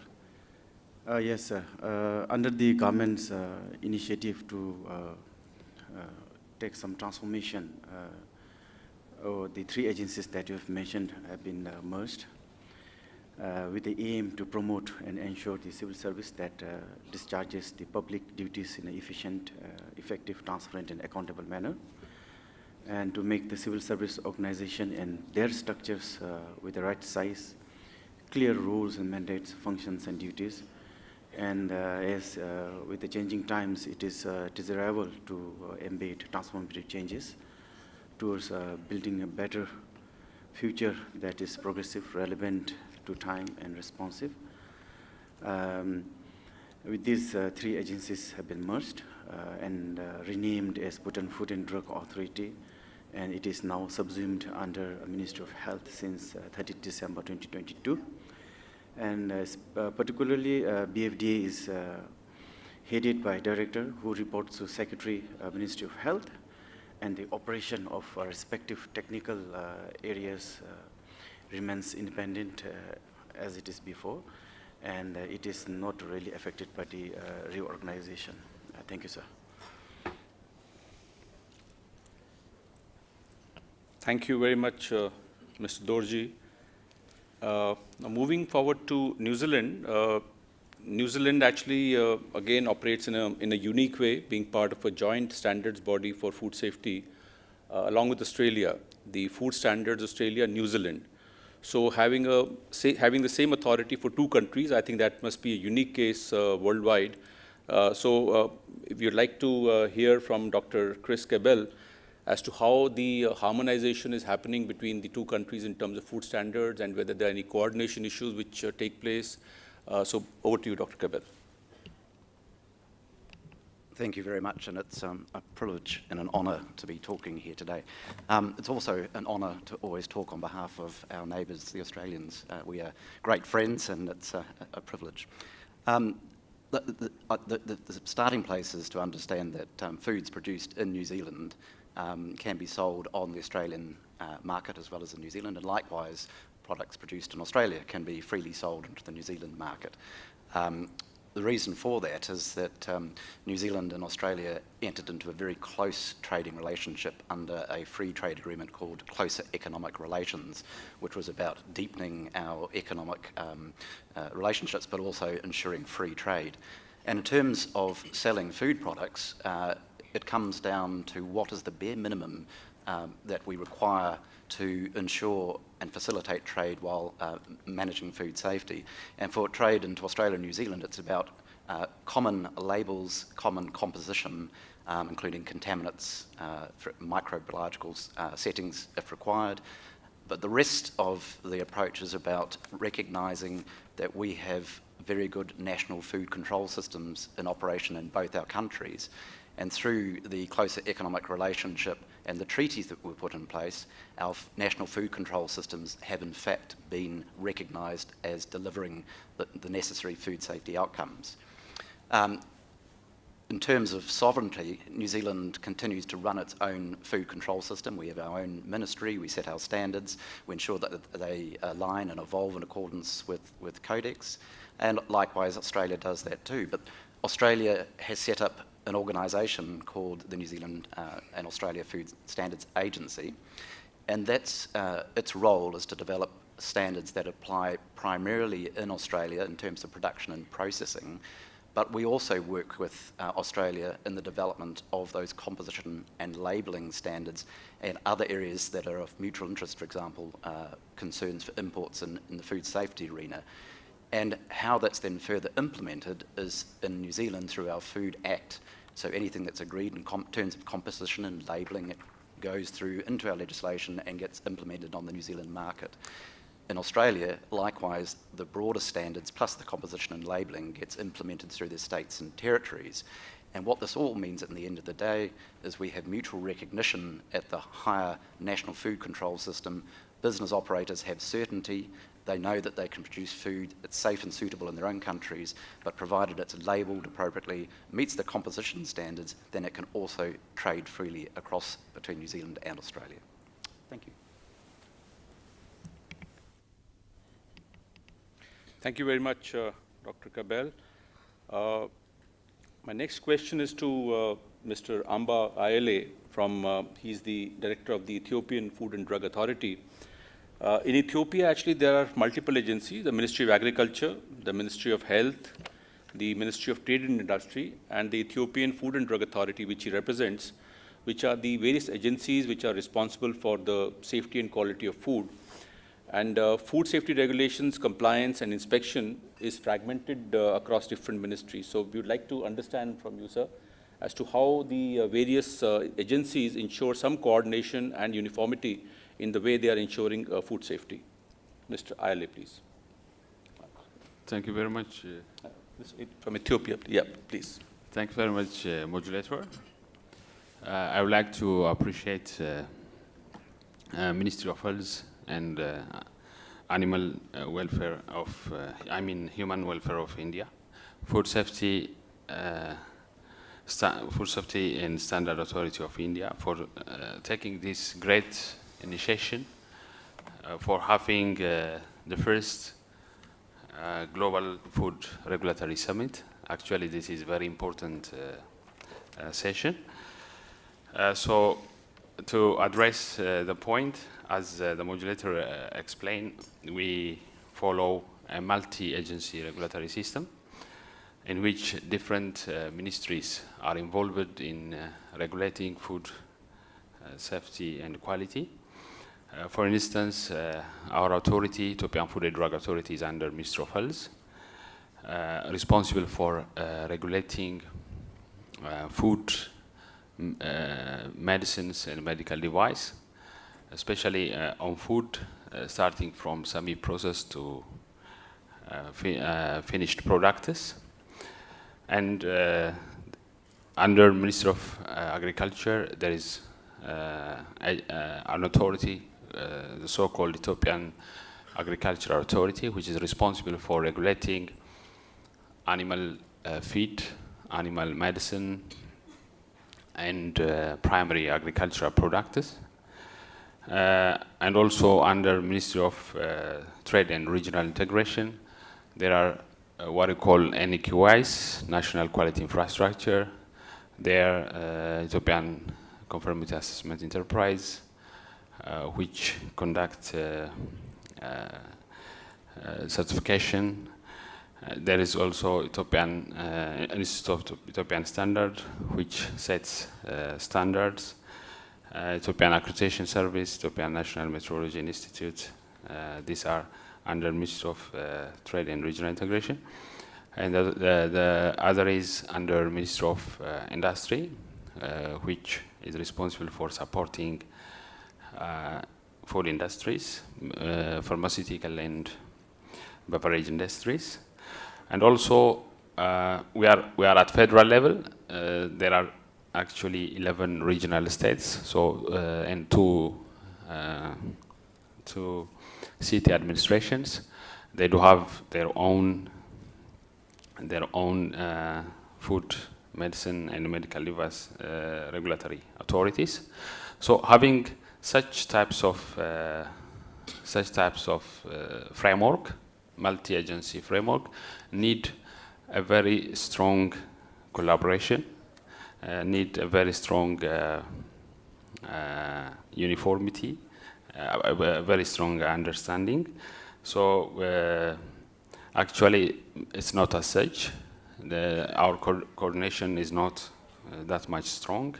Our information exchange is not that much strong, but we are working on it to come up to the maximum level, like by forming steering committees from responsible stakeholders and having technical working group which focus on issue of food safety.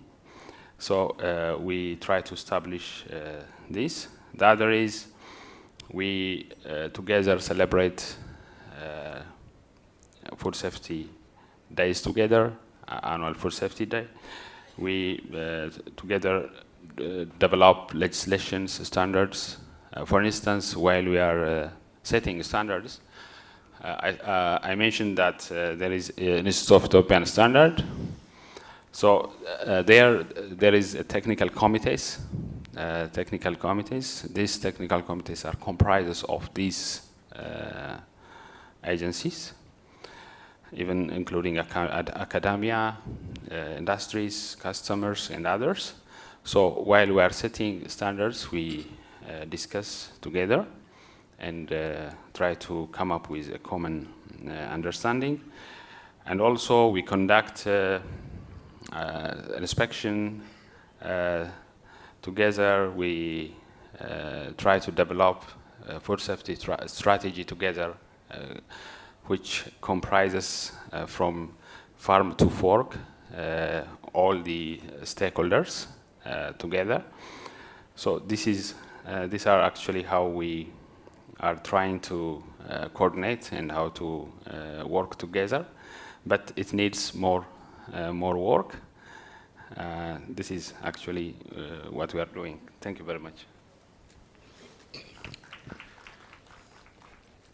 Thank you very much, Mr. Aile. Moving on to Brazil, where we have Mr. Hugo Caruso, the Joint Secretary of the Department of Inspection of Plant Products.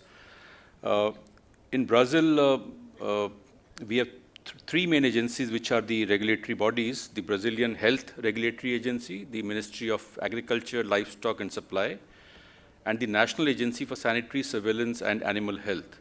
So these three agencies are the bodies which are responsible for overseeing the various aspects with regard to food regulation in that particular sector. So I'd like to, or maybe all of us would like to understand from Mr. Caruso as to which is the then nodal body which regulates food safety standards, and which is the body which actually interfaces with the public with regard to the food safety standards. So in case you could enlighten us about that.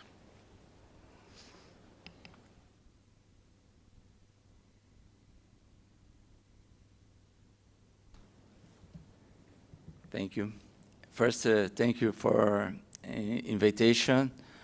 We are happy to be here in this important event for the world. Health and food production walk together. In Brazil, food safety matters are shared responsible two bodies, Anvisa and MAPA. Anvisa because in the likened to Minister of Health has the task of the sign of the novel food or the new technology advance, always with a focus on public health. Regulation of information on products labels is also under Anvisa umbrellas. Anvisa is there for the agents, the line and the regulation with the approval of medicines, cosmetics, food packing, and food items in general. These agents is also responsible for the establishment of national maximum limits for residues and contaminants. MAPA, on the other hand, regulates and inspects and supervises the industries and the plants which produce all the products of both animal and plant origin. MAPA regulations are focused and aimed at production process in order to assure that this process meets the safety requirements established both by MAPA and Anvisa, as well as on establishing the technological use of additives. MAPA and Anvisa work in a complementary way, as both expect the food offered to society to be of good quality and safe for consumption. However, MAPA works and focuses mainly on the development of agricultural production chains. Thus, just an example, by regulating inspection and supervising the production of beverages, MAPA is guaranteeing the primary production of the fruit that will serve a raw material for these products.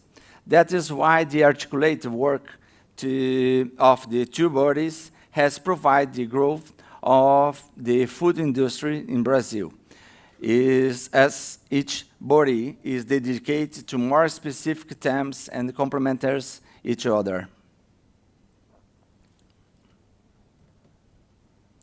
Okay.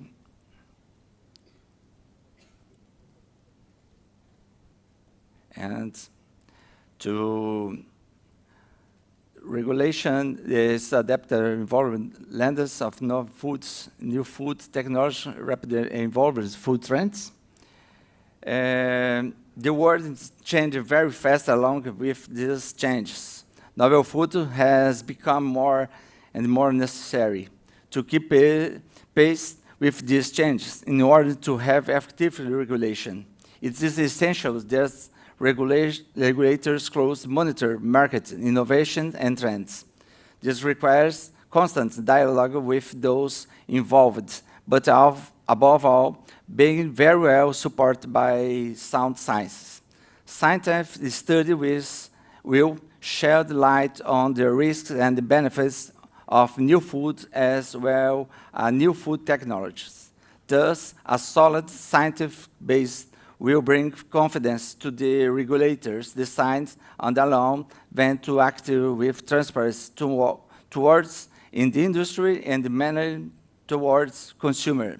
In short, we understand that investment in science, in professional training, and constant dialogue with society will enable us to respond to innovation quickly and effective.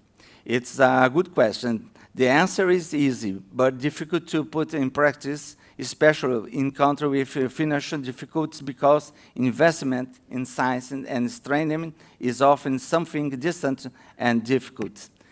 Hence, the importance of events like this to bring nationals together so that knowledge is shared. Thank you. Thank you very much, Mr. Caruso. That was very interesting to know how things are being managed in Brazil. With that, we would like to now understand from the gentleman from Mozambique, Mr. Acasio Nive, the head of the Department of Cooperation in Mozambique. Mozambique food and agricultural import regulations and standards are developed and administered by 3 government ministries: Agriculture and Rural Development, Trade and Industry, and Health. So in case we could know from you, sir, as to how can cooperation and collaboration with the other sectors such as public health, agriculture, industry, how is the present system operating, and are you planning any kind of changes to ensure a more holistic approach to food safety and regulation?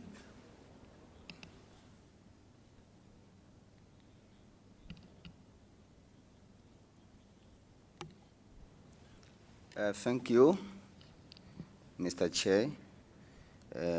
First of all, I would like to address our gratitude for this invitation. We feel honorable. So I would like, before to point out my question, I would like to say that food safety regulatory framework is at the priority of the government of the Republic of Mozambique. As you pointed out, we do have 3 institutions coordinating these issues. I will start briefly what each of the institutions, each of the ministries are dealing with. Start by the Minister of Health.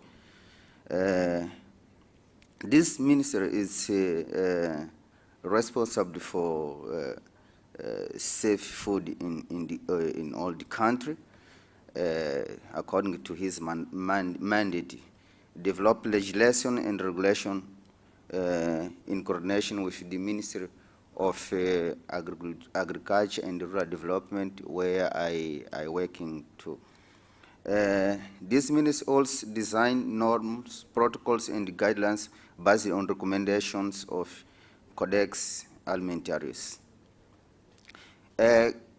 Coming up to the Ministry of Agriculture and Rural Development, let me say that the mandate of this ministry is to direct plans and ensure the execution of legislation and policy in the field of agriculture, livestock, agriculture, hydrocarbons, agroforest plantation, food security, and coordination of rural development. It's important to point out that this minister ensure the protection of plant health, including aquatic animals, zoosanitary, and control public health. It is the responsibility of the Ministry of Agriculture and Rural Development, the conception of the regulation regarding the inspection and the quality assurance of the product that establish hygiene and sanitary for quality management that give agrarian handling activities that ensuring compliance with the with markets requirement and better consumer. We do have also the Ministry of Industry and Trade. This ministry, this institution is responsible to ensuring the formulation, elaborating and implementation of the sectoral policy and strategy for promoting of the growth of industry production, trade, agriculture, marketing, and export and import. Let me conclude saying that as like Ethiopian, we do have in ministerial working group which is responsible for coordinating, evaluating the issues related to food safety regulatory. Thank you very much. Thank you very much, Mr. Nive. Moving on to Mauritius. In Mauritius, the Ministry of Health and Quality of Life is responsible for ensuring food safety through the Food Act of 1998 and the food regulations of 1999. Now, in case we could understand from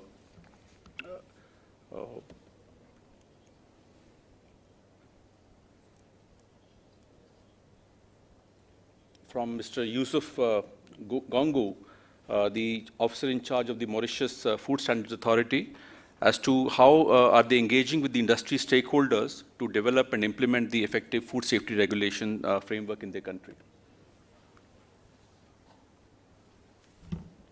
Thank you, Chair, for giving me this opportunity to answer this question. First of all, allow me to thank the government of India, in particular the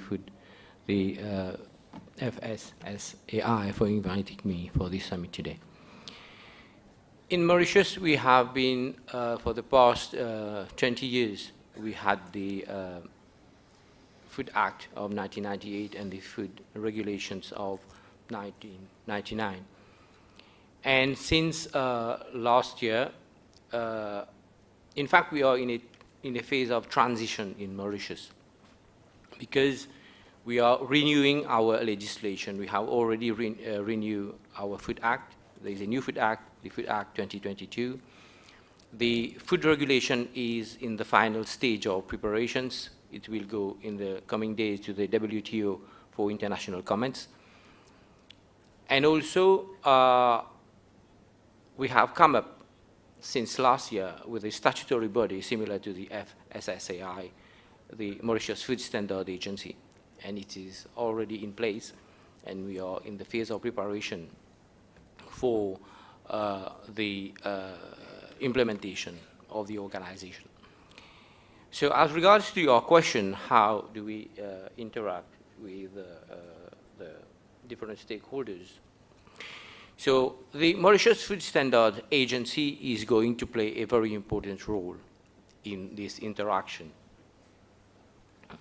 It's going to, it is regulated, it is governed by a board. On this board there is stakeholders, as you know, a statutory body, there's stakeholders from the different sectors, not only from the consumer, the industry, but different ministries involved in food safety in Mauritius, and also different departments who are involved, Department of the Ministry of Health and Wellness, who are involved in food safety.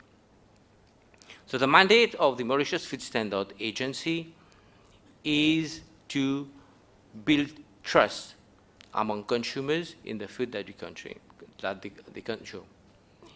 And it will be the mandate of the Mauritius Food Standard Agency to communicate, to establish a dialogue with both the consumer and the industry, so that we can provide the consumer with information that is helpful to them. As regards to the industry, they will be involved through different channels of communication. In fact, at the ministry, we have the Mauritius Food Standard Agency, who is mainly concerned with developing the regulatory standard. And there is the enforcement branch, the Public Health and Food Safety Inspectorate. They will be mainly concerned with enforcing the legislation. So these dialogue with industry will be through the Public Health and Food Safety Inspectorate to some extent, but mainly with the Mauritius Food Standard Agency. So we will be communicating with them to help them to implement the legislation. And in being given that we are in, as I said earlier, we are in a transition phase, and we are now having a new legislation which has more focus on food safety and food nutrition. They will have to comply with the law. The agency is here to help them to implement the law and also to help them to comply with all the new regulations that will be developed in the coming months, in the coming years. As I said earlier, that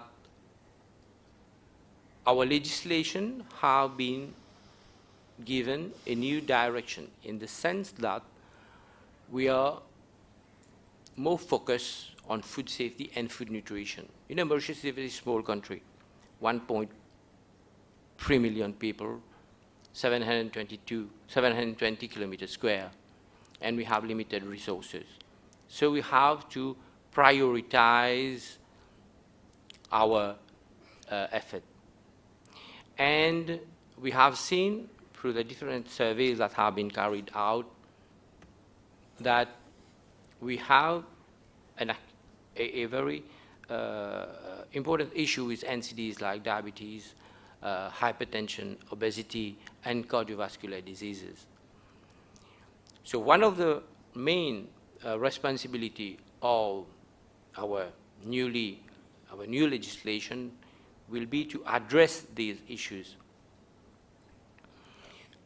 For example, we'll be regulating on trans fat. All the food will have to be, will set standard, which have already been set by the World Health Organization. So we'll set standards for trans fat. We'll be regulating the level of salt in certain specific food. We'll also be having standards regarding saturated fat in food. So all these standards will have to be communicated to the industry so that they can comply with the legislation. And this responsibility rests upon the Mauritius Food Standard Agency, where we will have to work together with the industry. And there is also, will be also in the coming months developing our front of pack nutrition label through a regulation so as to enable the consumer to make informed choices regarding the food that they consume, and in this way addressing the health issues that I have mentioned earlier. Thank you. Thank you very much, Mr. Gongu. Moving on to the next delegate, next panelist, Mr.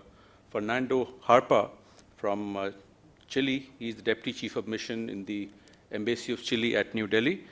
So Chile is a very interesting case because it places the Chilean food control system places strong emphasis on preventive measures, such as hazard analysis and critical control point. I think it would be good to hear from Mr. Harpa as to how the Chilean food control system works and how does the risk analysis principle are engraved in the system in Chile.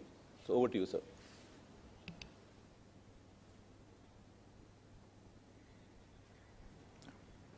Thank you, Mr. Chobra. Well, I have to start saying that in terms of national regulations, Chile largely adopts the recommendations of the Codex Alimentarius in accordance with the Agreement of Sanitary and Phytosanitary Measures and the World Trade Organization Agreement on Technical Barriers to Trade.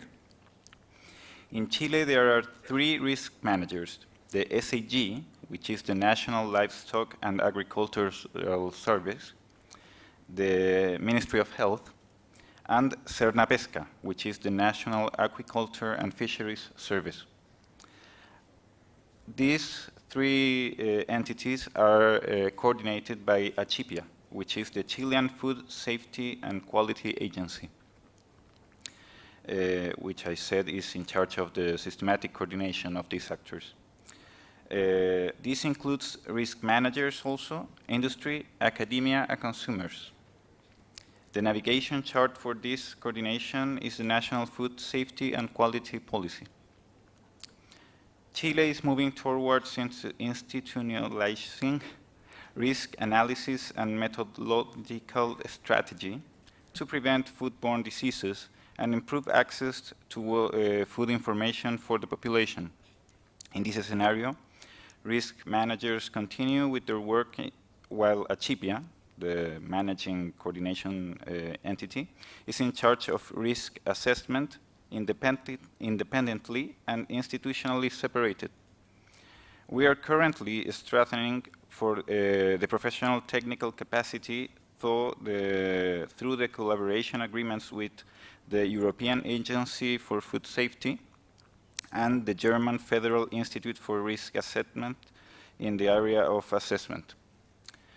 Finally, I have to mention the robustness of the Chilean system, which is evidenced by the large number of markets to which our country exports. Regarding exports, the system is adapted to meet the standards required by the destination markets. Thank you very much. Thank you very much, Mr. Harpa. So, while we've heard from all the panelists about what's the system for food protection and food safety in the respective countries, now we have, in terms of time, I think we are already running about 40 minutes behind schedule. So I'm also reminded that there is a very thin line which divides hunger and anger. So while I'm tempted to actually request the audience to pose some questions, but I think I have no choice but to guillotine that, we would now move for lunch. And before I do that, let me thank profusely all the delegates, all the panelists present here. It's been a very insightful and a session which has got a lot of value for, I think, each of us in terms of understanding what's happening in respective countries. And I'm sure that will go a long way in harmonization of the standards which we are aiming for eventually in terms of food standards across the world. So thank you very much to the panelists, and thank you very much to the organizers. Thank you so much, sir. It was a wonderful deliberation. In fact, it was good to know about the way the different regulatory systems work in different countries. Because of paucity of time, and as sir said that there's a very thin line between hunger and anger before you get angry. So let me now request Sanjeev Chopra sir to kindly felicitate our panelists here. We can always have discussions on the sidelines during lunch or during tea break. Mr. Jambe Dorji, Mr. Jarpa, you can collect your memento souvenirs from Sanjeev Chopra sir. Mr. Caruso. No, let it be like this only. Karne dijiye, time nahi hai.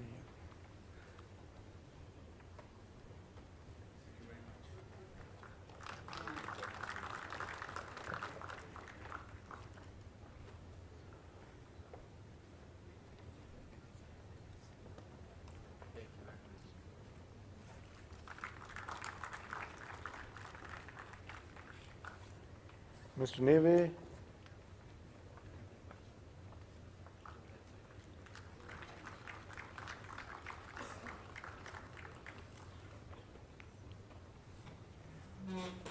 Dr. Chris Cabell,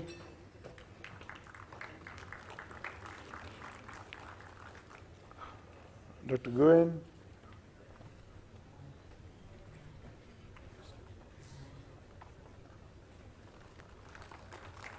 Mr. Guango,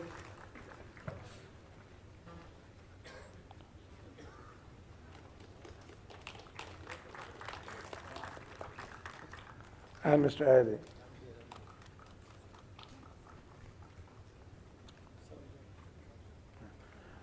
Thank you very much. Thank you very much, sir. Now I request our CEO, Shri Kamalabadna Raoji, to kindly felicitate our moderator and the chair for the session, Shri Sanjeev Chopra ji.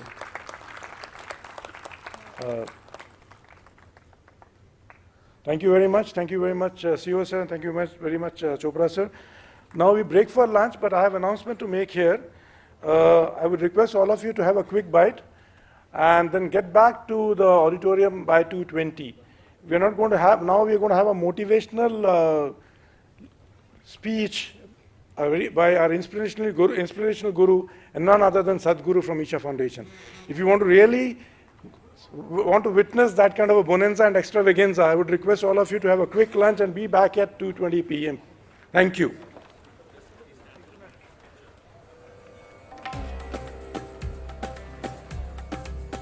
Annam Parabrahma Swarupam. Food is God's gift to us, reflecting the richness of its diversity.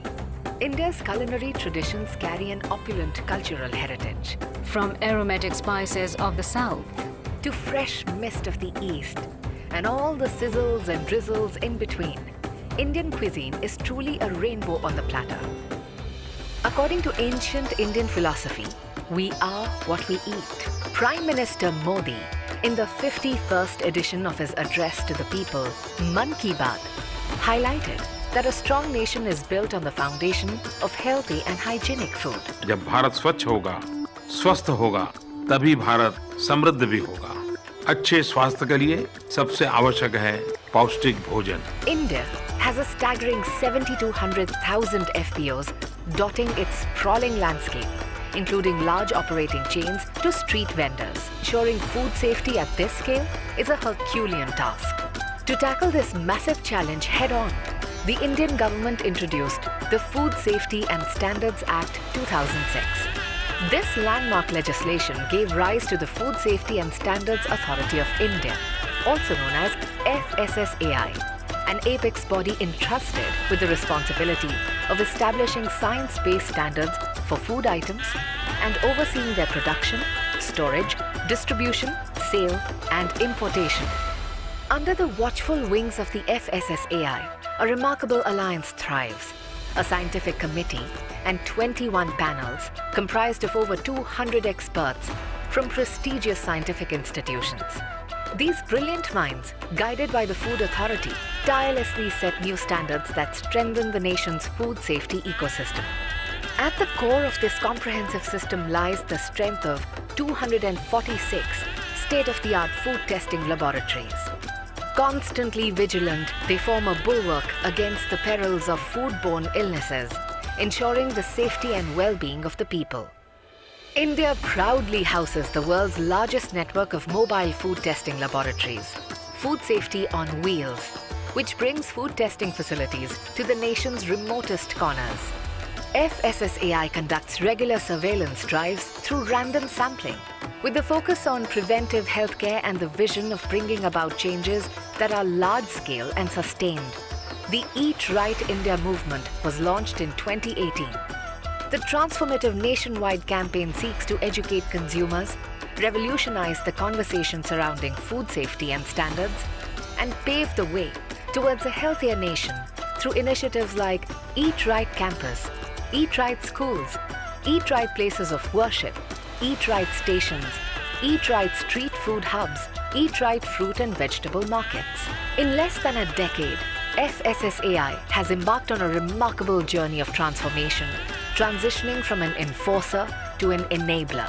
Spearheading the evolution of India's food safety landscape, FSSAI has played a pivotal role in fulfilling the pledge of Swasth Bharat. आज आपकी जिंदगी में कौन जीत रहा है? दिल या दिमाग? अच्छा, मजे की बात यह है कि दिल और दिमाग की इस कुश्ती की जरूरत ही नहीं है, क्योंकि अगर दिमाग चाहे तो ऐसे ऐसे सिंपल तरीके निकाल सकता है जिससे दिल भी खुश और तंदुरुस्ती भी बरकरार। अगर रोज के खाने में तेल का इस्तेमाल कम करना है तो जितना तेल अभी आप डालते हैं उससे धीरे धीरे कम कीजिए, और फिर कुछ दिनों बाद और थोड़ा कम। और अगर नमक कम करना है तो भी यही, खाना पकाते समय नमक की मात्रा आप धीरे धीरे कम करते जाइए। और ऊपर से सैलेड, दही या फल पे नमक मत छिड़किए। चाय में चीनी लेते हैं, यानी कोई नहीं, लीजिए लीजिए, बस आधा चम्मच कम कर दीजिए, और कुछ दिन बाद समझ गया ना, क्योंकि तंदुरुस्ती दिल से ज्यादा दिमाग का खेल है। Start reducing your intake of sugar, salt and fat from today.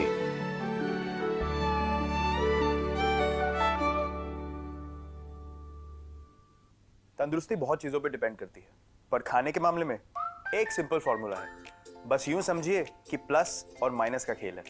देखिए, आटा, चावल, तेल, दूध और नमक खरीदते समय प्लस F के निशान को चुनिए। ये फोर्टिफाइड फूड्स हैं जिनसे आपको संपूर्ण पोषण मिलेगा। और खाने में घी, तेल, नमक और चीनी को कीजिए थोड़ा माइनस। तो प्लस F और थोड़ा कम, है ना simple. Eat right, stay fit, तभी India super hit.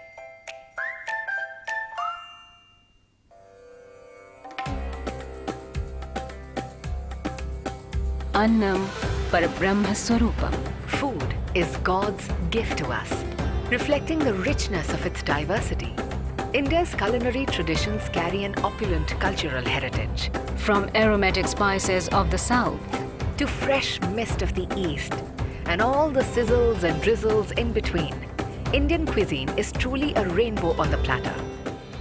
According to ancient Indian philosophy, we are what we eat. Prime Minister Modi, in the 51st edition of his address to the people, Man Ki Baat, highlighted that a strong nation is built on the foundation of healthy and hygienic food. जब भारत स्वच्छ होगा, स्वस्थ होगा, तभी भारत समृद्ध भी होगा। अच्छे स्वास्थ्य के लिए सबसे आवश्यक है पौष्टिक भोजन।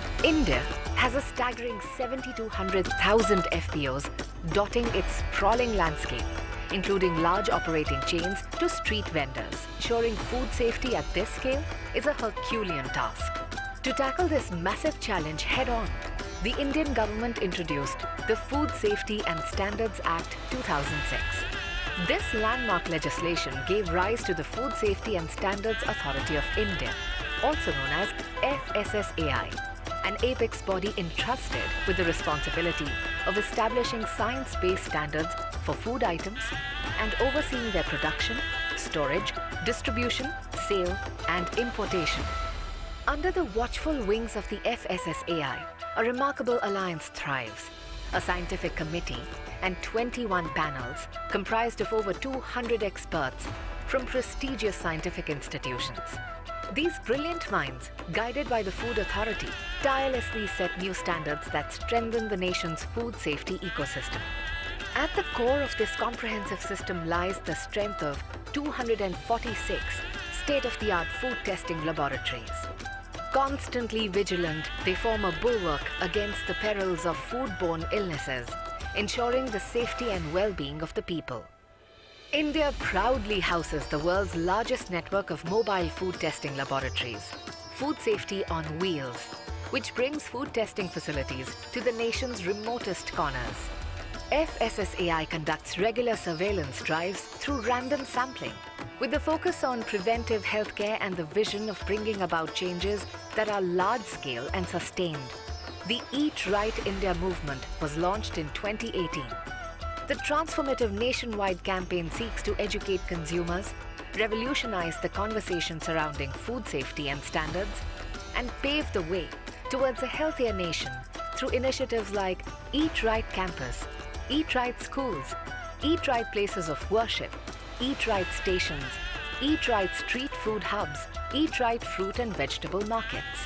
In less than a decade, FSSAI has embarked on a remarkable journey of transformation, transitioning from an enforcer to an enabler. Spearheading the evolution of India's food safety landscape, FSSAI has played a pivotal role in fulfilling the pledge of Swasth Bharat. आज आपकी जिंदगी में कौन जीत रहा है, दिल या दिमाग? अच्छा, मजे की बात यह है कि दिल और दिमाग की इस कुश्ती की जरूरत ही नहीं है, क्योंकि अगर दिमाग चाहे तो ऐसे ऐसे सिंपल तरीके निकाल सकता है जिससे दिल भी खुश और तंदुरुस्ती भी बरकरार। अगर रोज के खाने में तेल का इस्तेमाल कम करना है तो जितना तेल अभी आप डालते हैं उससे धीरे धीरे कम कीजिए, और फिर कुछ दिनों बाद और थोड़ा कम। और अगर नमक कम करना है तो भी यही, खाना पकाते समय नमक की मात्रा आप धीरे धीरे कम करते जाइए, और ऊपर से सैलेड, दही या फल पे नमक मत छीटिए। चाय में चीनी लेते हैं, यानी कोई नहीं, लीजिए लीजिए, बस आधा चम्मच कम कर दीजिए, और कुछ दिन बाद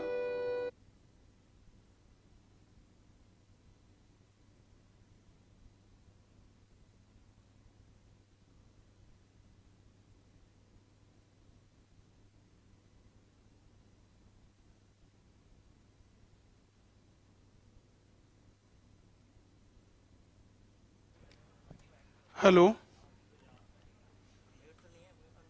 Is I'm audible?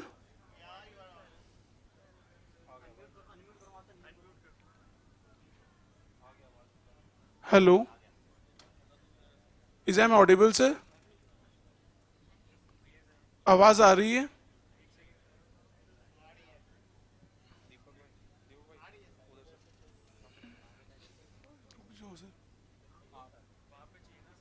हेलो, सदगुरु जी की टीम, आवाज आ रही है?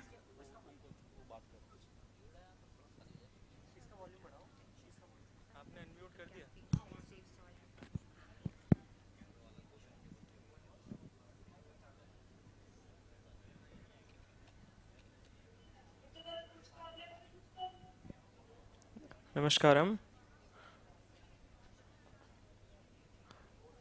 Is our voice audible at that end?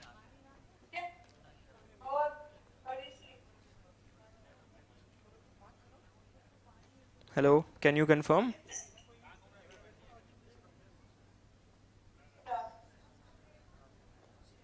We are not able to hear you properly. Can you please just say something?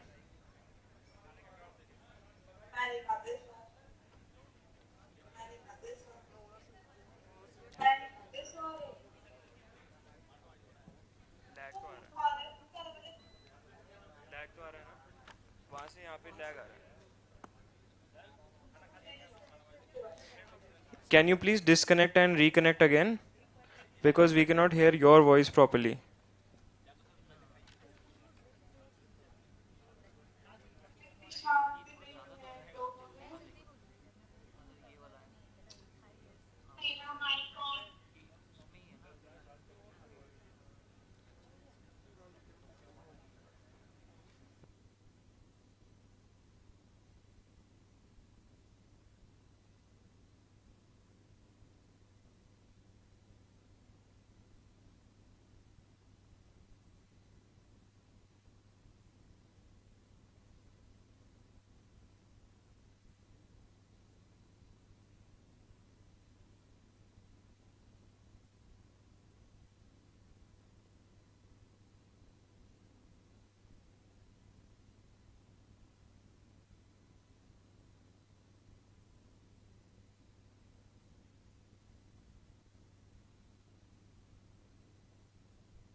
आपने कुछ बोला ही नहीं अभी.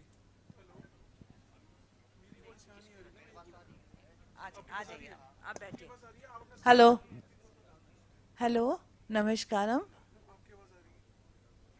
उसको बंद कर दो. आपकी आवाज वेबएक्स पे आ रही है. नमस्कारम. आप सुन पा रहे हैं हमें? Very good. हाँ नहीं, अब आपकी भी आवाज़ आ रही है हमें, बिल्कुल ठीक है. तो अब आप कनेक्टेड रहें.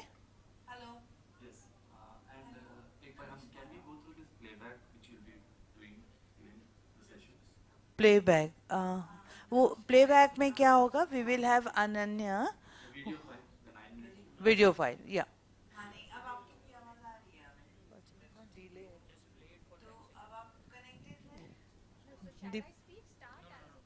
Just a moment.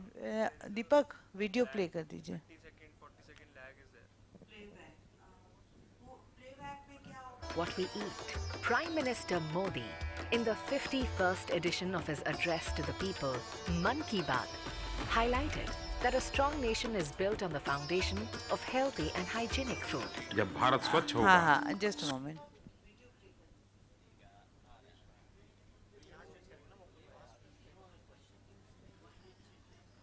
India and indeed around the world. While yoga and दिख रहा है आपको meditation video? are hello.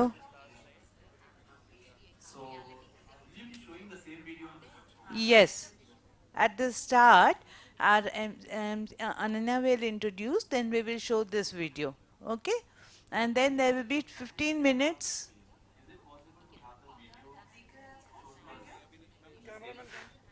Ray, yaar. Cameraman.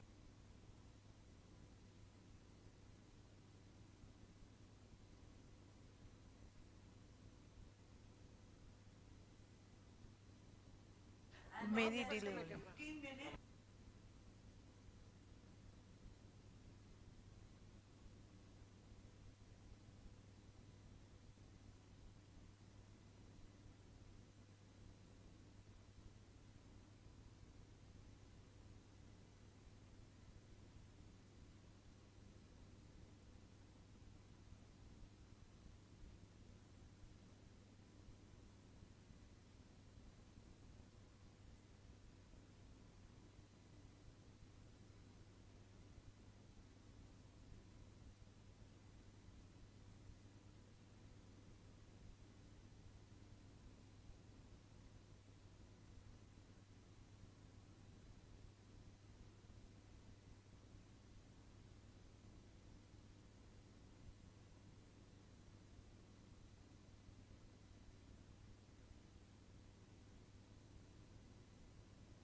नहीं, आप दिखाइए ना. लैग खत्म हो जाएगा ना रीलॉगिंग. I'm next there. half hour, I'm just you're going to doing, meet just a a man moment. who has Are a you able to devoted see the following video now? across India and indeed around the world. While yoga and meditation are Yes. the core of his teachings to promote individual growth, Yes. the work of the foundation covers conservation, Right. education and Right. health. And then you'll video find him ends, and then astonishingly Ananya will pragmatic just on a say that range of Sadhguruji very is modern-day live, problems. and then Let's meet Sadhguruji will be there. Immediately after the announcement, we have Sadhguru on the screen. Yes. Right after the video is over, Ananya will do the announcement. Yes. Right after the announcement, Sadhguru will do the announcement. It is clear. Okay. Thank you. Hello. Connected, please. Yeah, we'll be connected. Yeah, thank you. We'll be joining from one more laptop. Okay, no issue. Yeah, right, thank you.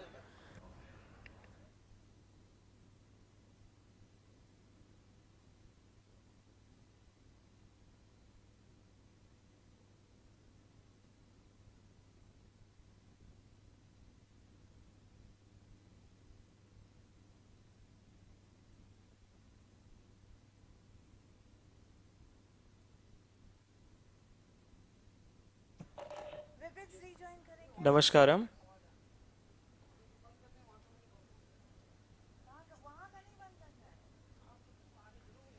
Can you please confirm if is there a lag in the voice? Can you hear our voice real time, or there is a 10-20 second lag which is going on?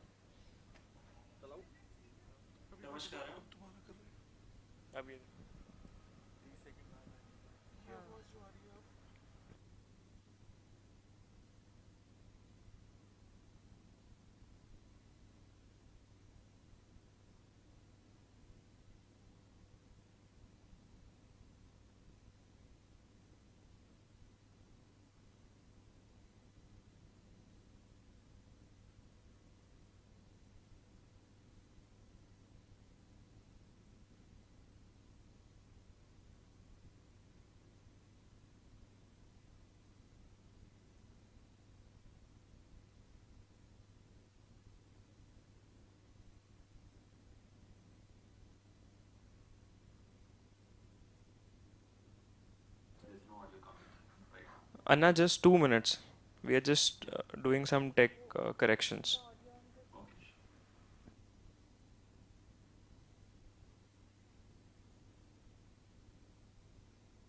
Ananya, can you speak just? Namaskaram and good afternoon. Yeah, okay. Okay, okay. Okay, thanks. Please give me a cue, sir, whenever you're ready.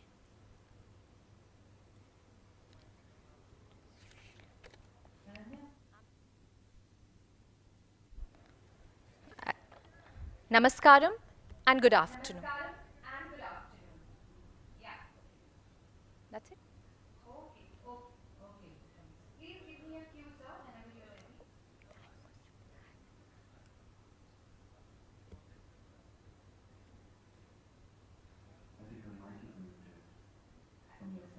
Namaskaram and good afternoon. Ananya, can you hear me? Yes, I can. Yeah, I think now we are good. We're good, right? Yeah. Namaskaram and good afternoon. Did you hear that?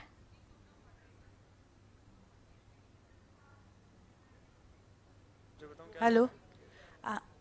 Webex पे real time सब चल रहा है बढ़िया. हाँ. बस यहाँ पे वॉइस बार-बार रिपीट. अभी करवा रही हूँ.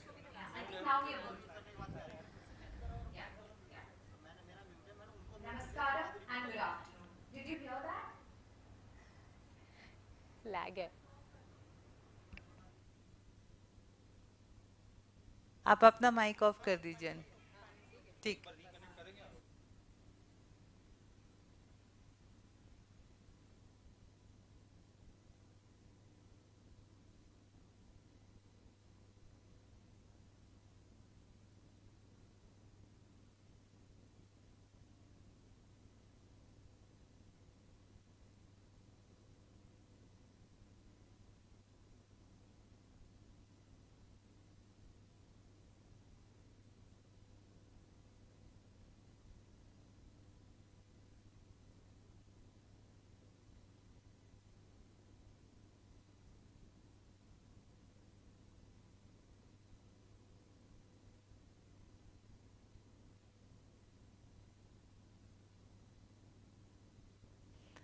Ananya, we will try to test once again. So you speak, then we will play the video just for seconds. Okay? So I'll just tell you when we are ready.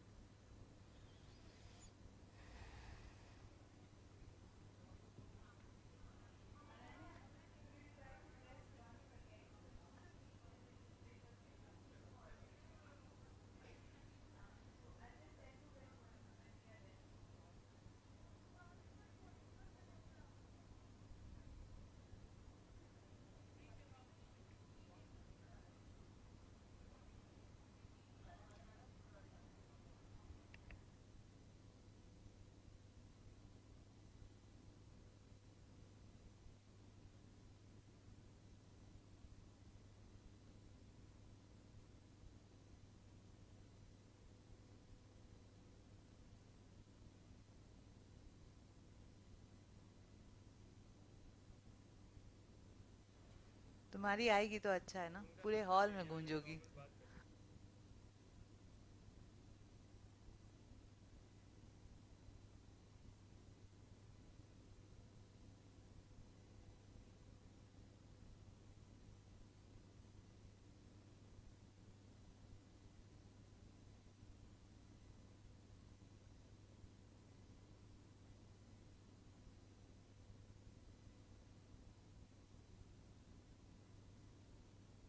Ananya, you can speak.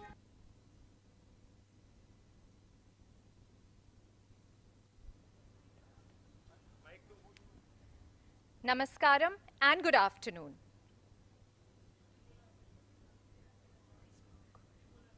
हाँ अभी बोला.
Check, hey, check one. Hey, testing. Hello. Check. Check. Hey. Hello. हाँ. Check बोल तो रहा हूँ. Check. Check one, testing. Hello. Check one. हाँ. Check one, testing. Hello. Sound check. Hey. Testing sound check one, testing. Hello. Check one, testing sound check. Hello check. Hello check. Hey. Hello check. Hey. Testing sound check. Hello.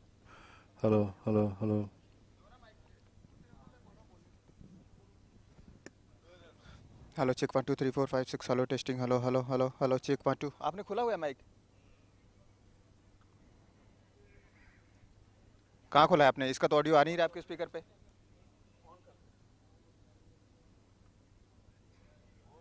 Hello hello hello hello hello hello, चालू करो ना इसको, पे zoom को चालू करके रखो ना आप। Hello check 1 2 3 4 5 6 hello testing.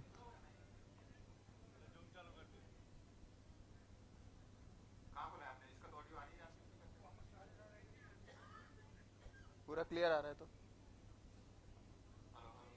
ये देखो इतनी देर बाद।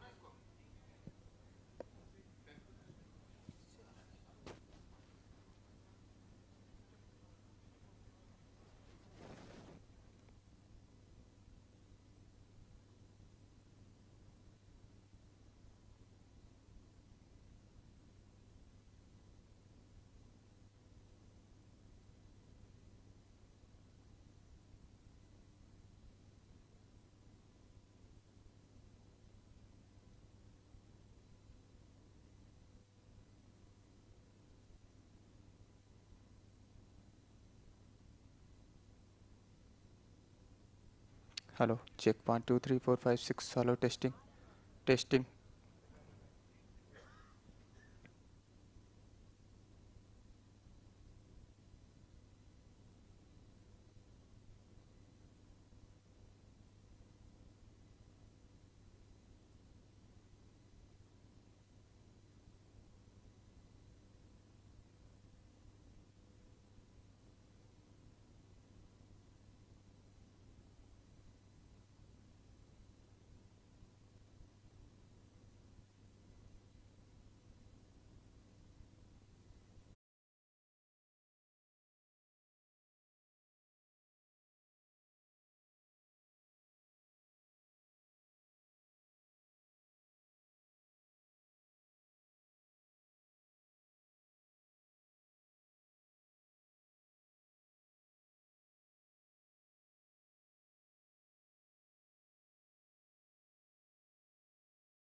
afternoon. I'm taking the honor of introducing Sadhguru, a yogi, mystic, and a visionary. Sadhguru's clarity of perception and balance in approach places him in a very unique space, not only in matters spiritual, but business, environment, and global affairs. Blah, blah, blah, blah.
The honor of introducing Sadhguru, a yogi, mystic, and a visionary.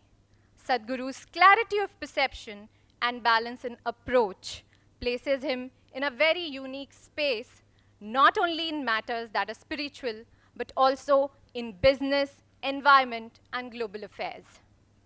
With a celebratory engagement with life on all levels, Sadhguru's areas of involvement spans over diverse fields, from architecture to visual design, poetry to painting, sports to music, and ecology to horticulture. At this Global Food Regulators Summit 2023, where we've all come together with an intent to not only align our regulatory outlook with human health, but also commit to ecological sensitivity, it is surely going to be a very riveting experience to listen to our speaker's thoughts, who reckons that for the very first time in the history of humanity, we have the necessary resources and capabilities to address the human challenges. But before we hear him speak, we will now watch a small video to get a sneak peek into his philosophies and see those philosophies translate into his work. In the next half hour, you're going to meet a man who has a devoted following across India and indeed around the world. While yoga and meditation are at the core of his teachings to promote individual growth, the work of the foundation covers conservation, education and health. And you'll find him astonishingly pragmatic on a range of very modern-day problems. Let's meet Sadhguru. For the very first time in the history of humanity, we have the necessary resource, we have the necessary capability, we have the necessary technology to address every human problem on the planet. Even 25 years ago, we couldn't have dreamt of it. But the only thing that is missing is consciousness. Today, the spotlight is on a project called Green Hands in India. We started a mass campaign and 6 years I spent planting trees in people's heads. That's the most difficult terrain, believe me. And now in the last 6 years, we've been transplanting it, and that's happening much more easily. Action for Rural Rejuvenation is mainly aimed at rejuvenating the human spirit.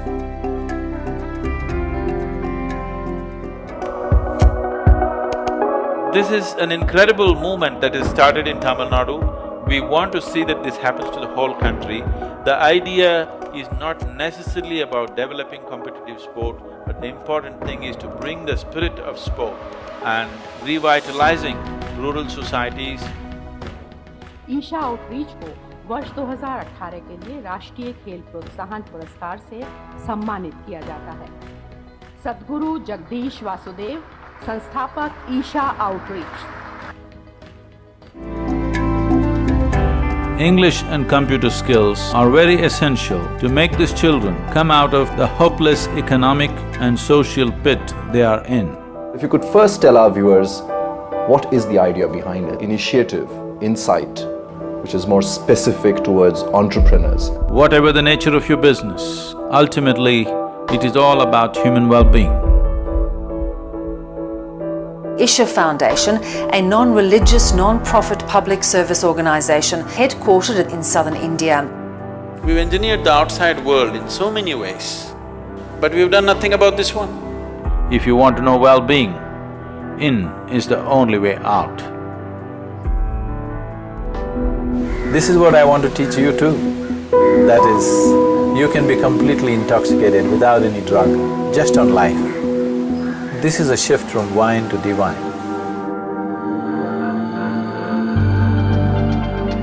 How can you love one and hate the other when the same divine exists in all? Spiritual process is not about looking up or looking down, it is about turning inward. See, the only thing that I'm really good at is just this. I can just make the air around me just crackle with energy.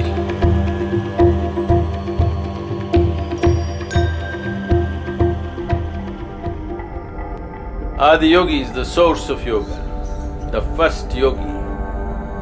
Adi Yogi will inspire many generations to take up yoga.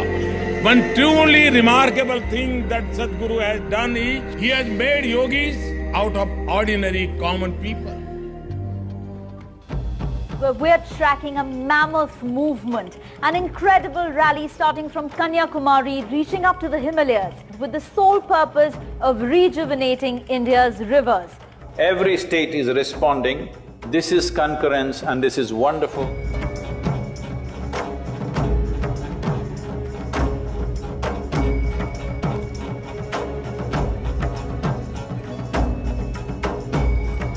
I'm very happy that Sadhguru has taken up this cause. It should also become a people's movement for our own survival, for the survival of our children. We are also launching another campaign called Kaveri Calling. These 83,000 square kilometers of Kaveri Basin, we want to bring it back, at least 1/3 of it, back into some kind of green. ಪರಿಸರ ರಕ್ಷಣೆಯ ಈ ಕಾರ್ಯಕ್ರಮಕ್ಕೆ ನಮ್ಮ ಸರ್ಕಾರ ಸಂಪೂರ್ಣ ಸಹಕಾರವನ್ನು ನೀಡೋದಿದೆ. சத்குருஜி அவர்கள் எடுக்கின்ற முயற்சிக்கு எங்களுடைய அரசு துணை நிற்கும்.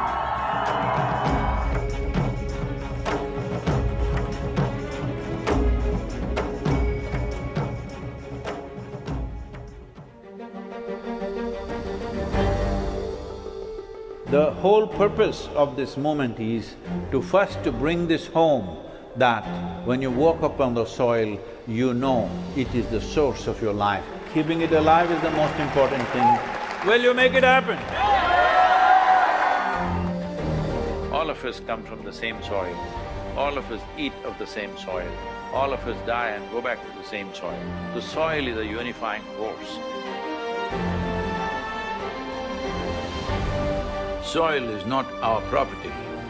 It's a legacy that's come to us from previous generations, and we must pass it on as living soil for future generations.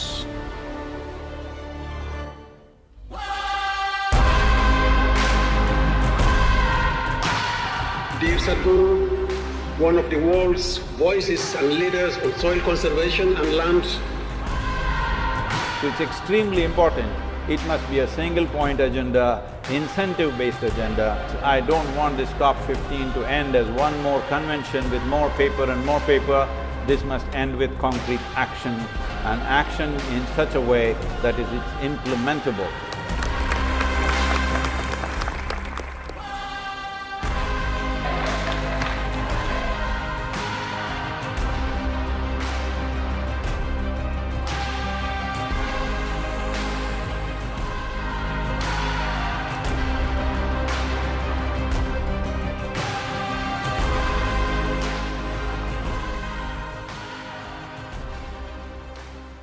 We are launching a campaign called Youth and Truth in the month of September. Youth and Truth, unplug with Sadhguru, ask whatever you want. I want to know the truth about ambition. Technology. Why do we have to wear a tie or a proper dress code in our placement? What is the meaning of competition both for individuals and society? For every one of you, your life is precious, isn't it? This precious life, where are you going to invest it? What is it that will be worthwhile today and worthwhile after 50 years for me to invest myself into? You invest your life into that. This will be a life of fulfillment. He has a different swag. He's kind of Buddha to us. Sadhguru has become this new friend of youth.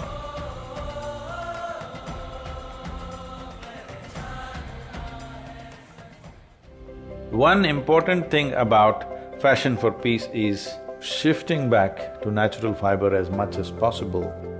The way we dress is destroying the world. Textile has become the third largest polluter on the planet. The polyfiber, it has entered our bodies, it's entered our water, soil, our food cycle. This is not just about fashion, this is going to make millions of people's lives. If you have to describe yourself in one word, would you consider wildlife as two words or one word? It's…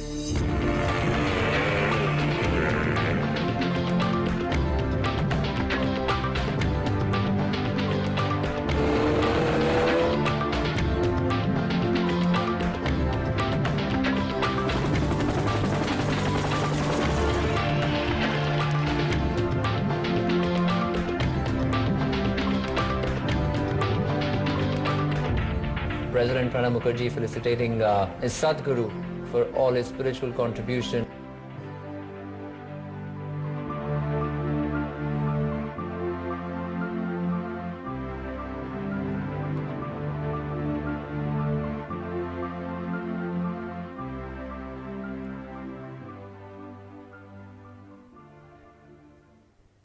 Now, ladies and gentlemen, pioneer to global campaigns like Save Soil and Kaveri Calling, Sadhguru will join us live from Isha Yoga Center, Coimbatore. He could not be here with us physically as a Science 20 G20 delegation is being hosted at the Yoga Center. As we speak, please put your hands together for Padma Vibhushan Sadhguru.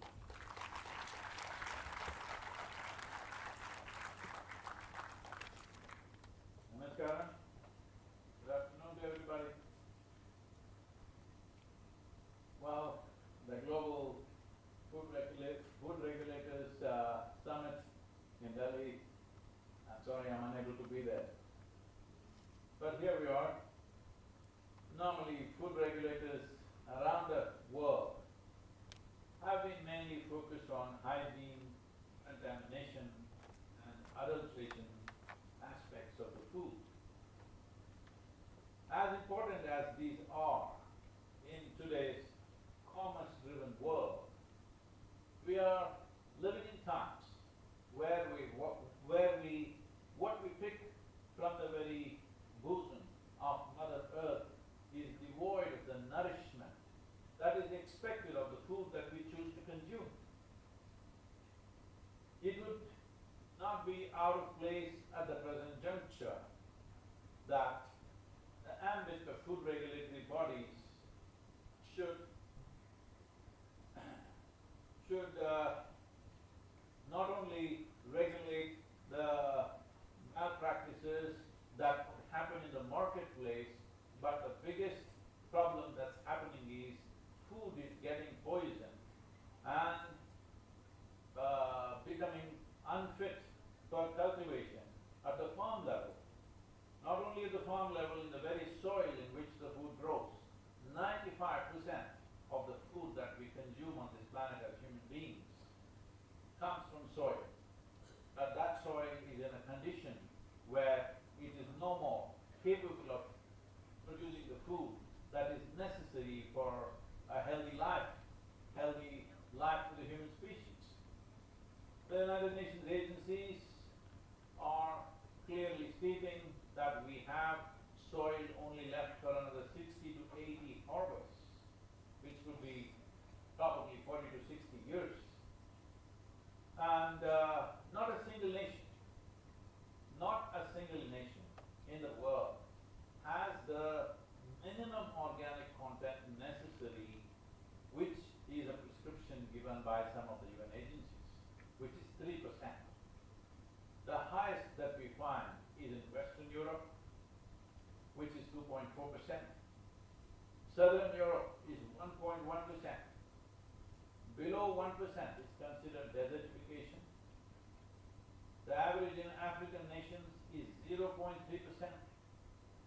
The average in 62% of India's land is below 0.5%.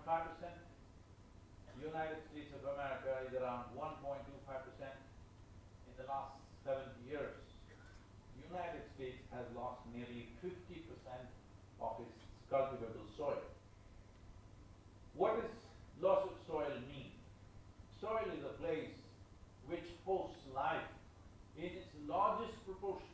When I say in the largest possible proportion, a handful of soil can have anywhere between 8 to 10 billion organisms, 50 to 75 species.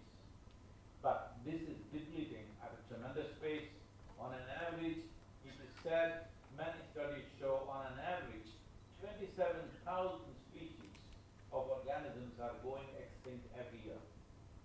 If we go this way, what we are doing is, we are putting holes in the basic fabric of life. One fundamental thing that everyone, policymakers, regulators, academics, and common people must understand is, soil is not a resource that we can use and throw. soil is a living entity. It is the largest living system, not only on this planet, it is the largest living system in the entire known universe. The number of species that exist there, we hardly know them. We don't even know 1% of the species which exist in the soil. And this intricate web of life is the basis and the foundational life for all other life that we see on the surface, including ourselves. In our very body, over 60% of our body is microbial life. Only 40% is parental genetics. So we're putting holes in the fundamental fabric of life, which is telling upon us in so many different ways. Today, the nutritional value that is expected out of the food that we consume has gone down significantly, and because we are a market-ruled economy, commercial forces rule us.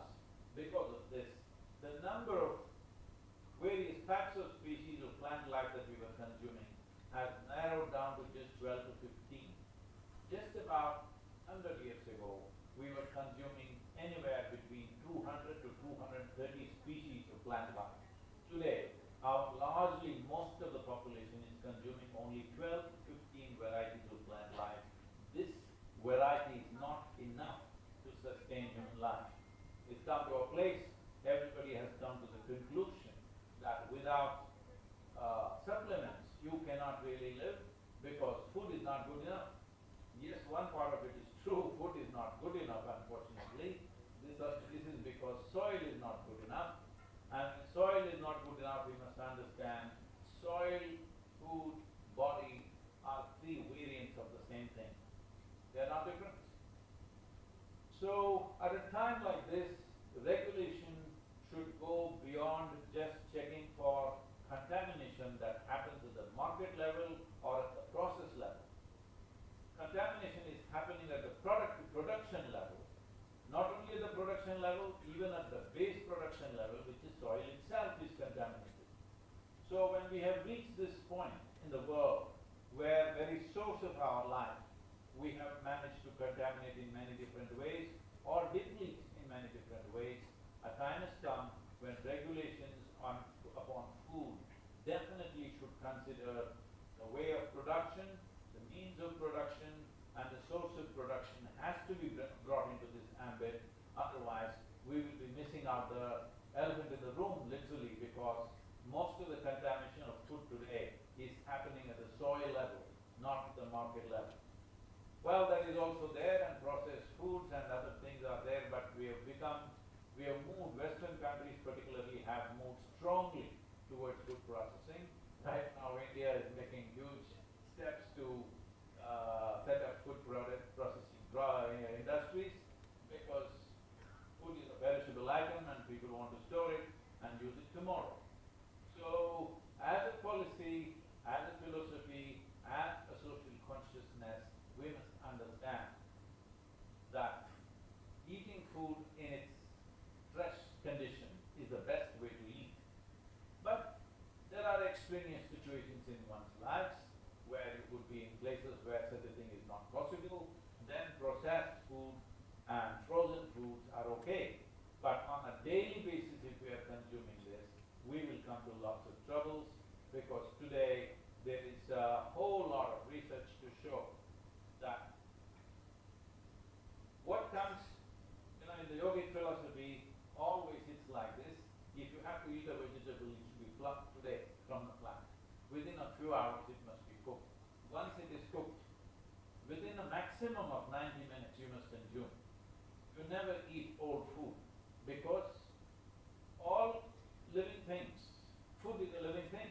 If it is not living, it wouldn't support us. It is the basis or is the life-making material for us. It's not just another product. So, all of it is moving from life to death, or from death to regenerating to life. This is happening all the time at every level of life. The whole process that we call as life is a cycle between life and death. We refer to life as a dynamic process, death as inertia. If one becomes inert right now, if we poke them and they become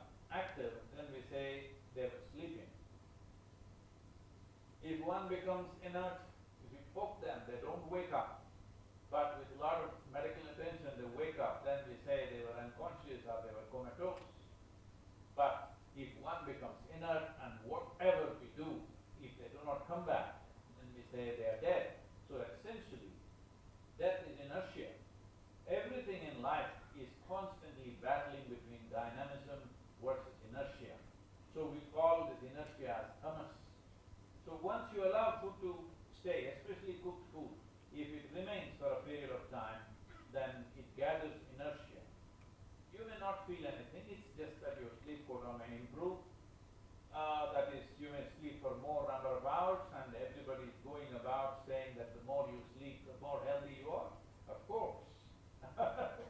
Because if you sleep through your life, you may be healthy, but you just may not have a life. Right now it's being recommended, everybody should sleep for minimum 8 hours for health and well-being. 8 hours means it's 1/3 of our life we must sleep to be healthy. This is a lot of servicing to be done for any machine. If it's of any good quality, it should not need that much of maintenance. But right now, one important thing is food is contaminated. When I say contamination, it is not only that it is poisoned by somebody by intent. No, it is contaminated by lacking the necessary nourishment in it, and most of the time the food that people are eating, buying from a supermarket, maybe a month, 2 months or 3 months old, and even they bring it home and again it stays there. Not only this, how we consume food also becomes an important aspect. If we do not take necessary attention as to how we address the food that we eat, this also has impact. There are some wonderful studies in some of the United States universities showing this. This is way back probably in mid-80s when they made this study, that different groups of rabbits were fed with very high cholesterol food. They wanted to see if they would develop cardiac problems and stuff. And when they checked them, all of them had developed cardiac issues except one group of rabbits. Then they started studying this group. What was so special about them? Genetically they were the same, in every way they were the same level of activity, but they were not affected.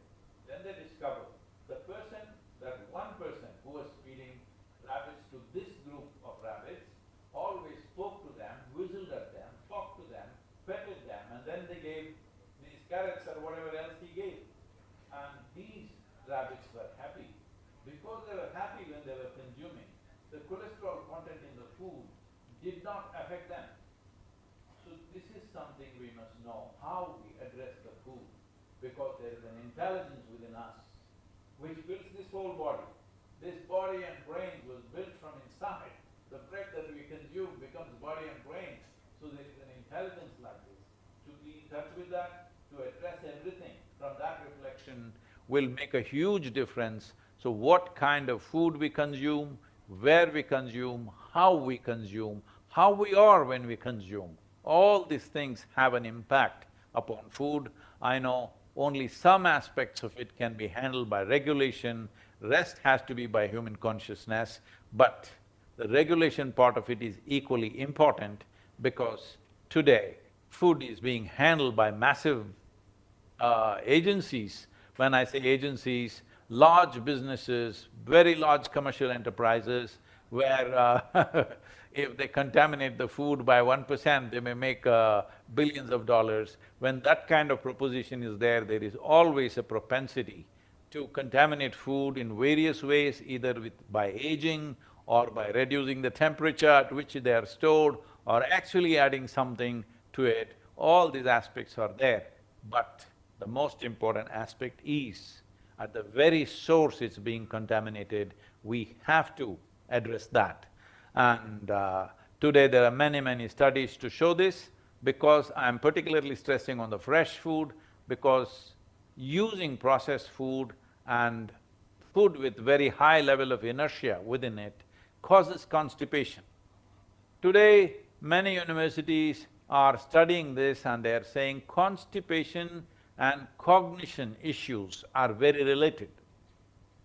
But There have been doctors and certain publications which we've been going about saying this Victorian idea of emptying your bowels on a daily basis is not really necessary. If your bowel movement happens once or twice a week, it is good enough. Well, these are dangerous things to say. It is just that you may not die, but everything will decline in the body if waste material stays in the body for too long. You eating highly processed food, very large percentage of meat in the food, all these things will bring constipation, and today world is suffering from various kinds of psychological derangements, and cognitive decline is a huge challenge in people over 50, 60 years of age. So it's extremely important, because 60 was a time that people thought earlier, in last 2 generations, they would have thought it's time to die. But right now, most people start doing interesting things when they turn 60, because they generally, a whole lot of people finish their mission of earning a living by the time they're 50, 60, and then they start doing things and start using their intelligence and skills for more sensible things that they can do. Neuronal regeneration and cognition levels can be greatly enhanced by just changing the way we eat, and the system will not degenerate at the pace at it will, because the regeneration process will be very high if the food has a certain level of sattva or a certain level of aliveness within itself. So, a lot of awareness is happening today, but still it is not available to large masses of people. It's still small exclusive groups talking about organic food and this and that. I would like to take away this organic food title, because everybody should be eating only organic, nobody should be eating inorganic food, there is no such thing. It is organic, it is just that we have messed with it so much in our commercial interests, we have largely forgotten this is for human consumption, this is supposed to be life-supporting material, not just a commercial product. So regulators have to enhance the ambit of regulation and also raise human consciousness to become very conscious about these things, so that more than regulation, if the market becomes conscious, it naturally regulates the production units in many different ways. Market rejects anything that is not well produced or is of not good quality, that is also part of it. So regulation should not just remain with making rules and regulations, it should also move towards educating the public in a large-scale public education, so that regulation can happen from the market end, from the consumer end, also regulation can happen. So, if you have questions, please. I don't know how much time I have. I'd request if anyone has a question.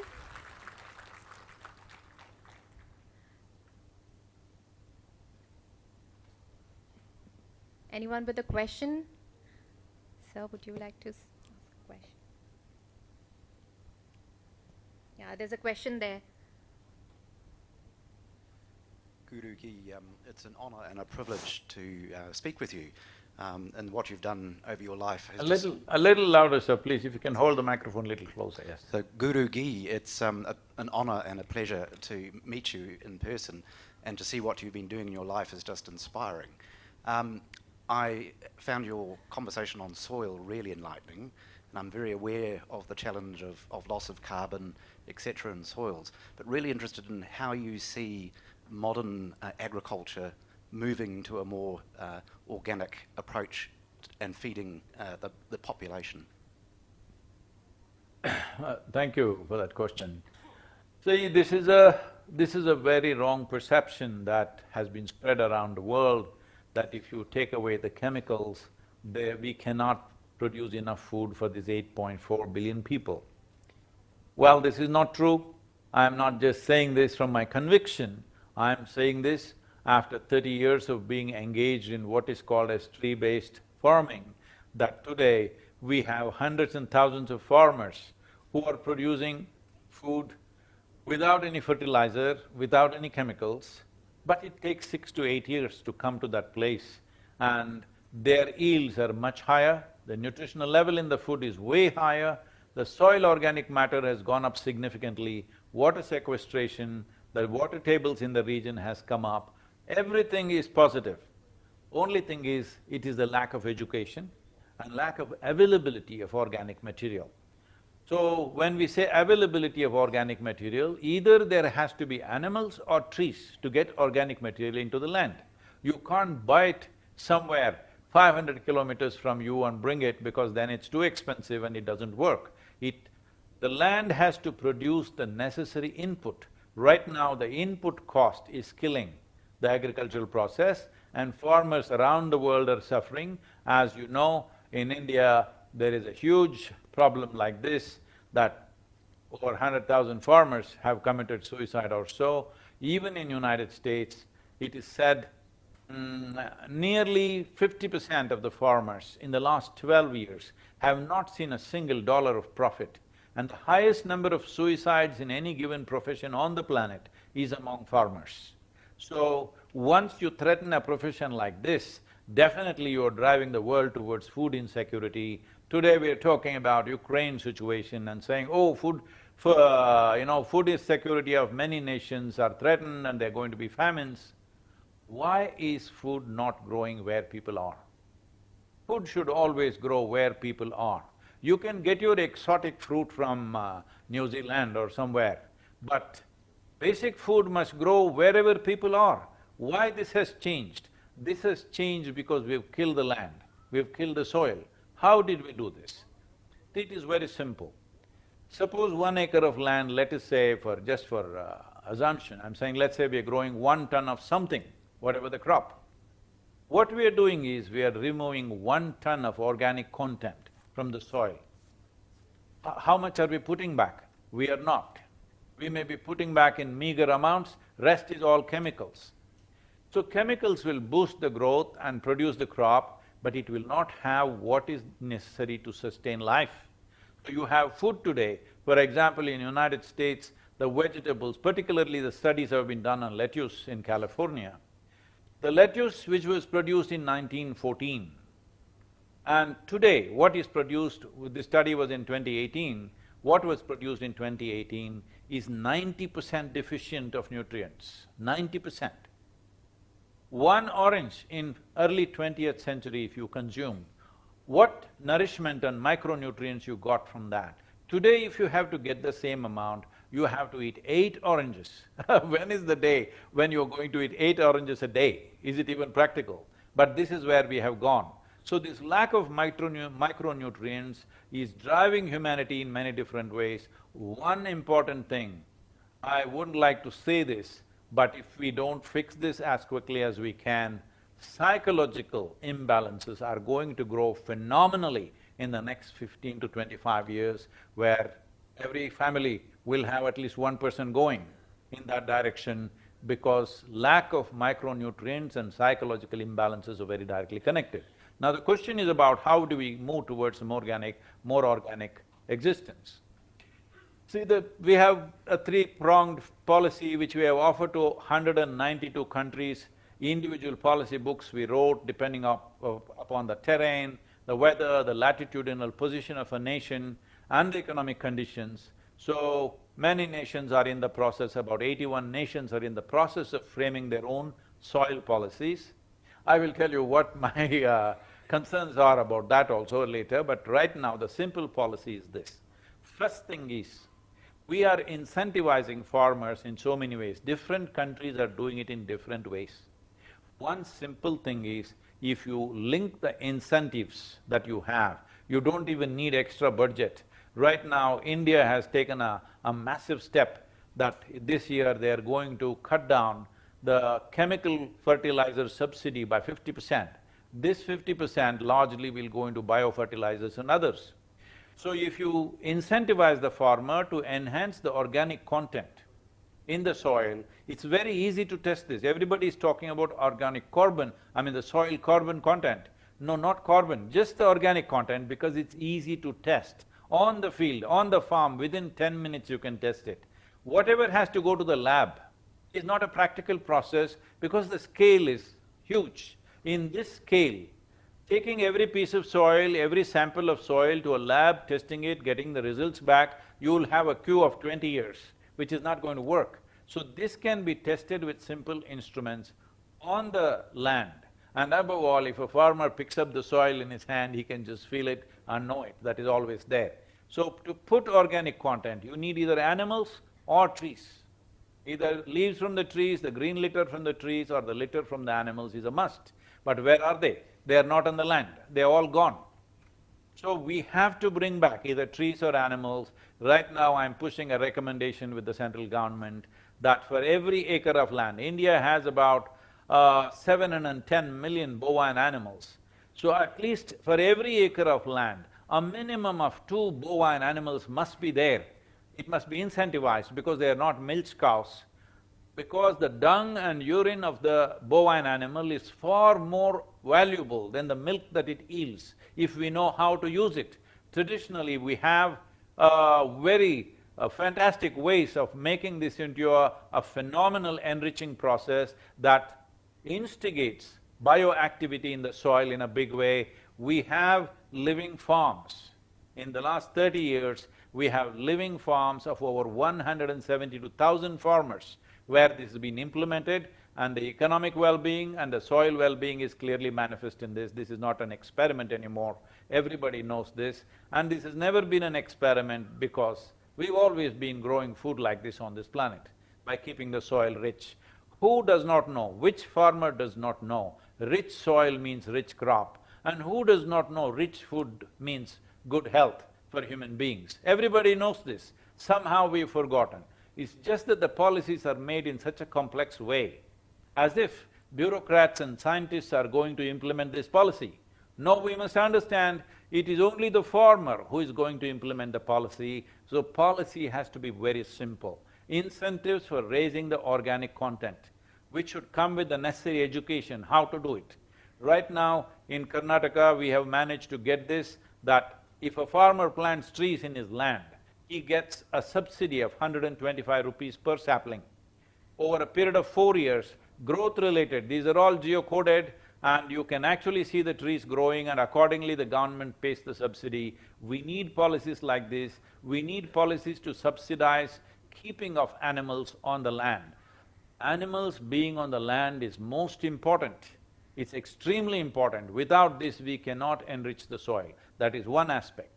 The second aspect is that there is a carbon market, right now in the world there is a carbon market, but that market is not accessible to a farmer, it's very complicated. In the last 10–12 years, we have broken our heads somehow to access this for our farmers. If any of you are capable, you must help us. We've just not gone anywhere. Pillar to post we have run, any number of thousands of pages of applications have gone through, but we have not managed to crack it for our farmers because this is made for industry and it's too complicated for a farmer. It must be made very simple that a farmer can access this. Organic content should do that. Once there is organic content, there is bioactivity. Once there is bioactivity, definitely carbon sequestration and water sequestration is happening at a very high level. The next thing is market recognition. Market recognition, today we are saying organic food, as I earlier said. When we say organic food, this is just a marketing term. We don't know what is organic food. If you go to a shop today, they will tell you this is an organic mango. Please ask them if they have an inorganic mango. They don't have. So what is an organic mango? Nobody knows. It is just supposed to be an organic mango. All food is organic, all plants and animals are organic, everybody knows that. So it's important, the percentage of organic content in the soil is mentioned. If somebody says that my mango comes from 3% organic content soil, now we have enough science to know that 3% organic content, what will be the micronutrient level, what is the nourishment it will give you, what are the benefits you have.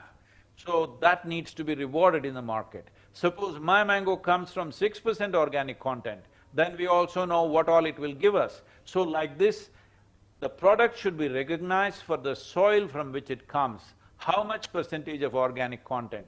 This three-pronged thing, one thing is to incentivize the farmer to raise organic content, to make the carbon market simple for the farmer to break through, and recognizing the product for the soil from which it comes from, the source from which it comes from. If these three things are done, in the next 8 to 10 years' time, a significant change can happen.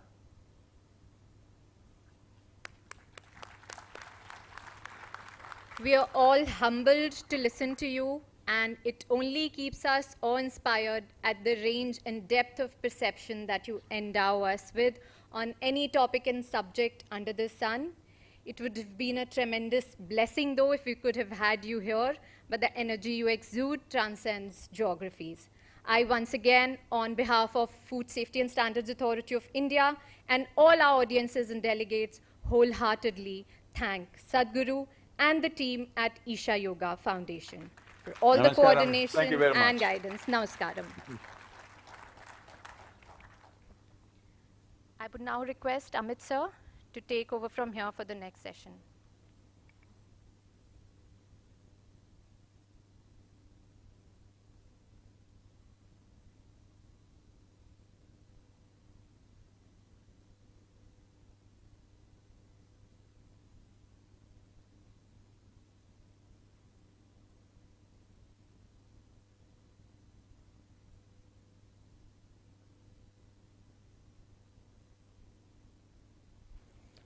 Good afternoon, ladies and gentlemen.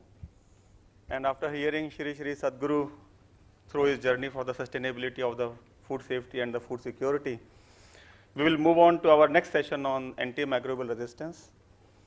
And the inclusion of this topic in the Global Regulators Summit itself is a testimony of the Government of India and the Food Safety Authority, its commitment to address the challenge posed by the antimicrobial resistance in the entire food chain. And the presence of this august gathering of the national and international regulators, the research institutes, the risk assessment bodies, the primary producers, manufacturers, importers, exporters, traders, for the discussion and deliberations on this topic itself underlines the threat posed by the antimicrobial resistance. And for this purpose, we are having experts from regulators, the experts from the Food and Agriculture Organization, and the representative from different countries. And for this session, I would like to invite Shri Love Agrawal, Additional Secretary, Ministry of Health, on the stage for setting the context. Shri Love Agrawal is the chair of India's G20 Health Working Group and represents India's G20 presidency as a non-voting member in the Pandemic Fund Governing Board. He looks after public health, health emergencies, and digital health for India. And he has led India's proactive, preemptive, and graded response during COVID-19 outbreak. He is the focal person for the Ministry of Health for coordinating the development and implementation of National Action Plan on Antimicrobial Resistance. He is a member of Inter-Sectoral Coordination Committee for AMR, and he is a nodal officer for submission of the tracking AMR country self-assessment survey, which is jointly administered by quadripartite to monitor country progress in the implementation of the National Action Plan. I could not find any other person suitable for setting the context for this session on the antimicrobial resistance, sir. We have with us Dr. Professor Atul Goyal, sir, who is the Director General of the Health Services under Ministry of Health and Family Welfare. He is highly accomplished and respected figure in the field of neurosurgery, and he has made significant contributions to the advancement of neurosurgical treatments and internal medicine. And he has made significant contributions to the advancement of internal medicine treatment and the research. And he would be giving a keynote address on the India's perspective on the AMR. So we also have a Dr. Sridhar who will be joining us virtually, and Dr. Kabali who has given us a recorded message. So before I start, I would request Shri Love Agrawal, sir, for his context setting address, please. Thank you, sir.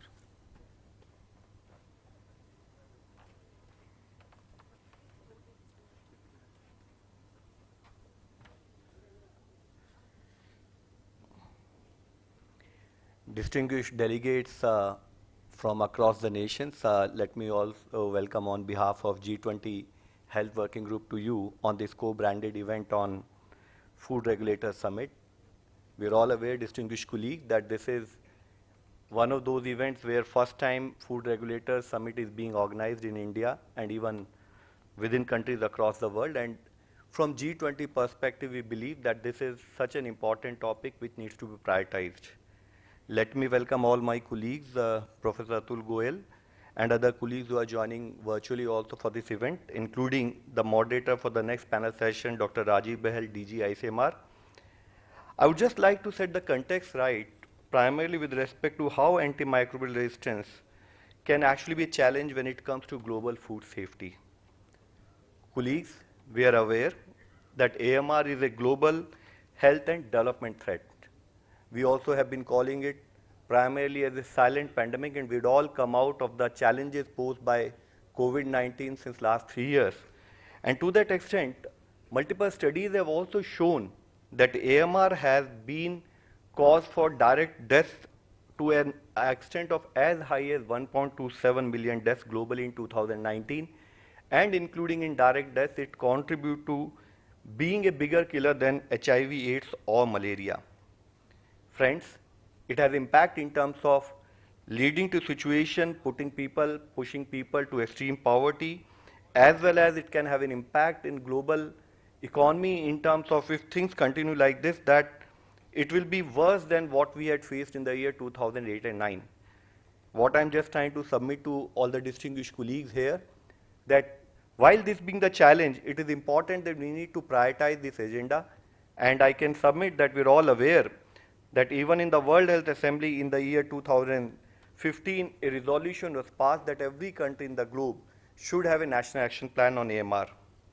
AMR is also a challenge in terms of where we need to focus on One Health approach, because it is not about human health alone, but it is about plant, animal and ecosystem, and specifically for food safety, which is the topic for our discussion today.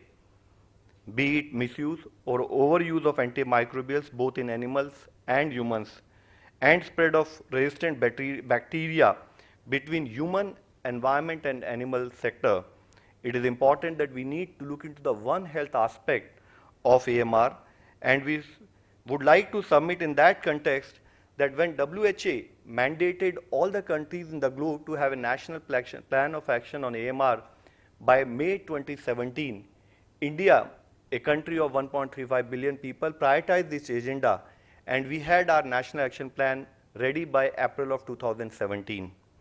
Our national action plan focused on 6 strategic priorities. Can I have the next slide, please?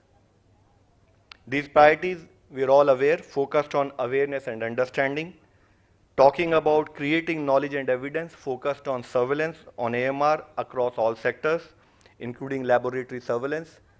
The third component, an important aspect, focusing on infection prevention and control, and optimizing use through antimicrobial stewardship across all sectors once again, and focusing on new research, new innovation when it comes to new antimicrobials to be made. Most important, strategic 6th priority which India had adopted for itself in its national action plan, which is focused on working not only nationally but subnationally as well as internationally to create and to work towards creating an ecosystem which can support our collective action on the issue of AMR. In this, I would like to specifically highlight that as part of the inter-sector approach towards managing AMR, Food Safety and Standards Authority of India has been one of our focal points in the technical advisory group so formed at the national level. We are all aware the national AMR stakeholders, being its multi-sectoral nature, consist of all the different elements within the National Health Ministry of Health, Fisheries, Animal Husbandry, including environment, agriculture, states and union territories, and most importantly, effective involvement of professional councils, professional associations, private sector, NGO, and civil society in the whole endeavor. Friends, I would just like to touch upon, while the slides are there, but just like to highlight that when it comes to 6 of these identified national strategic priorities in the National Action Plan, India has specifically focused on AMR surveillance, which is primarily creating a network. Can I have the next slide, please? Primarily creating a network of labs which are undertaking surveillance, be it network of labs for surveillance within human health, 2, an Indian network of fishery and animal antimicrobial resistance coordinated by Indian Council of Agricultural Research, and a state level AMR surveillance network being created in discussion as part of our federative polity to see that we are able to have a distributed network of surveillance across the country. When it comes to awareness education, we are very strategically focused on creating required communication material. Our National Medical Commission is very specifically focusing on revising the curriculum and developing resources for in-service training for different professionals and allied services focused on AMR, and Indian Council of Agricultural Research to that extent also undertakes continuous training at the field level. When it comes to infection prevention and control, I would like to specifically highlight various national level initiatives, be it Swachh Bharat Abhiyan, meaning thereby Clean India Mission, or Kayakalp, which is an incentive-based approach focused on quality of care across the health facilities, including infection prevention control, has been one of our mainstay in terms of promoting this component. When it comes to optimizing antimicrobial use, regulatory mechanism through a Schedule H1, where only high-end antimicrobials with stringent record keeping alone can be distributed, to Food Safety and Standard Authority very specifically prohibiting 19 antimicrobials in terrestrial and aquatic animals for food production and setting up tolerance limit for 43 antimicrobial in animal tissue and milk. These are few of those initiatives which Government of India is in a very focused manner taking on to that issue. Again, with respect to research and innovation, be it our Department of Biotechnology, be it Indian Council of Medical Research, be it working with United Nations Environment Programme and our Ministry for Traditional Medicine, there is a very focused attempt and effort towards this direction also. Distinguished colleagues, collaboration, as I submitted earlier, is a very critical element when it comes to managing an issue of intersectoral nature as big as AMR. Working with World Health Organization, ensuring we work with other countries across the world, and also ensuring a state level implementation of plan of action has been one of our main approach in terms of dealing with this issue at the field level. I would just like to touch upon very specifically AMR and global food safety. We are all aware that food can become contaminated with AMR bacteria and antimicrobial resistance genes anywhere across the food chain, that is from the primary production to consumption. Just to submit that ingestion of pathogenic AMR organisms via food can result in difficult to treat human illnesses. Similarly, non-pathogenic AMR microbes can act as a reservoir. Friends, we are all aware that the growing world population and increasing demand for food is putting up pressure on food supply chains, and to that extent, inappropriate use of antimicrobials in food production also remains a challenge. We would like to submit that we need to focus on good hygienic practices, starting at primary production and continuing through to the consumption level. Similarly, sensitization of all stakeholders from producers to government authorities become a critical element. Responsible use as well as managing food environment factors that may contribute to resistant development would become a critical area for intervention. Similarly, effective monitoring and surveillance system remains our mainstay. Friends, I would just like to submit that we need to find out ways, we need to identify approaches in terms of educating and creating awareness for AMR in food safety, not only amongst the producers, but also within the consumers. Similarly, we need to ensure effective surveillance mechanism, translate standards into action. I think this is something which particularly our colleague food regulators would appreciate, that even when we have those regulations in place, how do we create a mechanism where its implementation and field level can be coordinated and monitored. Operation research to assess risk of AMR, and similarly alternative strategies to keep food safe from AMR should become critical area. With this, I would like to request and highlight that AMR is also one of our major priority in our health working group meeting for G20, and I would like to that extent highlight and thank all the distinguished colleagues for bringing the topic of AMR in the Food Regulators Conference also. Thank you very much.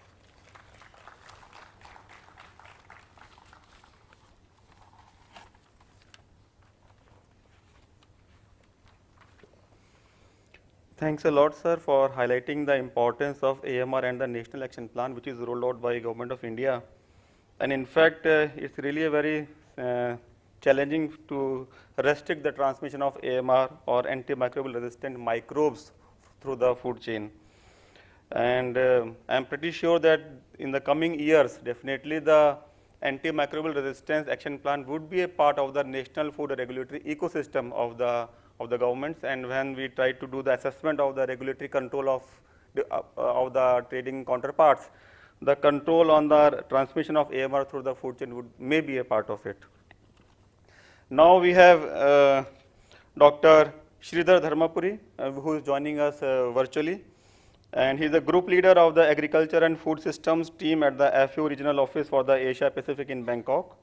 As the Senior Food Safety and Nutrition Officer for the region, he is leading food and agriculture organizations work on strengthening core elements of national food safety systems, nutrition sensitive agriculture, and urban and rural food systems for safe and healthy diets. I would request the team to direct the link to Dr. Dharmapuri and would hear from him. Thank you.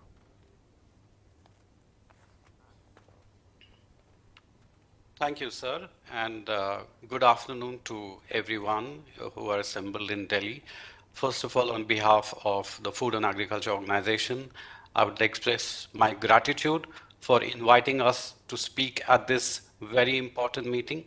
Our compliments to the Government of India for hosting a full meeting of global food regulators within the ambit of G20 and highlighting the importance of food safety, not just for public health, but also for trade and for sustainable development all around. So on behalf of FAO and particularly the Regional Office for Asia and the Pacific, I'd like to thank you all for bringing us here.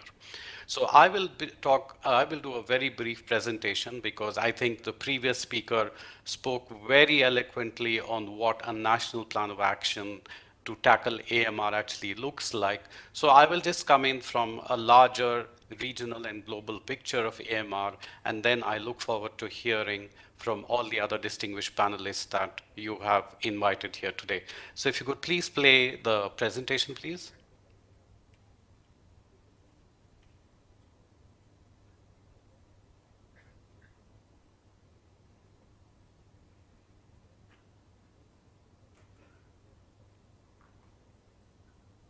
Thank you very much. So I'm just going to give a few features of the work that has gone on, particularly from the Food and Agriculture Organization on AMR, and also with special reference to Codex, which of course all of you would know very well as being the global international food safety standards, which is jointly hosted by the FAO and the WHO. Next slide, please. And I think it would be most appropriate to share a small phrase from the Mahasubhashita Samgraha, which actually says, Ati sarvatra varjayet, which means that excess of everything is bad. I mean, of course, this is a small phrase taken from a larger context, and it's a very interesting story, which I'm sure many of you would know. But if those of you who don't, please do go and refer to the story of the Dashavatar of Vamana and King Mahabali, which is also the source of the Onam festival in Kerala. So essentially here, this phrase actually says that excess of everything is bad, and that's one example of wow, and that's why we've arrived at this stage where we are talking of antimicrobial resistance, because next slide, because in the food and agriculture sectors, we have all been guilty of misusing and overusing antibiotics, both for humans and animals. So regardless of whether we're talking of poultry, the aquaculture sector, or of course the human health sector, there has been this tendency to over-prescribe, overuse, and probably use them at the wrong time, which has actually led to many microorganisms becoming resistant to antibiotics, and many infections can no longer be treated with common antibiotics. And that poses a serious risk to public health, besides, of course, putting a lot of pressure on public health systems and human health in general. And therefore, overall, in the last couple of decades, the collection of data on antibiotic use in food animals has become a worldwide priority. Next slide, please. And I just wanted to show you just one example, and this is a relatively small study that we did in fresh markets in the city of Dhaka in Bangladesh, where we went around collecting samples of salmonella from poultry markets or the poultry sections of these markets, and you will see that a significant number of samples are actually testing positive for multi-drug resistance. So you could see several isolates from different markets are already testing positive, and this is about 6 years ago. So I'm sure there's much more data that can be mined right now, but it's a sign of the things of the picture of the things which are happening and which are of the picture to come. And therefore, this provides us a real-time picture of the emergence of AMR, and this can happen in a fairly what you would call a friendly location like a fresh market, which is something all of us regularly visit during the course of our daily life. So this is just to bring the point home how close we are to AMR strains in our daily life. Next slide, please. And therefore, FAO, over the course of its time, developed its own global plan of action.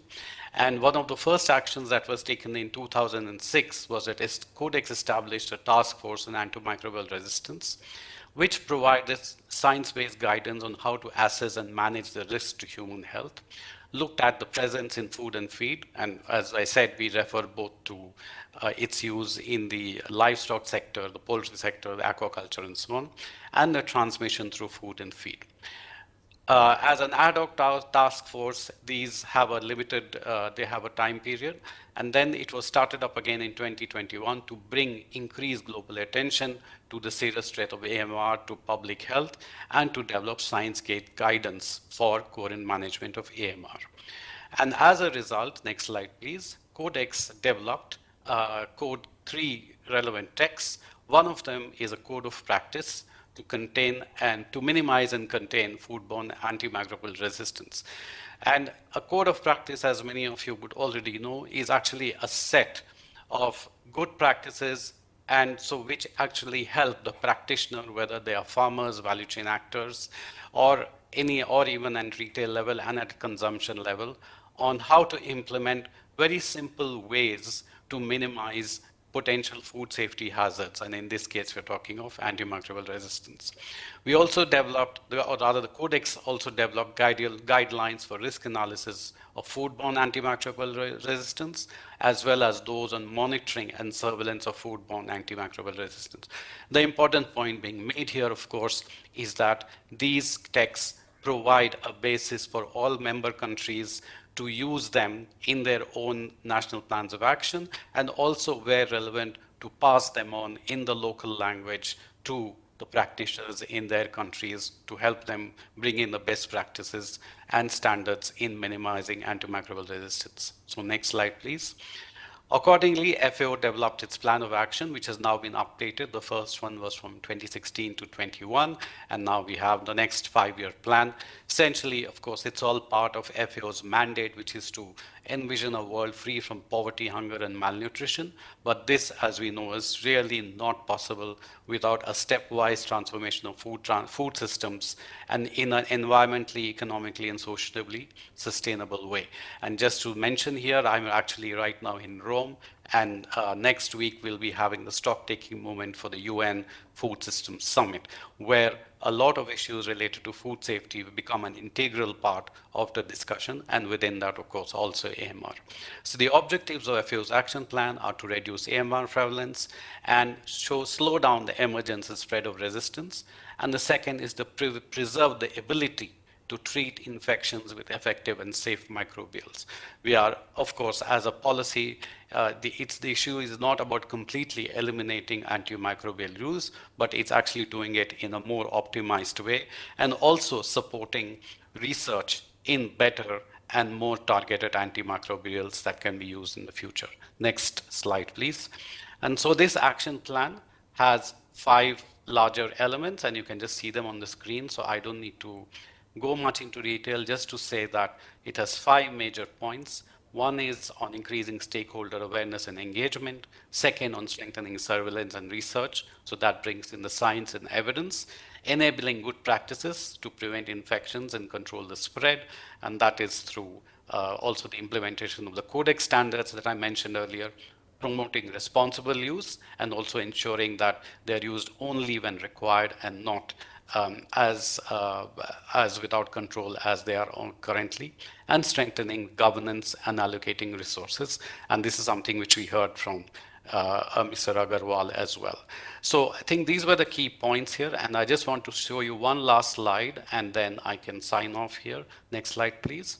And this is more on the specifics of this action plan. I don't need to read everything, and then obviously it's too small for everyone to read, but this document is of course available on our website and you can read it at your leisure. So this was just to convey the larger message on the FAO's action plan to support countries to combat the rise of AMR, and also to look towards the future on what are the ways in which we can minimize the use and optimally use AMR microbial agents, and also continue to increase production as well as food safety and quality. So with that, I'd like to thank all of you for your kind attention, and thank you for inviting FAO here again. So back to you.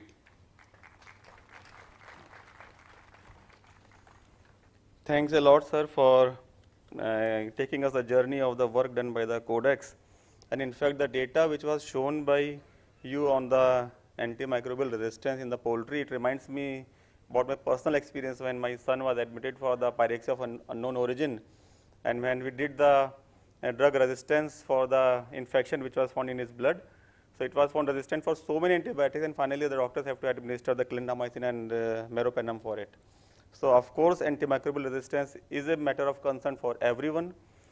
And so far the data collection on the use of antibiotic in the food animals, it's a challenge for us. So in my previous role, we tried to do it with the animal husbandry department. Some data was collected through the medicine producers itself, but that was just an interpolation of that what might actually be used. But this is the reason for which we are over here. We can interact and learn the best practices which is being done by the different countries. And next, we have the keynote speaker, Dr. Professor Atul Goel, who is the Director General of the Health Services, and having a vast experience of working in the field of human health and preventing the infection for the antimicrobial resistance. So I would just request, sir, to please guide us on the challenges for the food safety. Thank you, sir.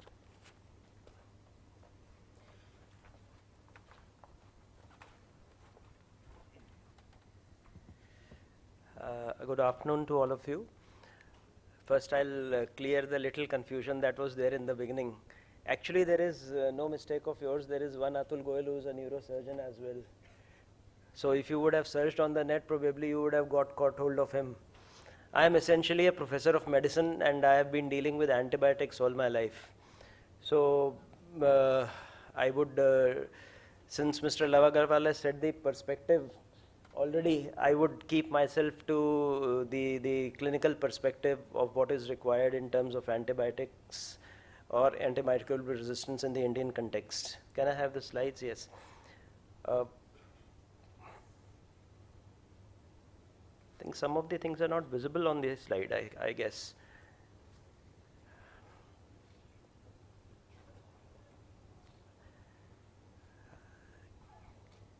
Need to have a look at the presentation out there which is being projected. Anyway, well, I'll keep speaking. So our perspective of antimicrobial resistance is not any different from the world's perspective. And the basic thing is to try and minimize the morbidity and mortality due to infections by multi-drug resistant organisms.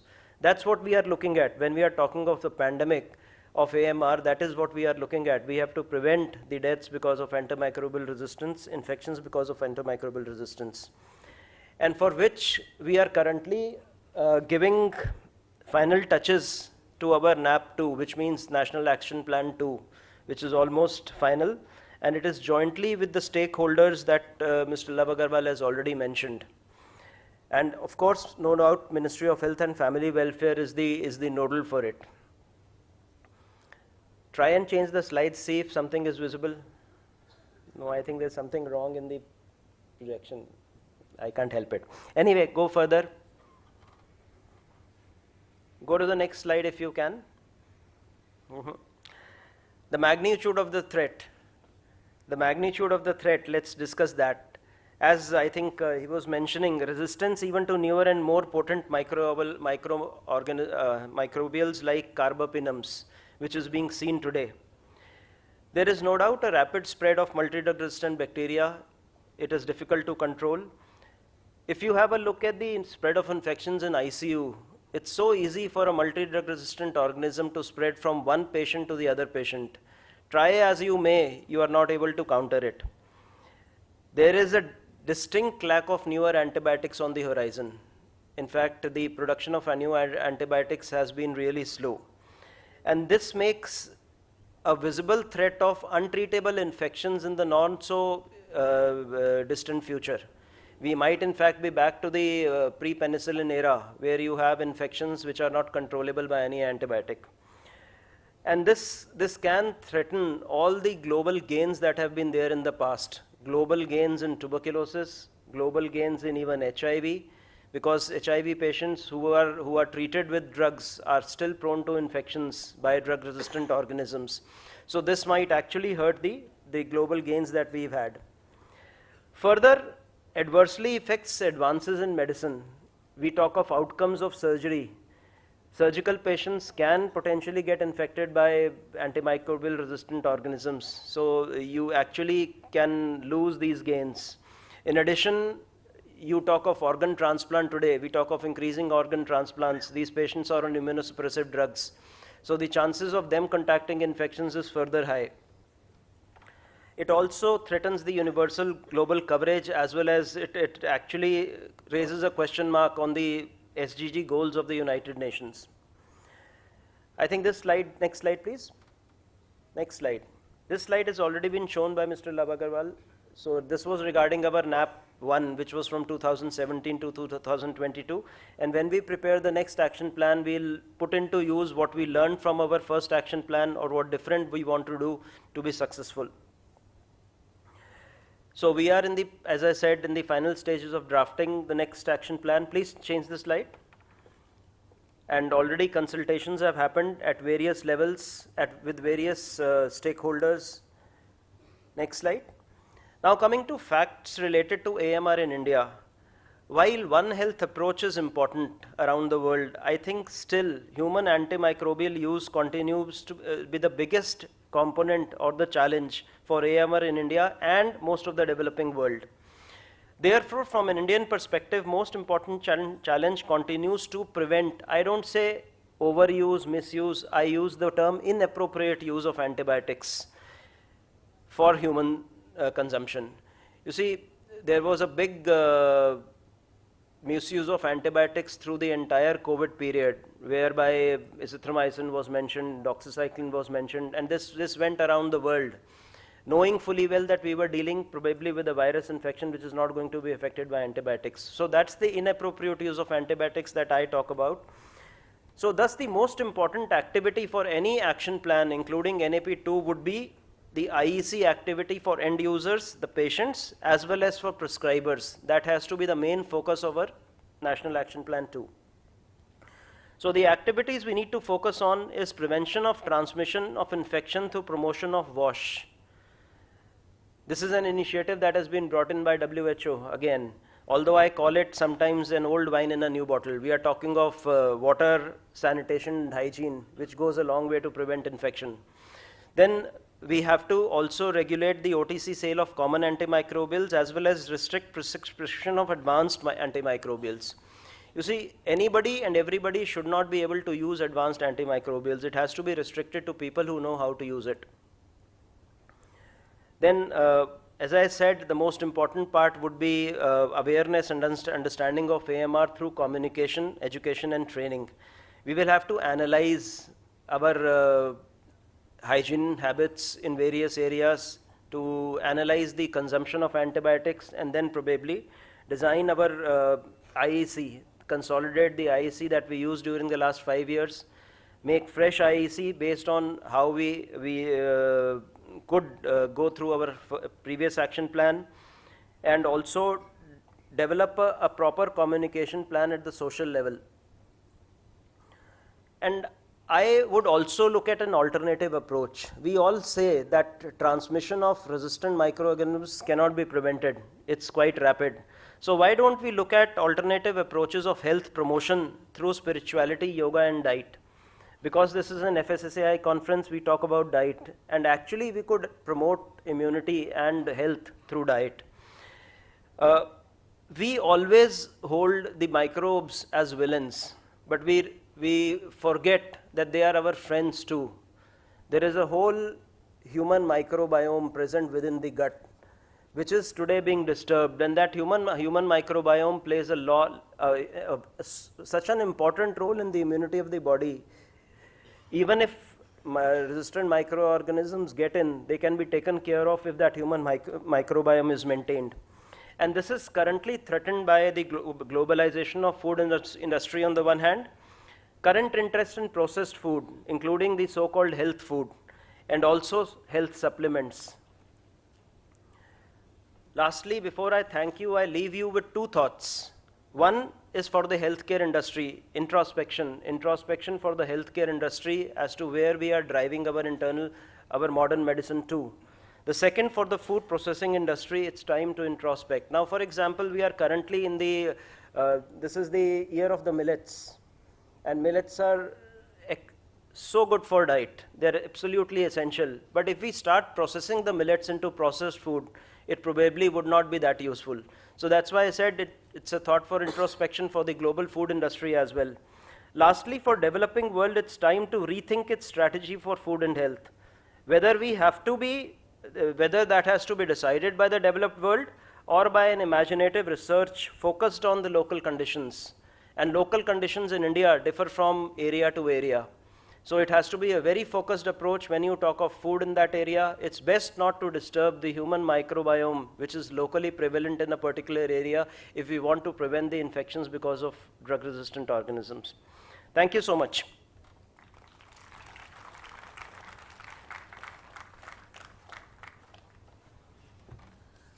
Thanks a lot, sir, for the correction in the beginning and for guiding us through the entire process.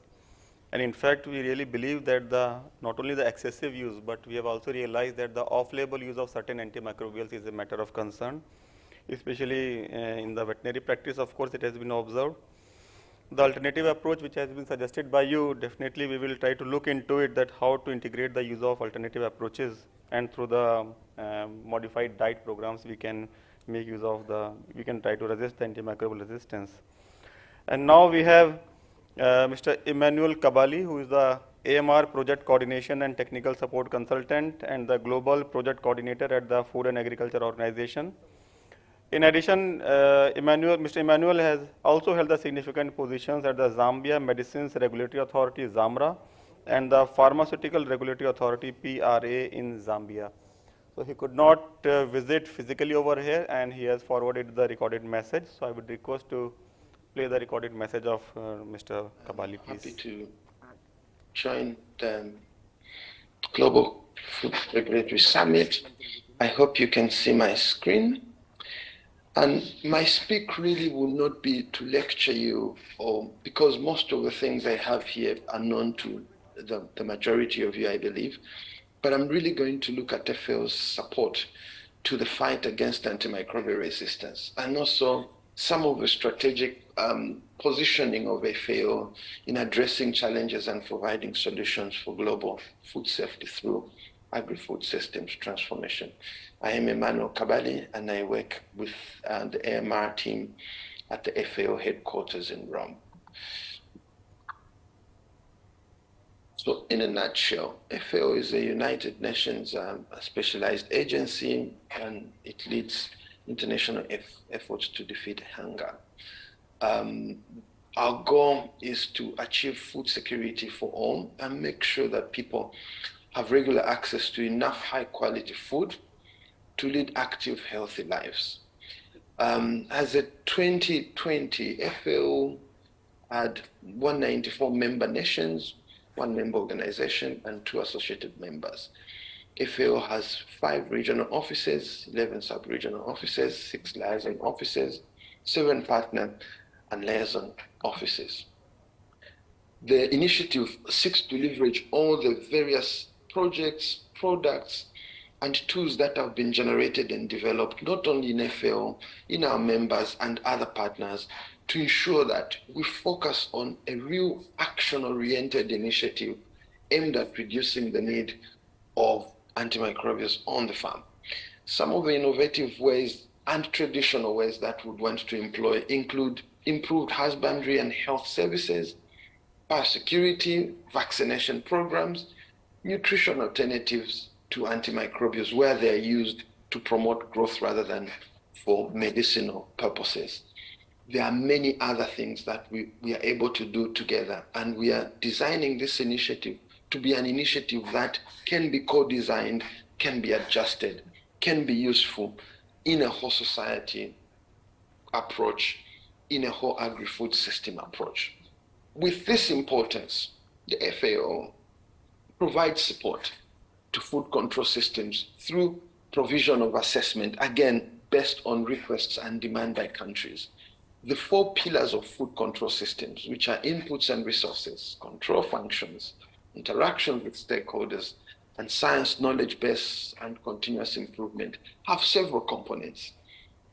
Assessment in a very comprehensive way is important, and that is available for assessment of both temporal and spatial aspects of the food control system.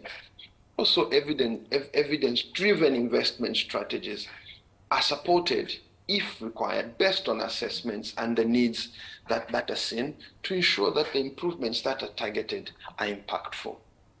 Incidences, emergencies, crises, FAO, WHO, International Food Safety Authority Network, InfoSan, and also during the COVID, and even now that we're in the post-COVID era, there's a lot of foresight and thought that the collaboration and the system within FAO and its coordination with WHO provides.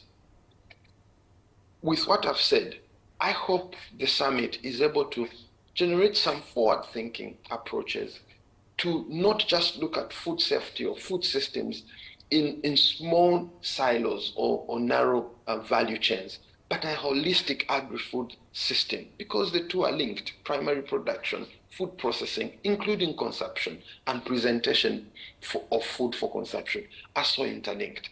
Working together, we can ensure food safety, have effective food control systems, and really provide food that is going to help and support a healthier humanity, and ensuring that we reduce hunger, leaving no one behind. With that, I hope the meeting will be successful and that some of the outcomes will be very useful. There are several sites and resources that you can refer to, but if there are any questions arising, you may provide them to us, and our able experts in the various areas I've described will be available to provide feedback and support you further. Thank you very much, and I'll end here. Thank you, Mr. Kabali. And after hearing the government regulators, the FAO, and the experts, we realize that it's all about the collaboration, the whole of government approach, sharing of the best practices. Of course, I was curious to know that how to generate the database about the antimicrobial use and how to maintain it. So this is this is the purpose we are over here, and in the sessions in between we can discuss further on it. And now I would request Shri Chris, the Chief Food Safety Officer from the New Zealand, to felicitate Shri Love Agrawal, Additional Secretary, Ministry of Health, for being here and guiding us for the National Action Plan of the Government of India. Thank you.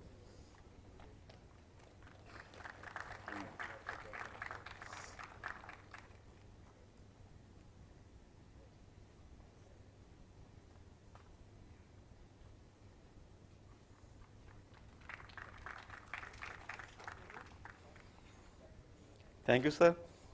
And now I would like to invite our panel session moderator, Dr. Bikash Medhi, who is a professor at Department of Pharmacology, Postgraduate Institute of Medical Education and Research, Chandigarh. And he's having a wide area of interest in the experimental pharmacology, molecular pharmacology, clinical trials, autism, epilepsy. He has been long associated with the Food Safety Authority, and we are clearly honored to have him over here, and he has agreed to spare some time for being the session moderator for this session.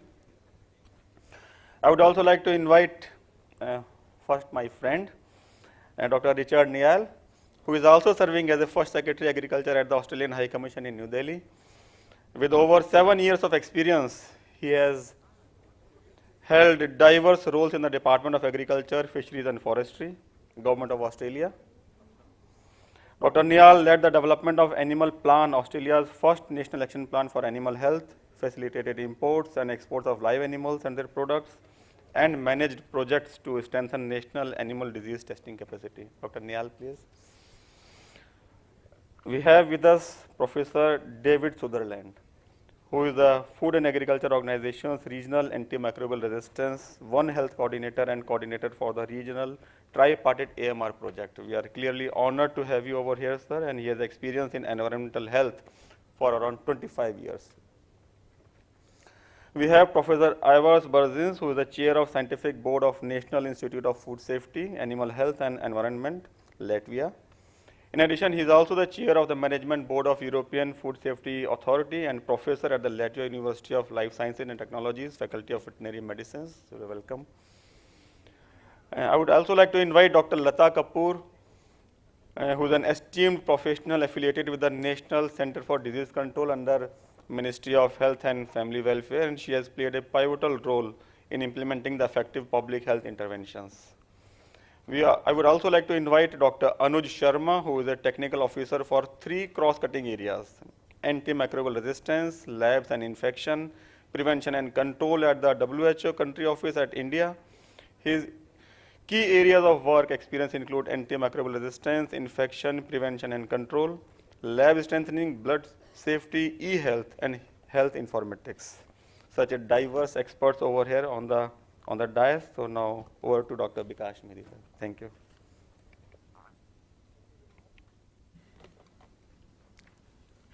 So we had a detailed in-depth discussion in the previous section. So for that, as you can see that it's all collaboration in a global platform. Individual, maybe you have to collaborate. That is what we learned since morning. When we talk about antimicrobial resistance, as a physician, those who are working as a veterinarian and agriculture sectors, normally when we work in a hospital, we found that there's an emerging situation that you need to address. Today you say that how many million people are dying because of antimicrobial resistance, and if you look at 2050, it is going to go 10 times more. So if we do not take a step right now, whatever existing system we have, so that we have to go forward. So I welcome all the panelists, and thank you very much. And as you can see that we have people from the regulator, people from other stakeholders from the research institute, and also other stakeholders. So with this brief background, because we have already discussed in detail, so I just like to go further to Dr. Berzin. As you know that when we talk about regulator duty is to give the public safeguard. So when you look at that, the regulatory authority, like they're taking several steps. When you find any problem, you always take a step that how to go forward and in order to prevent or in order to minimize the problem. So can you talk about addressing the problem right now, current situation of antimicrobial resistance? All of us we know. And please also highlight what are the major steps you are going to take in future in order to look at the challenges we have and addressing the antimicrobial resistance about that issue and concern, and which can, relate it to the food safety. Over to you, please. Thank you, Chairman. So first of all, thank you for invitation, and thank you for asking to join this session on antimicrobial resistance. And actually, while starting on the topic, I would like to maybe start from this regulatory perspective. Today, we have heard already some kind of the good success steps done so far. So we do have at global level, and we have certain countries where we have already in place antimicrobial resistance action plans and so on. So these are the issues which are put in the frame. So there's a still, I would say, needs to be efforts done to implement in a full scale those activities. Regarding the surveillance, I would say that this is also the system which should be made and designed in an efficient way, that we have a both harmonized approach in the surveillance as such, and specifically for a data collection. So wherever we take any decisions and wherever we analyze the data from the monitoring and surveillance, we need to get good quality data. We need to have in place a good and high quality laboratory capacities in place. So these are all the basic aspects which may have an impact on the outcome or the efficiency of the different surveillance systems. So this is a one point. Another point I would like to highlight on the collaboration, and I think this collaboration is what has been mentioned by a couple of the colleagues already today. We need to look from various sectors, looking from the policymakers, academia, industry, public, and from one side, and from another side to look from this veterinary medicine, animal health, public health, and environmental sector. So as also was mentioned today, I think there is one aspect which is important, that do we pay enough attention to the environmental aspects which were slightly highlighted today, and also do we have paid enough attention to integrate those environmental aspects in our already existing surveillance systems, for example. Just an example, a couple of years ago, there have been published a paper, and also the global study have been done on the antimicrobial resistance gene, let's say the abundance, which was proposed by this paper, which correlates quite significantly with the socio-economic, health, and environmental factors. And this is also the thing which we should bear in mind, that probably we should integrate and take also into account those aspects from the social sciences into the plan. But coming to the point that I think in a whole the system, if we look from the governmental side, we really need to strengthen and design our monitoring and surveillance activities from the One Health perspective. This is one of the very important points. And another thing which I would like to highlight is also sometimes, if we know the picture, and also some presenters already highlighted, but we need to revise and to look very carefully on the, let's say, novel hotspots where antimicrobial resistance may occur, and where we can and could do some more efficient actions to minimize or combat antimicrobial resistance. So this is important, as I mentioned, a couple of the components important: surveillance system, laboratory capacities, and the methodologies which we use and which we should use in a harmonized way. Thank you. Thank you, Dr. Barzins. I think one thing we could get it that we must have a surveillance system at the national level and a global level, so that we can get to know the pattern also over a period of years and monthly, and you can go for a data mining also. As you can say that we work as a team. So when you talk about work as a team, as you listen to earlier speaker, during the COVID, how much inappropriate antibiotic has been used. So if we would have in policy in order to streamline, but when you talk about the team from the government, team from the industry, team from the regulators, team from other stakeholders. So I just want to know that I request Dr. Sharma, that can you elaborate that what are the key role as a government, part of the government, and when you collaborate with the industry and the research institute, because that give an indication actually that when we collect the data, how we should go forward. So can you elaborate on that, how we are going to combine team for combating antimicrobial resistance in a focused one? Because we might discuss all together, we need to do several steps, but can you have a focused one that how you go forward? Thank you. Thank you very much. At the outset, thanks to FSSAI for inviting me. And antimicrobial resistance is a global issue, as highlighted by Mr. Love Agarwal and the DGHS, Dr. Atul Goel, that we need everybody to work together for AMR. And of course, the government has to lead these efforts, but it needs, since it's an intersectoral issue which involves human health, animal health, food, and the environment sectors, it is not just the government which needs to come together. It needs, in addition to the government, it needs all the other stakeholders to work together on AMR. If you saw the list of stakeholders in Mr. Love Agarwal's slide, which listed the key AMR stakeholders in India, which looked at not just the key ministries, but also the role of the other organizations. At the global level, the quadripartite is working closely on antimicrobial resistance. It initially started out as a tripartite, WHO, FAO, and the OIE. OIE's name has changed to World Organization for Animal Health, WOA, and now we have UNEP, which has joined the tripartite, and globally, UNEP, together with the tripartite, is now called the quadripartite, and last year, WHO was the chair and the secretariat for the quadripartite. From March this year, UNEP is the secretariat for the next 1 year for the quadripartite, which looks at strengthening, supporting all the member states for One Health AMR containment at the national levels.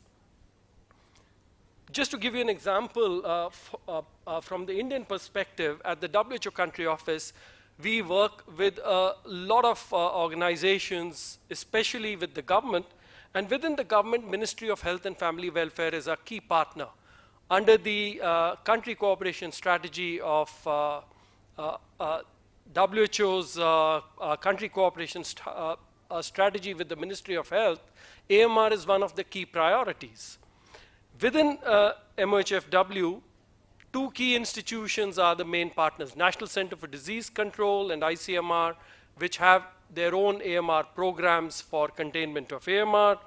Also, Department of Biotechnology is also one of our partners for the Indian priority pathogen list. We also work along with the Ministry of Health and NCDC in supporting the state governments as well for developing state action plans on AMR at the subnational level. Also, we work with civil society organizations. So there's a huge role of the non-governmental organizations or the civil society organizations for containment of AMR. And at WHO country office, we work closely with Center for Science and Environment, REACT Asia Pacific, World Animal Protection, Delhi Society for Promotion of Rational Use of Drugs, as well as Heartcare Foundation of India in various aspects of AMR containment. Also, we work with professional associations which bring in a lot of resources, technical inputs in strengthening the capacity of the technical stakeholders, especially in the human health. We work with the Microbiology Association, Indian Association of Medical Microbiologists. We work with the Infection Prevention Society called the Hospital Infection Society of India, Indian Academy of Pediatrics, Indian Medical Association, Indian Public Health Association, and Indian Society for Dental Research.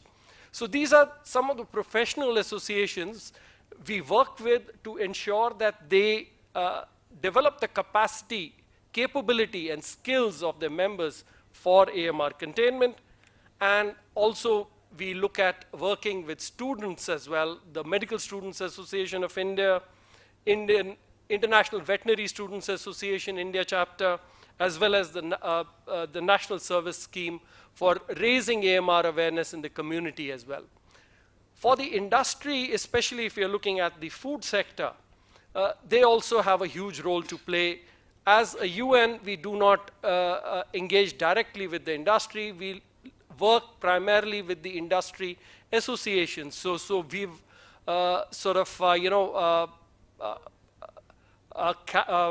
facilitated some of the AMR sessions organized by industry bodies. but we do not work with the private sector, although the private sector also has a huge role. At the global level, the AMR Industry Alliance is a consortium of pharmaceutical manufacturers which look at AMR containment, at the role of the pharmaceutical industry in ensuring that they have responsible manufacturing of antimicrobials so that the environment is not damaged. So again, when we look at AMR, it is different things for different people. And again, to address this comprehensively, we need stronger collaborations. We need all the government stakeholders also to come together, have a coordinated approach. And at the national level, we have an intersectoral coordination committee which met last month in June. The revamped intersectoral coordination committee on AMR, which is looking at facilitating all the government organizations work together along with the other stakeholders for AMR containment in India. Thank you, Dr. Sharma. I think you have highlighted to create a single platform. That is what you need for the future, so that with a single aim we can focus on this. So with this, we just wanted to know that when those people who do experimental research, one of the justification we give that whatever drug is going to develop, it is also being used for the animal. So when you look at that angle, like whatever antibiotic, like normally we just critically evaluate it, we restrict number of antibiotic, or we restrict the level of antibiotic. So I just wanted to invite Dr. David that when we take a step in terms of production, so that steps should be such a way that it should not affect the health of the animal. How we should go proceed so that we can balance it such a way that animals are also not affected and we can get an output also, healthy animals. Over to Dr. David. Thank you very much. Before I answer that question, I would just like to say a couple of points about myself, because I might demonstrate that I'm slightly out of my depth in this area, although I have been briefed. I learned two things this afternoon from the earlier presentations. I learned that from Sadhguru that now that I have turned 60, I will start doing something useful. So that will be very good, and I'm very glad that that moment has come. The second one I heard was from Dr. Goel, and that was about I am in fact old wine in a new bottle. My background was very much with WASH and on environmental health. I've been with WHO, with FAO for 18 months. Before that, I was with WHO, and in fact, I was based here in Delhi in the regional office, working on the area of WASH. And we used, as our approach in WASH, we used HACCP. And we used, in terms of developing water supply and sanitation safety plans, to try and manage water supply in such a way by looking at the system and the integrity of the system to reduce the risks of contamination, rather than looking at monitoring every liter of water as it goes through into supply, which is just not possible, especially in situations where it's not so affordable. When I became involved in AMR and in One Health, with the tripartite originally and now quadripartite, I tried to adopt a similar angle to looking at AMR. And within half an hour of trying to draw a diagram, I gave up, and I realized that such an approach to AMR was impossible. When you're looking at a water supply or a sanitation system, you have boundaries, and you manage then within those particular boundaries. But AMR is emerging and being transmitted everywhere. You look at a map that shows where AMR is emerging and where it is being transmitted. It is quite terrifying. So I'm really interested, coming from this background, as to how food safety, food regulators, where their boundaries are in terms of dealing with AMR in relation to food safety. And FAO's involvement, as you've heard from Sridhar and from Emmanuel already, is we look from the point of farm all the way through food production and into food processing and into humans. So this is also where the One Health angle comes in, because we switch from animal health and then into human health, and then both from animal and from human, we then transmit residues back into the environment, when within that organismal soup there is far more emergence and transmission going forward, so it is a constant cycle.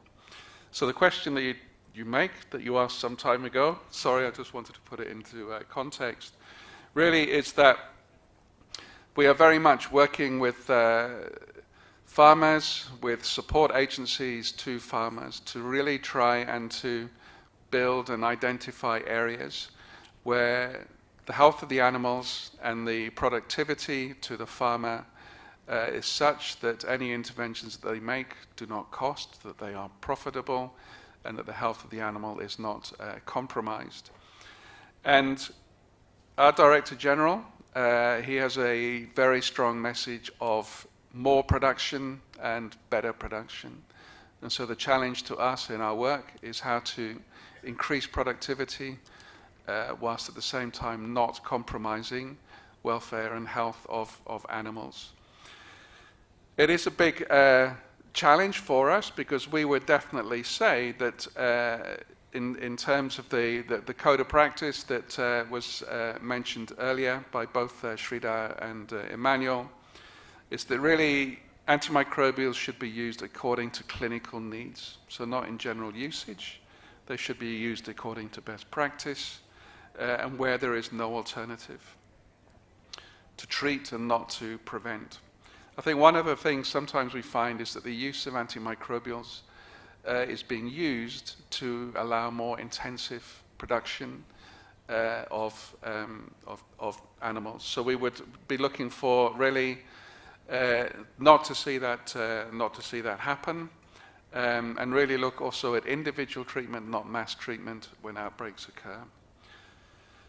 One of the things that we're also looking at and spending quite a lot of time looking at is alternatives to antibiotics, whether it's probiotics, prebiotics, organic acids, bacteriophages, and increasingly nanotechnology in that area. Really wanting to see more responsibility lying with the prescriber, who should be accountable for their decisions and for their prescriptions. So a lot of the work that we're doing is working with associations who are involved in developing guidelines, and associations can be with private sector, they can be with veterinary associations, with pharmaceutical associations.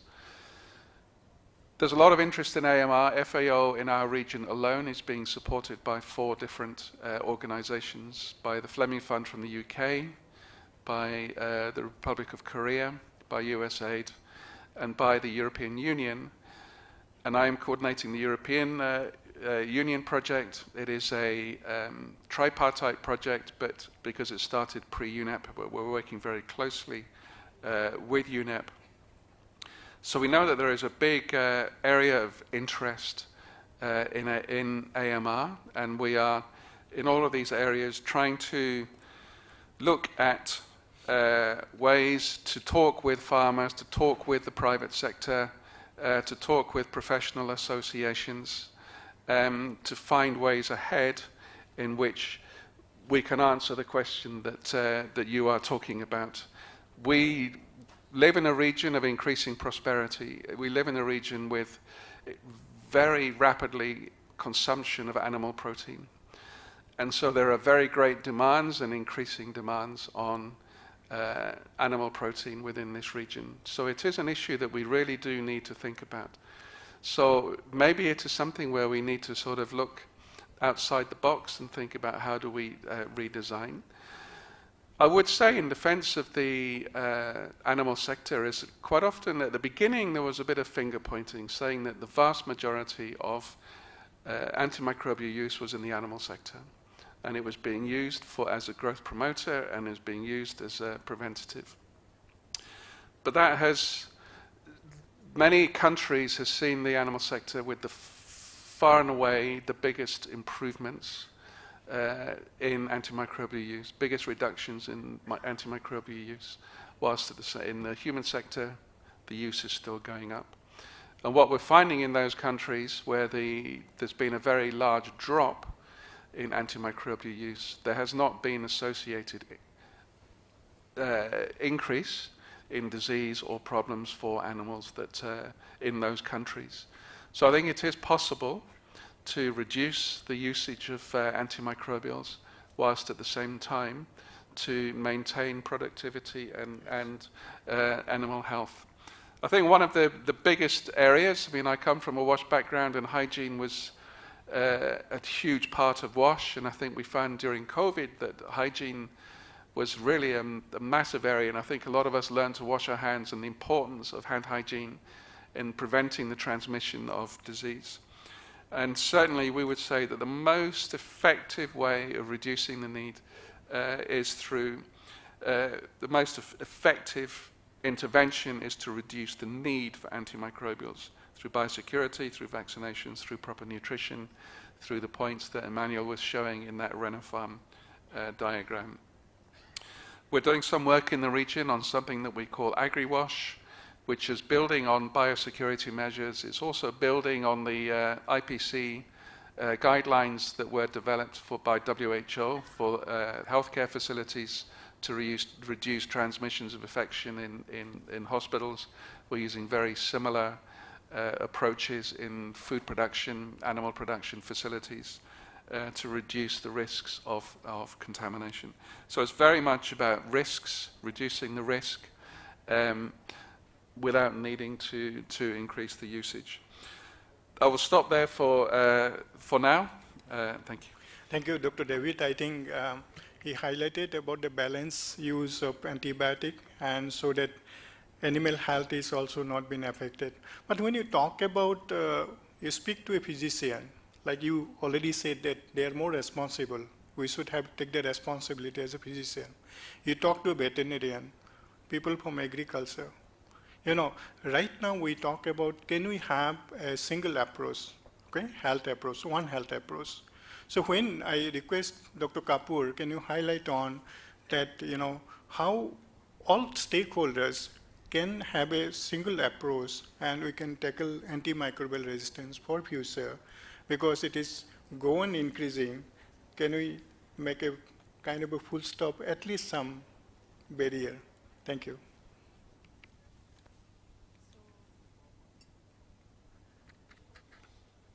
Thank you. Thank you for the organizers for inviting me to this very, very important session. So regarding the question of One Health approach, so I would like to share our experience of implementation of National Action Plan Part 1, which as DGH has shared that we are now on the stage of finalizing the NAP AMR 2. So I would like to share with you that there was a lot of buzz about intersectoral work. There was an authority which was supposed to be made called National Authority for Containment of AMR for, you know, getting this intersectoral work done for AMR under the One Health approach. But let me share with you what we missed, which we are trying to now push in the NAP 2 is the sectoral work. So you can build up intersectoral work only when there is adequate sectoral work happening. So just to set the background, I would like to share that we all agree that AMR is a challenge affecting multiple sectors, including human health, animal husbandry, agriculture, and environment sectors. The factors contributing to AMR emergence and transmission are also part of activities carried out by various sectors. So to name some of them, antibiotic misuse for human health, veterinary sector, then use of antibiotics as growth promoters in animal husbandry practices, and of course antimicrobial residues in the environment coming from the effluents, whether pharma industry or from healthcare institutions. So since AMR is a multi-sectoral challenge, tackling it certainly requires a One Health approach. And but very important, I must share my experience again here. So when we talk about One Health approach, it's not about blaming the other sector for the problems in one sector, but it is really understanding that the problems in all sectors are so interdependent, and taking responsibility that the action within my sector do not impact the other sector negatively. I think if that approach is there, that is One Health. But what I have seen that whenever I meet one sector, they say that the other sector needs to first, you know, improve their activities. So that's another thing, again, coming from my experience. So unless all activities for AMR containment that is, whether it's misuse, reducing the misuse of antibiotics, whether it's infection prevention and control, whether it's improving awareness and education, till all the activities are carried out with a One Health approach, AMR containment cannot be achieved. So as I shared in the beginning, that intersectoral can be built up with sectoral work. So only when each sector is doing their bit for AMR containment can we integrate, and certainly a fourth, fifth authority cannot get all the 4 sectors to do the work which they have to do. So one more aspect that I would like to share with you, what DGHS shared today, he talked about microbiome, the importance of microbiome. So I think we all understand that there is some soil bacterial flora too, which is very healthy. And when we talk about One Health, the action becomes too many action, like too much. If you list out the actions which are required with the One Health approach to contain AMR, there's a long list. And it becomes very important to prioritize. And for prioritizing the activities under the One Health approach, it is important to do a risk assessment. So like we cannot go around removing our microbiome just because we see some AMR pathogens there. I think we also need to assess the risk posed by those pathogens to our health, to animal health, and how we can mitigate that risk. So I think One Health is about a first sectoral action. Each sector needs to do their bit to contain AMR.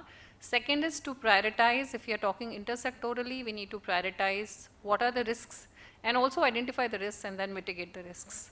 So so these are some of the key points that I feel make One Health approach for AMR containment very, very important. Thank you. Thank you, ma'am. And as you said that integration, single window, these points are very important for practical implementation. Then only you will have a success story. But otherwise, when you look at national level, or we look at a South Asian level or global level, we always see that what is the scenario in a national, South Asian, and global level. And when you implement any system, like when we address an issue, we always say that, can you identify risks? We always make it a risk-based, critical step. So here I'd like to invite Dr. Richard. Can you highlight, what is your opinion, when you say critical step, and what you need to be taken to combat antimicrobial resistance, and also how that thing would be safer in a global perspective? Can you highlight on that critical step? Thank you, Chairman. First off, just wanted to say thank you very much for the opportunity to attend this summit. It's wonderful to be here and improve and continue to strengthen the friendship between India and Australia. There are a couple of critical steps that must be addressed to help combat antimicrobial resistance and help ensure a safer future for global food safety. I'll outline 4 of them. The first thing is, and multiple panelists have already captured this, it's really about having buy-in across multiple sectors. So we're talking about human health, animal health, agriculture, food, and the environment. Without the level of buy-in across all these sectors and stopping the blame game, we're going to continue encountering similar issues in the future. So with all these different sectors in mind, we need to have very good governance systems to identify who's responsible for what. Because when you have that level of accountability, you're more likely to get genuine progress on the matter. So that's the first point.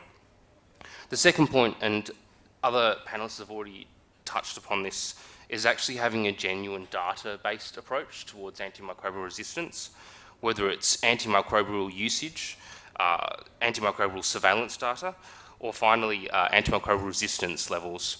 So once you have that type of data, it actually fundamentally informs the problem definition. When you look at the food value chain, you've got to ask yourself a couple of questions. What exactly is the antimicrobial resistance problem? Where is it occurring in the value chain? And third and most finally, probably the most difficult question to answer is, why is it happening and how did it occur and what are we going to do to address it? So having a data-based approach where you can pull together that data and help inform what you're going to do will help address food safety issues. Thirdly, and Dr. David captured this really well, is turbocharging innovation investments for antimicrobial resistance. So if we can look at alternative methods to address the issues such as bacteriophages, immunotherapeutics, as well as some vaccines, that will help address the issue as well. And finally, and this is something that would be good for us to think about it more globally is actually framing antimicrobial resistance as a sustainability issue. So in Australia, a number of our livestock sectors have started developing sustainability strategies and frameworks. And with most sustainability strategies and frameworks, you usually have three elements. You have economic sustainability, environmental sustainability, and also social sustainability. So in order to operate and have a social license to operate in our livestock sectors, a lot of our sectors now are looking at incorporating antimicrobial resistance strategies as part of their sustainability plan. It's about having a long-term future for their sector. So framing the issue of antimicrobial resistance as a sustainability one might help in combating antimicrobial resistance at an international, national and grassroots level. So thank you. Thank you. Thank you. I think critical space is very, very important to address that. But otherwise, if you see that, I'll just take you one of the situation. Have you seen vulture? Those who are younger, you don't see it because of inappropriate use of diclofenac sodium. So whenever we talk about ecosystem, then we say that is it going to affect the human health? Is it going to affect the animal health? Is it going to have a contamination of ecosystem and later it will affect? If you look at that, you know, we right now look at that how you dispose the medicine, even in expiry. But I'm coming to product like ecosystem, that AMR especially, how it is going to affect the food ecosystem. I think I request Dr. Anil Kumar, so if you can elaborate that what are the consequences of AMR, antimicrobial resistance in food ecosystem. I request Dr. Anil is there. So, okay, so Dr. Anil is not there, but it is very important that, you know, we need to look at that ecosystem, that how it is going to affect. So now, Dr. Burjin had already elaborated that surveillance system about AMR surveillance. Now, if you look at the surveillance system, I'll just give you one example how we do it. Like if you look at the example of some of PG base where you have a global database for the drug, you can just look at the database and you can see what is it, you know, emerging situation is that with the particular area or particular countries, particular district. I remember 22nd March when we deliberated on hydroxychloroquine, we look at the global database. So as you said, that it is important everybody understand that surveillance system, but how you're going to do it, that more effective one, monitoring prevalence and the pattern also over a period of time. So do you have a comment on the risk assessment when you develop the data system, data surveillance? Residues. Yeah. Yeah, thank you. If I understood correctly, so you're speaking about the residues and yes. the residue monitoring. Yeah, this is I would say that I touched a little bit on that issue, but first of all, as we mentioned, so there are several components should be in place that we should trust and we should rely on high quality data which we receive. So this is one of the aspects which is important. So overall in European Union, so regarding the veterinary drug residues, so we have the overall monitoring program, which I took the very roughly data, so it's more than 620,000 samples per year, and so it's roughly more than 13 million analytical results received. So, and this is as an example from the European Union, so you should have that all member states deliver the high quality data in the same system, harmonized way to be used further for further risk assessments and so on. And this to be ensured, as I mentioned already before, the laboratory capacities and the quality assurance and the quality system should be in place. As far as we know, and if we look on those surveillance systems where we need to get the data out, it's important to bear in mind that these are the systems could be also quite costly. So this is also that the governments also should be aware that certain financial investments should be done to ensure and to run the system, and then you get out the good quality data which could be used further for any further work. So this is just a message which I wanted to say, that we need to combine those aspects. And actually, it's, if we look further, it's also, we could reflect to the more international, more global ways that we need to get a harmonized approach with a good quality, and specifically for laboratory where I come from. So it's also we need to get that our governments ensure us with a sufficient equipment, with a good quality equipment, which is a high standard, which is used nowadays, and to get out the good contribution to this whole surveillance system. Yeah, thank you, Barzin. I think in each countries, if we can connect to all the lab and we can see the prevalence and pattern, then we can take a policy decision. But whenever we talk about healthcare system, and we look at primary, secondary, tertiary, or super specialty. So one of the things that a couple of years back we talked about that how we should use the antibiotic color coding system will be allowed to use the antibiotic. As you say that early presentation, we are talking about Schedule H1. So one of these responsibilities as a healthcare professional that judicious use of antibiotic and antimicrobial. So I just request Dr. Kapoor, so can you have some strategy? We have already antibiotic stewardship program. In each hospital, they usually discuss and they implement accordingly, but still, can you go further to implement the promote responsible use of antimicrobial in our healthcare, whether it is primary, secondary, and tertiary? Can you go ahead with that, ma'am? So again, thank you for that question, and that's one of the biggest challenges we are struggling with when we are trying to contain the misuse of antibiotics. So I think one thing most important to understand is that the prescribing practices are very different in countries like ours and in the West. And that's the first thing we do when we have international collaborative work. We try to explain to our collaborators who come from the West that the antibiotic prescribing practices are so different. So it's not easy. I think we all know it's not easy to get antibiotics throughout Europe or in US. But in India, anybody can go and buy an antibiotic. So I think in a country like ours, which is, we do have regulations in place, but you know, being a big country, it is very difficult to impose very strict regulations because always the doubt of, you know, the person who really needs the antibiotic should be able to get it, even if there's no prescriber there. That becomes the biggest challenge. So I think most important point about healthcare professionals, you know, promoting responsible use is that they themselves discipline themselves and prescribe antimicrobials only when needed. So we have seen COVID becoming a green signal for the prescribers to, you know, start writing antibiotics on day one of viral fevers or day one of infections. So the other point is practicing diagnostic stewardship. So like as was shared, high quality lab data is so important. And in India, the lab capacity building is not just for surveillance, but also for, you know, evidence-based use of antibiotics.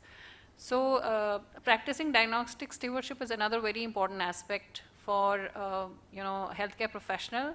So basically the healthcare professional needs to use the laboratory testing appropriately to guide patient management, thereby optimizing antimicrobial use. And as I understand correctly, in Europe, you cannot prescribe an antibiotic till you have sent a culture to the lab and you have some kind of idea that it's a bacterial infection. See, the third point that I want to share is promoting and motivating behavior change in prescription practices by being an example to colleagues and students. So many times the students who come, you know, the MBBS students, they are taught that you must prescribe the antibiotics judiciously, but when they see their peers, you know, then the challenge is that they very naturally unlearn what they have learned during their profession, during their graduation. So I think becoming an example for colleagues and students becomes very, very important. So a behavior change through becoming the right example. And in addition, educating students on the importance of body's immune system. So somewhere I think the students think that without antibiotics, infections cannot be healed. And I think so, as the DGHS, Dr. Atul Goyal had said that maybe we are moving to an era, pre-penicillin era, now becoming the post-antibiotic era. All the more it becomes very important that the students are educated on how the immune system functions in the body and how immune system so beautifully takes care of many of the infections which actually are not treatable by antibiotics, like the viral infections. And every clinical practitioner to practice strong infection prevention and control, that's also something I feel that, so I give you a small example. In one of the ICUs where I went for one of the support visits, the intensivist who was in charge of the ICU was so confident that he said, in my 30-bedded ICU, only one patient is on antibiotics. And we asked him, what gives you that confidence? And he said, because I am aware of the infection prevention practices that are being, implemented in my ICU. So every clinical clinician, while he's getting the training, every healthcare professional must be educated on IPC. I feel infection prevention control now with AMR reaching such severe, levels, must be there as a module for every subject, whether it's surgery, whether it's medicine, and so that the AMR transmission is prevented, and thereby there is reduced need for antibiotics. So that's it. Thank you.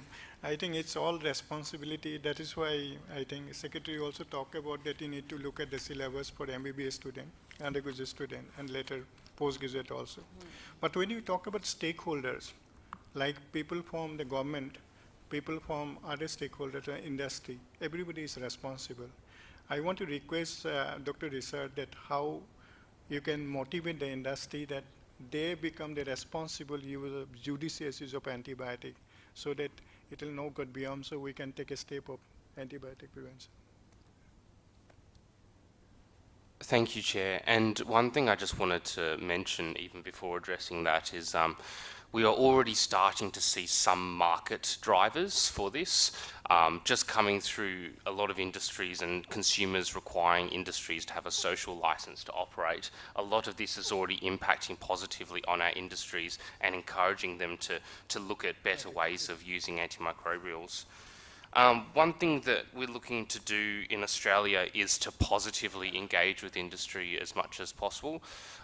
So consulting with them regularly and engaging them really directly in workshops to develop our animal sector antimicrobial action plan.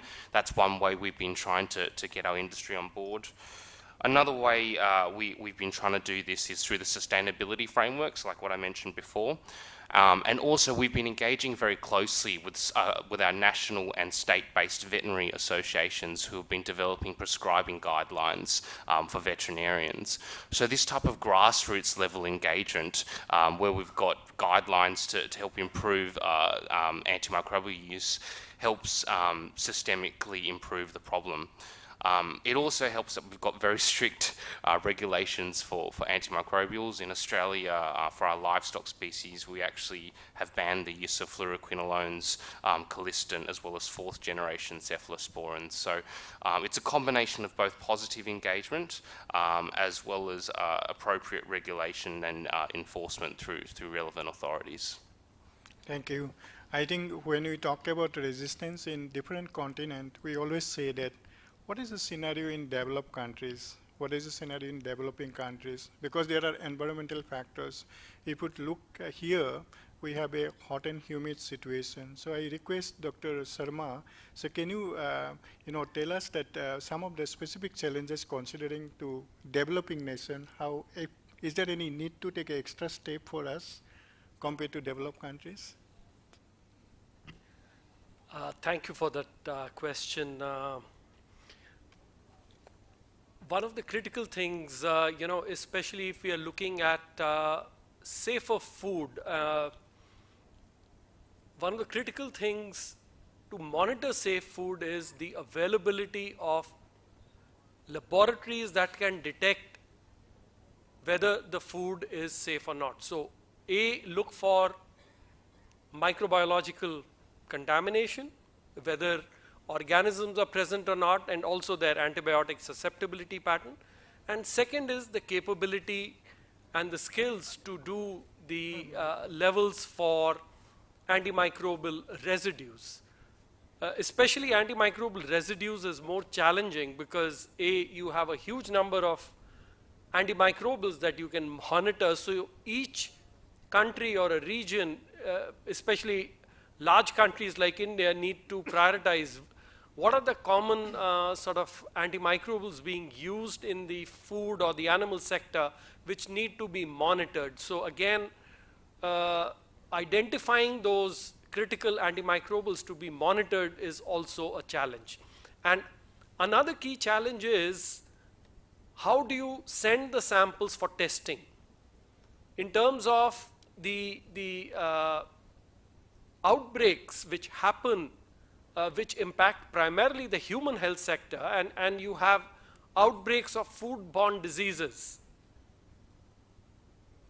Integrated Disease Surveillance Program of the Ministry of Health actually, monitors the foodborne diseases, acute diarrheal diseases, food poisoning, etc. And in most of these, it is actually a challenge for them to know which is the closest laboratory which can give results on whether there are any bacteria or organisms present in it, and also ideally for if you're looking at AMR, most of the food safety labs are stuck with only identifying microbiological contamination. They do not look at the antimicrobial susceptibility of the organisms that are isolated, and it's a very small step which will help you in getting that surveillance data. So in developing countries, it's also important, is you need to have good labs, strengthen them to not only detect AMR, the organisms, but also the antimicrobial susceptibility pattern. And residues are indirectly the resistance boosters, so they are also important. So detecting antimicrobial residues should also be done, but it needs to be prioritized first at the national level.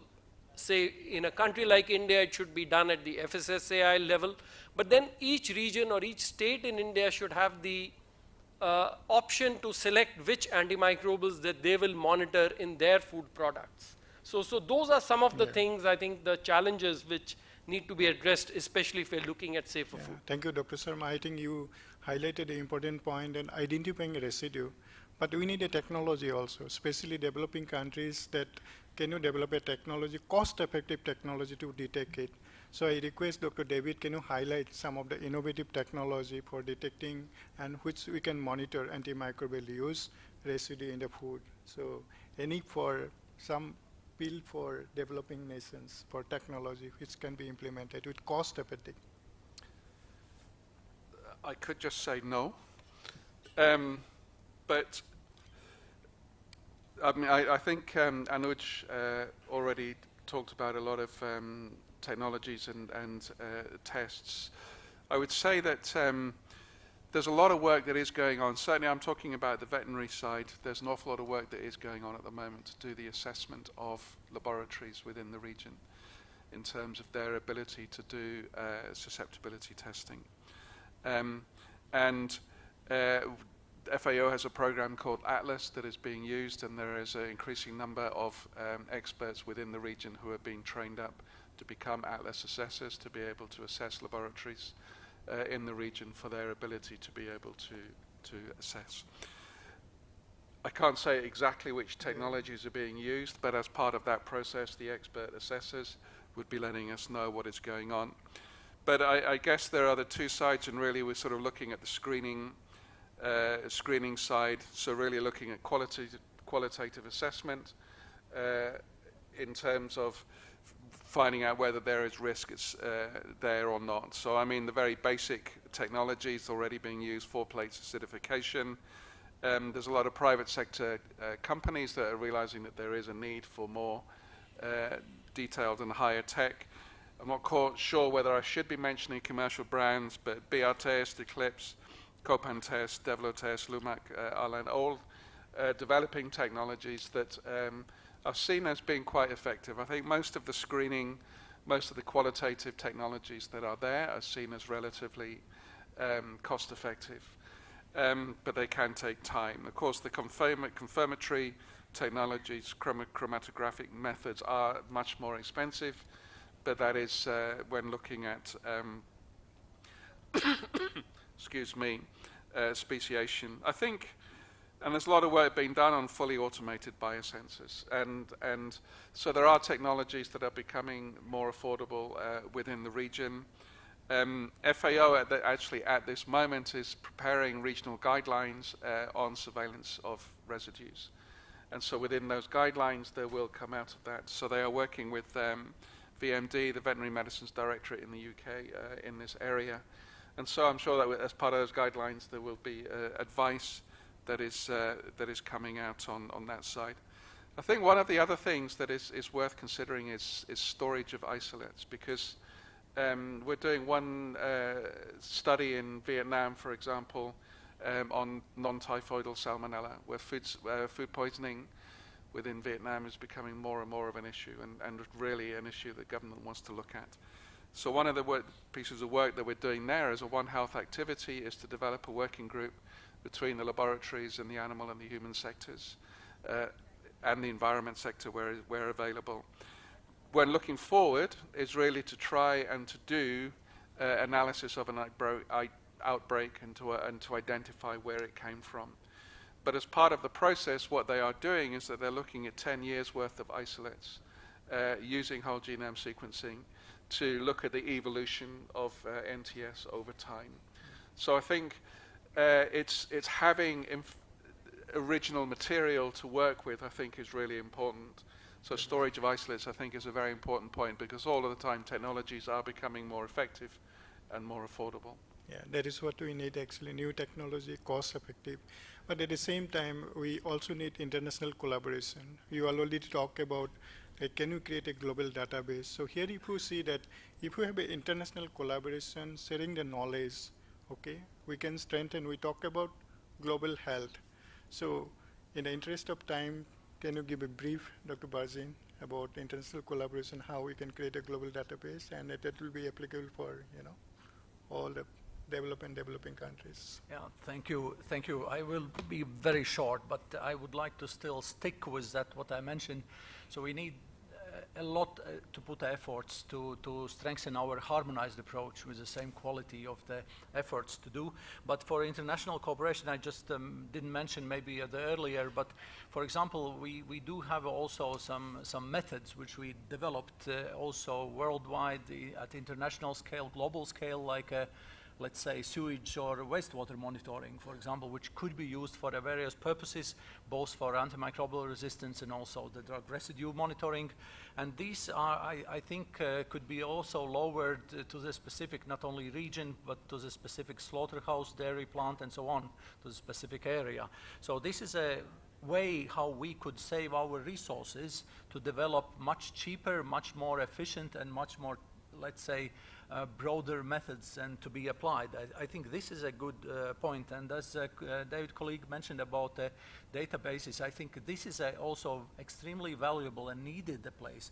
But then everyone involved should play the same rules and the same harmonized approach, that we do have a comparable data and so on. But finalizing, I think the training and exchange of experts and the methodologies and harmonizing things, we could develop the things further much more efficiently. This is a way how we could go on. Thank you. Thank you. I think it is going to help us when you create a global database. At the same time, you know that when you talk about any success story, everybody happy. But what I say that if failure is also there should be learning process. So I'd like to request Dr. Sharma, since you are in a country office, so can you say about some of the success stories which other people then take it as a model and it can be implemented in brief? Yeah. One of the success stories I can sort of relate is in Netherlands, they have the lowest consumption of antimicrobials in the human health sector. But in their animal husbandry sector, and I'm talking about back in 2008, 2009, they were one of the highest consumers of antimicrobials in their animal husbandry sector.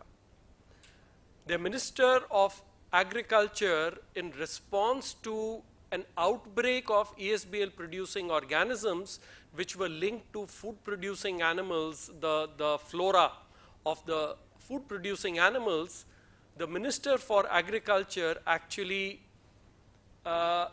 directed and actually set targets for the food producers, the industry as well as the farmers, to reduce antimicrobial use by 50% within 3 years. 20% in 1 year, and 50% in 3 years.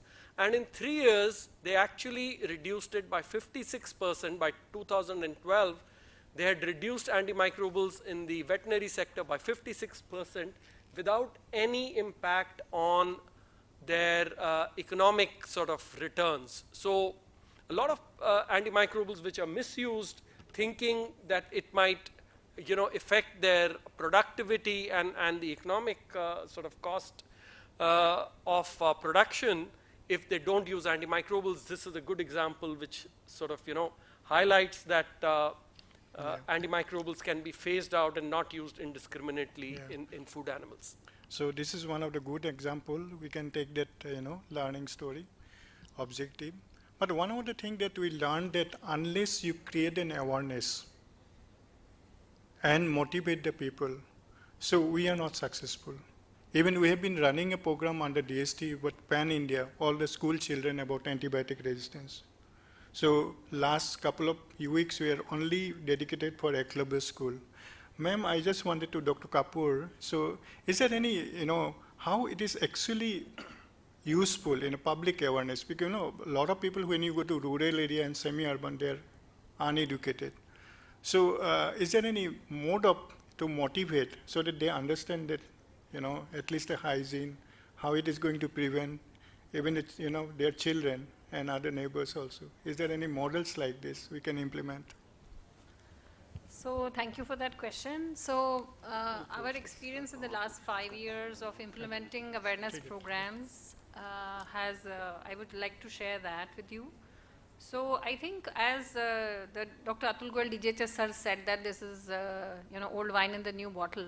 So I would like to say that we have to develop messages which are simple and which are understood by the people, the local people.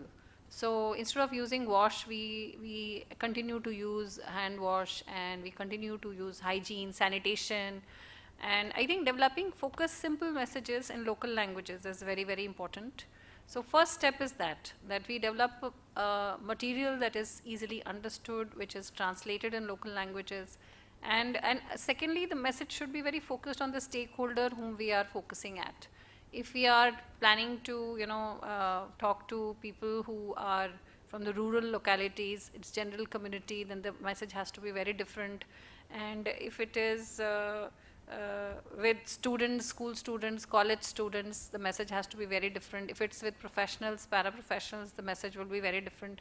So the messages can't be the same. So we have to also develop messages which are very clear based on the stakeholders. Secondly, very important, not just AMR. So there's a lot of focus on judicious use of antibiotics, but it's important to also have focus on infection prevention and control. That the containment strategy, I feel the current era, there's a lot of talk about treatment, but I think prevention is not just vaccination. Prevention is also IPC, infection prevention, hand hygiene, which for developing world is very, very important. And with India facing this challenge of being the most populated country, infection prevention becomes one of our key strategies. And then secondly, use effective modes for improving awareness. So one of the place where I feel where the interface between a healthcare provider and the patient or the community, that becomes a very, very important place where one can provide these messages of infection prevention and reducing the use of antibiotics. And very important to use appropriate platforms like the radio. So there are a lot of peripheral rural areas, a lot of radio is heard. Then I remember when I just got into the program, we used to do these street plays. Currently, I don't see so much focus because AMR is a silent pandemic and COVID suddenly took over everything else that was important. And so now we need to bring back that focus. And I feel that if professional, as a part of the professional education, AMR and IPC are core, then I think the professionals would ensure that the community is also educated. So equally important to the community is the professionals or the paraprofessionals. They need to be very strongly educated on AMR and IPC. Thank you. Thank you, ma'am. I think in the interest of time, we'll just conclude like what we discussed in the panel, that we need an international collaboration in a global platform. We need to have a surveillance system so that we can have a monitoring of the pattern, global database. We need a technology which is affordable. At the same time, for developing nation, we also create an awareness among all the stakeholders. So if we can create a platform where people from industry, people from government sector, people from healthcare sectors, we speak the same language, definitely whatever we are promoting, like we have also already a national action plan. So definitely it is going to have some impact and definitely will be successful. With this, I request all the, I thank all the panelists for joining us. And I wanted to have an input from participants, but we can have a discussion in the tea time. Thank you very much. Thank you, FSSAI, for giving us the opportunity. Thank you very much. Thank you, sir, and thanks to all the dignitaries on the dais for guiding us through the entire this session on the antimicrobial resistance. I have few queries, but I will reserve it for the break which we are going to have. And may I now request Dr. Bikash Medhi to felicitate the dignitaries on the dais, please. And I would request to honor Dr. Richard Nial, Dr. David Sutherland,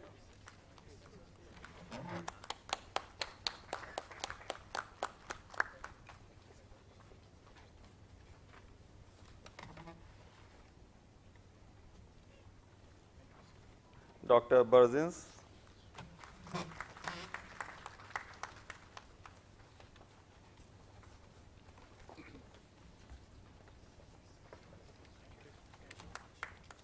Dr. Lata Kapoor,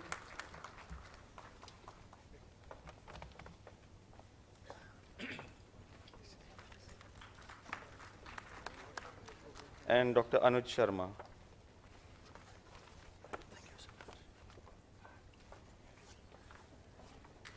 And to felicitate Dr. Bikash Medhi, we have the honor of the presence of Susan Jeb, who is the chair of Food Safety Agency UK. May I request ma'am to please honor Dr. Bikash Medhi for coordinating this session.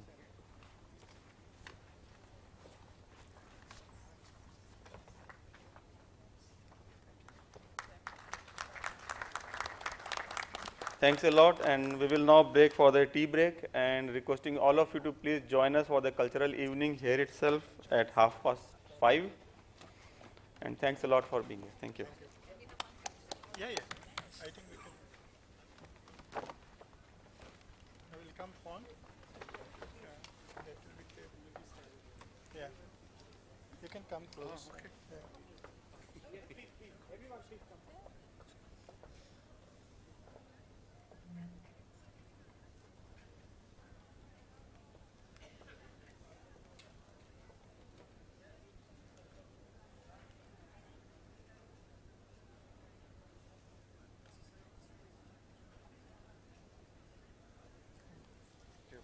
Thank you. Thank you.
तंदुरुस्ती बहुत चीज़ों पे depend करती है, पर खाने के मामले में एक सिंपल फॉर्मूला है। बस यूं समझिए कि प्लस और माइनस का खेल है।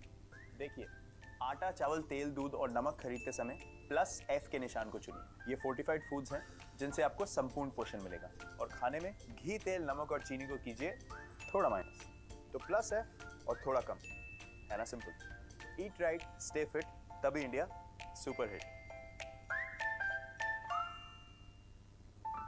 आज आपकी जिंदगी में कौन जीत रहा है, दिल या दिमाग? अच्छा, मजे की बात यह है कि दिल और दिमाग की इस कुश्ती की जरूरत ही नहीं है, क्योंकि अगर दिमाग चाहे तो ऐसे ऐसे सिंपल तरीके निकाल सकता है जिससे दिल भी खुश और तंदुरुस्ती भी बरकरार। अगर रोज के खाने में तेल का इस्तेमाल कम करना है तो जितना तेल अभी आप डालते हैं उससे धीरे धीरे कम कीजिए, और फिर कुछ दिनों बाद और थोड़ा कम। और अगर नमक कम करना है तो भी यही। खाना पकाते समय नमक की मात्रा आप धीरे धीरे कम करते जाइए, और ऊपर से सैलेड, दही या फल पे नमक मत छिड़किए। चाय में चीनी लेते हैं, यानी कोई नहीं, लीजिए लीजिए, बस आधा चम्मच कम कर दीजिए, और कुछ दिन बाद समझ गया ना, क्योंकि तंदुरुस्ती दिल से ज्यादा दिमाग का खेल है। Start reducing your intake of sugar, salt and fat from today.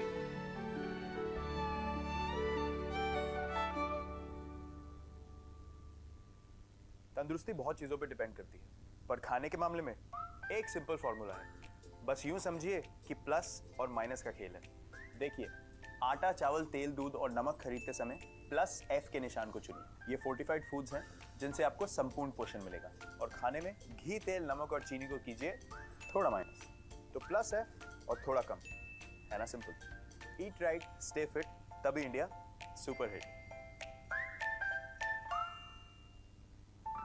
आज आपकी जिंदगी में कौन जीत रहा है, दिल या दिमाग?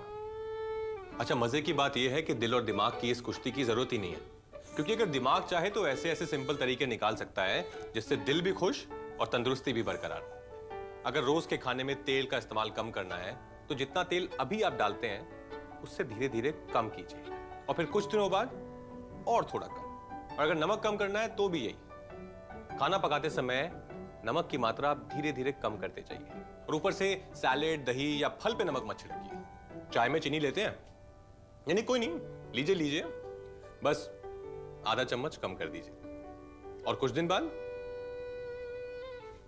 समझ गया ना, क्योंकि तंदुरुस्ती दिल से ज्यादा दिमाग का खेल है। Start reducing your intake of sugar, salt and fat from today.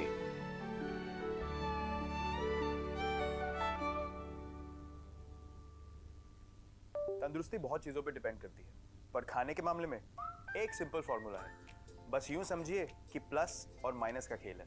देखिए, आटा, चावल, तेल, दूध और नमक खरीदते समय प्लस F के निशान को चुनिए। ये फोर्टिफाइड फूड्स हैं जिनसे आपको संपूर्ण पोषण मिलेगा। और खाने में घी, तेल, नमक और चीनी को कीजिए थोड़ा माइनस। तो प्लस F और थोड़ा कम, है ना simple. Eat right, stay fit, तभी इंडिया सुपर हिट। आज आपकी जिंदगी में कौन जीत रहा है, दिल या दिमाग? अच्छा, मजे की बात यह है कि दिल और दिमाग की इस कुश्ती की जरूरत ही नहीं है, क्योंकि अगर दिमाग चाहे तो ऐसे ऐसे सिंपल तरीके निकाल सकता है जिससे दिल भी खुश और तंदुरुस्ती भी बरकरार। अगर रोज के खाने में तेल का इस्तेमाल कम करना है तो जितना तेल अभी आप डालते हैं उससे धीरे धीरे कम कीजिए, और फिर कुछ दिनों बाद और थोड़ा कम। और अगर नमक कम करना है तो भी यही। खाना पकाते समय नमक की मात्रा आप धीरे धीरे कम करते जाइए, और ऊपर से सैलेड, दही या फल पे नमक मत छिड़किए। चाय में चीनी लेते हैं, यानी कोई नहीं, लीजिए लीजिए, बस आधा चम्मच कम कर दीजिए, और कुछ दिन बाद समझ गया ना, क्योंकि तंदुरुस्ती दिल से ज्यादा दिमाग का खेल है। Start reducing your intake of sugar, salt and fat from today.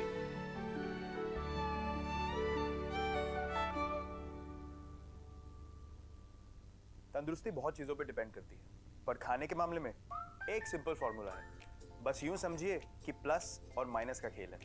देखिए, आटा, चावल, तेल, दूध और नमक खरीदते समय प्लस F के निशान को चुनिए। ये फोर्टिफाइड फूड्स हैं जिनसे आपको संपूर्ण पोषण मिलेगा। और खाने में घी, तेल, नमक और चीनी को कीजिए थोड़ा माइनस। तो प्लस F और थोड़ा कम, है ना simple. Eat right, stay fit, तभी इंडिया सुपर हिट। आज आपकी जिंदगी में कौन जीत रहा है, दिल या दिमाग?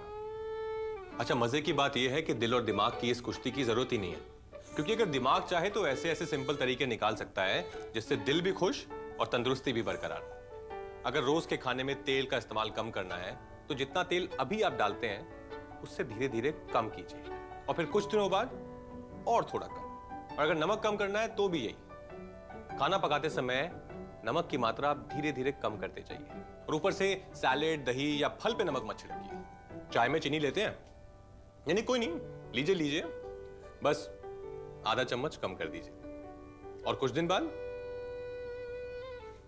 समझ गया ना, क्योंकि तंदुरुस्ती दिल से ज्यादा दिमाग का खेल है। Start reducing your intake of sugar, salt and fat from today.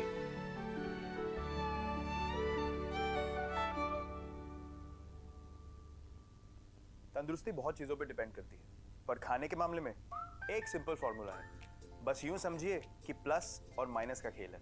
देखिए, आटा, चावल, तेल, दूध और नमक खरीदते समय प्लस F के निशान को चुनिए। ये फोर्टिफाइड फूड्स हैं जिनसे आपको संपूर्ण पोषण मिलेगा।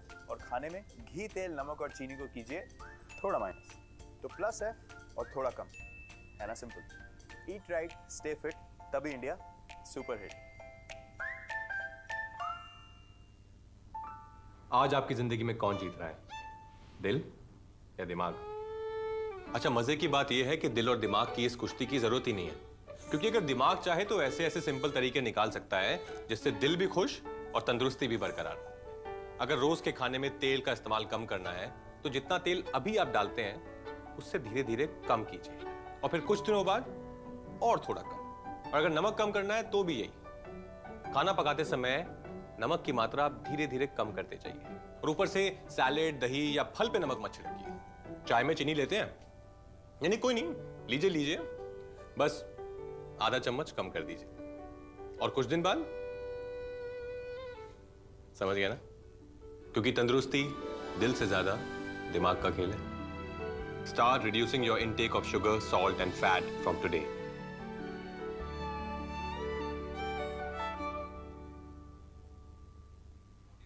तंदुरुस्ती बहुत चीजों पे डिपेंड करती है, पर खाने के मामले में एक सिंपल फॉर्मूला है। बस यूं समझिए कि प्लस और माइनस का खेल है। देखिए, आटा, चावल, तेल, दूध और नमक खरीदते समय प्लस F के निशान को चुनिए। ये फोर्टिफाइड फूड्स हैं जिनसे आपको संपूर्ण पोषण मिलेगा। और खाने में घी, तेल, नमक और चीनी को कीजिए प्लस है और थोड़ा कम, है ना simple. Eat right, stay fit, तभी इंडिया सुपर हिट। आज आपकी जिंदगी में कौन जीत रहा है, दिल या दिमाग? अच्छा, मजे की बात यह है कि दिल और दिमाग की इस कुश्ती की जरूरत ही नहीं है, क्योंकि अगर दिमाग चाहे तो ऐसे ऐसे सिंपल तरीके निकाल सकता है जिससे दिल भी खुश और तंदुरुस्ती भी बरकरार। अगर रोज के खाने में तेल का इस्तेमाल कम करना है तो जितना तेल अभी आप डालते हैं उससे धीरे धीरे कम कीजिए, और फिर कुछ दिनों बाद और थोड़ा कम। और अगर नमक कम करना है तो भी यही, खाना पकाते समय नमक की मात्रा आप धीरे धीरे कम करते जाइए, और ऊपर से सैलेड, दही या फल पे नमक मत छिड़किए। चाय में चीनी लेते हैं, यानी कोई नहीं, लीजिए लीजिए, बस आधा चम्मच कम कर दीजिए, और कुछ दिन बाद समझ गया ना, क्योंकि तंदुरुस्ती दिल से ज्यादा दिमाग का खेल है। Start reducing your intake of sugar, salt and fat from today.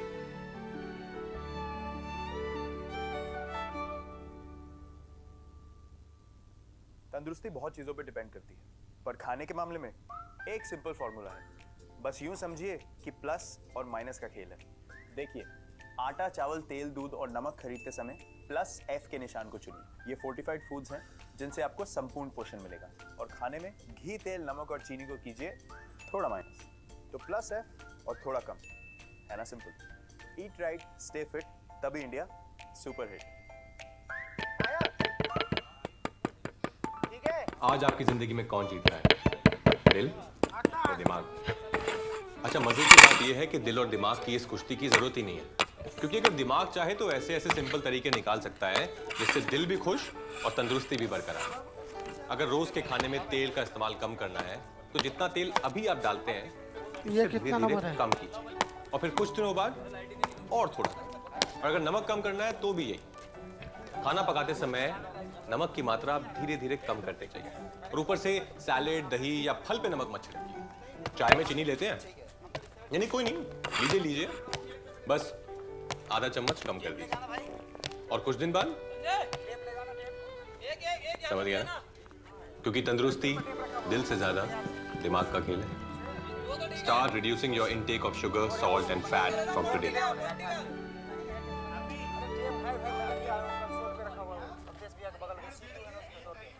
तंदुरुस्ती बहुत चीज़ों पे डिपेंड करती है, पर खाने के मामले में एक सिंपल फार्मूला है। बस यूं समझिए कि प्लस और माइनस का खेल है। देखिए, आटा, चावल, तेल, दूध और नमक खरीदते समय प्लस F के निशान को चुनिए। ये फोर्टिफाइड फूड्स हैं जिनसे आपको संपूर्ण पोषण मिलेगा। और खाने में घी, तेल, नमक और चीनी को कीजिए थोड़ा मात्रा, तो प्लस है और थोड़ा कम है ना? Simple. Eat right, stay fit, तभी इंडिया सुपर हिट।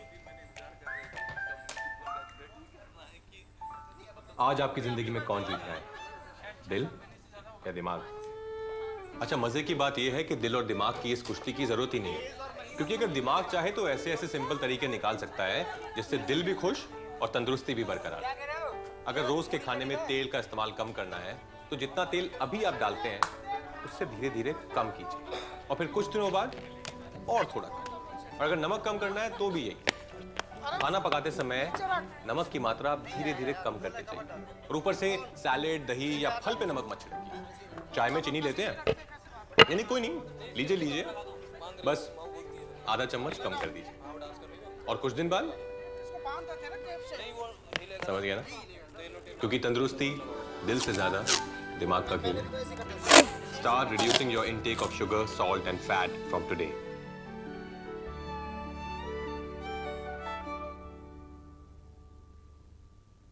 तंदुरुस्ती बहुत चीज़ों पे डिपेंड करती है, पर खाने के मामले में एक सिंपल फार्मूला है। बस यूं समझिए कि प्लस और माइनस का खेल है। देखिए, आटा, चावल, तेल, दूध और नमक खरीदते समय प्लस F के निशान को चुनिए। ये फोर्टिफाइड फूड्स हैं जिनसे आपको संपूर्ण पोषण मिलेगा। और खाने में घी, तेल, नमक और चीनी को कीजिए थोड़ा मात्रा, तो प्लस है और थोड़ा कम है ना? Simple. Eat right, stay fit, तभी इंडिया सुपर हिट। आज आपकी जिंदगी में कौन जीत रहा है, दिल या दिमाग? अच्छा, मजे की बात यह है कि दिल और दिमाग की इस कुश्ती की जरूरत ही नहीं है, क्योंकि अगर दिमाग चाहे तो ऐसे ऐसे सिंपल तरीके निकाल सकता है जिससे दिल भी खुश और तंदुरुस्ती भी बरकरार। अगर रोज के खाने में तेल का इस्तेमाल कम करना है तो जितना तेल अभी आप डालते हैं उससे धीरे धीरे कम कीजिए, और फिर कुछ दिनों बाद और थोड़ा कम। और अगर नमक कम करना है तो भी यही, खाना पकाते समय नमक की मात्रा आप धीरे धीरे कम करते जाइए। और ऊपर से सैलेड, दही या फल पे नमक मत छिड़किए। चाय में चीनी लेते हैं? यानी कोई नहीं, लीजिए लीजिए, बस आधा चम्मच कम कर दीजिए। और कुछ दिन बाद समझ गया ना? क्योंकि तंदुरुस्ती दिल से ज्यादा दिमाग का खेल है। Start reducing your intake of sugar, salt and fat from today. Check. Hello, test. तंदुरुस्ती बहुत चीज़ों पे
Everyone is kindly requested to take your seats.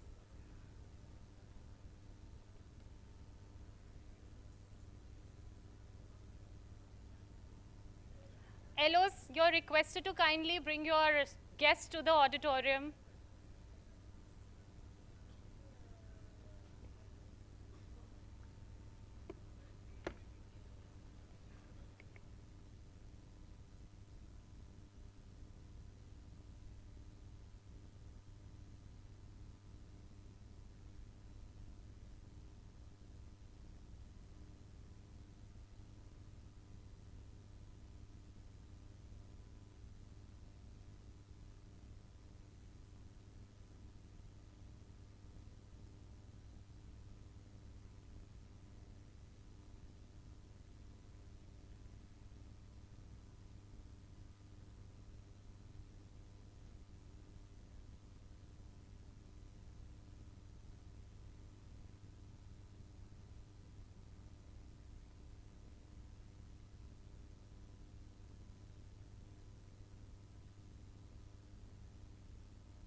will constitute of various dance forms like Bharatnatyam, Chhau, Kathak, Kathakali, Odissi and Manipuri.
Family Welfare, and Honorable Minister of Agriculture and Livestock Development, Government of Nepal, Shri Beduram Bhusal. A very warm welcome to you, sir. So, ladies and gentlemen, esteemed guests and dignitaries, I extend a warm welcome to each one of you to this mesmerizing evening of artistic splendor. This evening, we have the privilege of presenting a unique cultural program that celebrates the essence of unity in diversity, Anekta Mein Ekta. So we are honored to have the immensely talented artists from Sangeet Natak Academy gracing this stage tonight. So I now request Ms. Jasleen Vohra from Sangeet Natak Academy to kindly take over. Over to you, ma'am.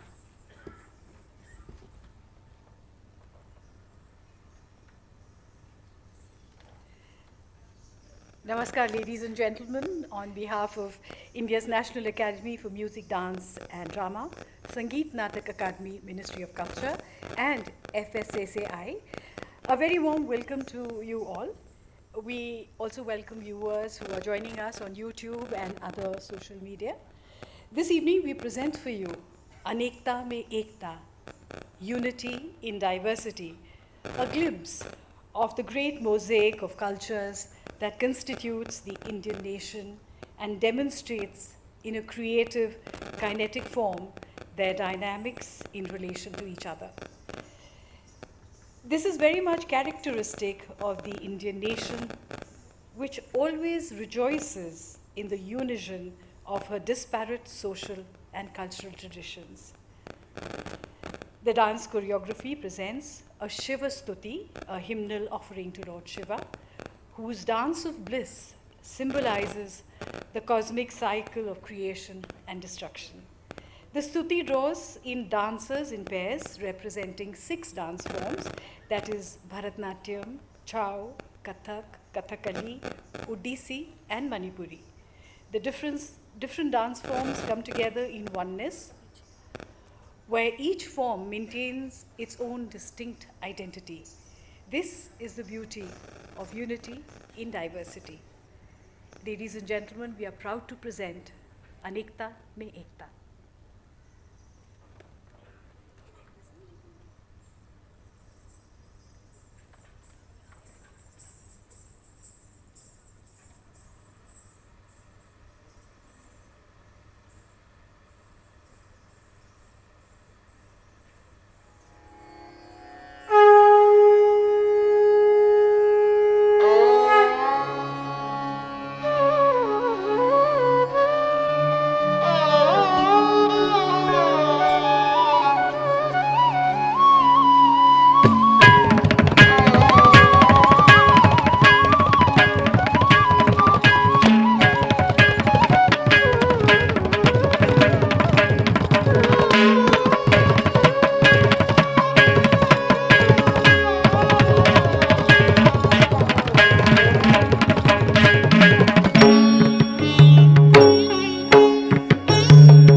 Shambho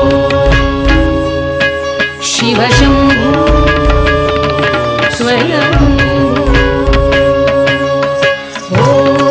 Shambho Shiv Shambho Swayambho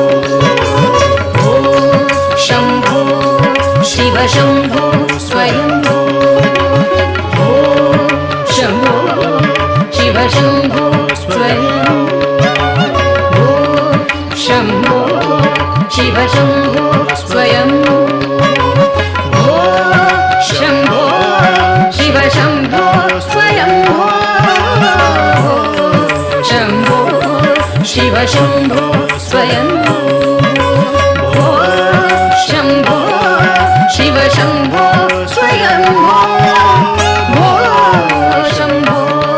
Shiv Shambho Swayambho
Shambho Shiv Shambho Swayambho जय शिव शंकर जय अभयंकर नमामि शंकर जय प्रलयंकर सोमनाथ शिव महाकाल जय विश्वनाथ जय ओमकार कर त्रिशूलधार कर गरल पार जय जय तिहार जय जय तिहार जय जय तिहार जय जय तिहार जय जय तिहार जय जय तिहार जय जय शम्भो शिव शम्भो स्वयंभो शम्भो शिव शम्भो स्वयंभो शम्भो शिव शम्भो स्वयंभो शम्भो शिव शम्भो स्वयंभो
शोभन कंठततं राधे राधे रूतं रूतं चलत चित्रगति राधे राधे रूतं रूतं चलत चित्रगति वामिलोलं चुरावामिलोलं मंदलवासे रासत नेत्रति त्रिजत मोहिनी दिग दिग ताल करे जत जत विद्युत दिग दिग दिग दिग जत जत विद्युत दिग दिग दिग दिग ता ता थै थै ता ता थै थै ता ता थै थै ता ता थै थै थै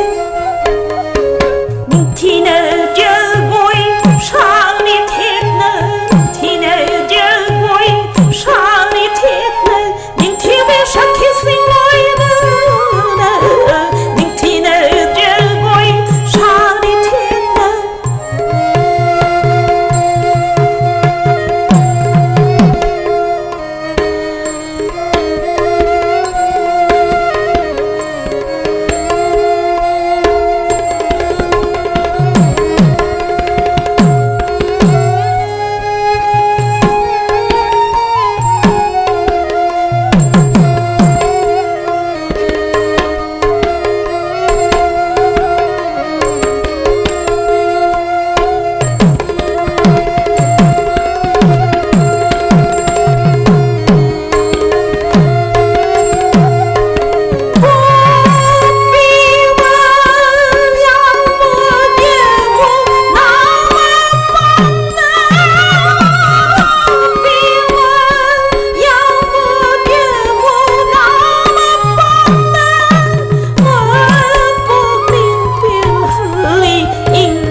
Titi kata gade gene ta ta ta ta ta ta ta ta ta ta ta ta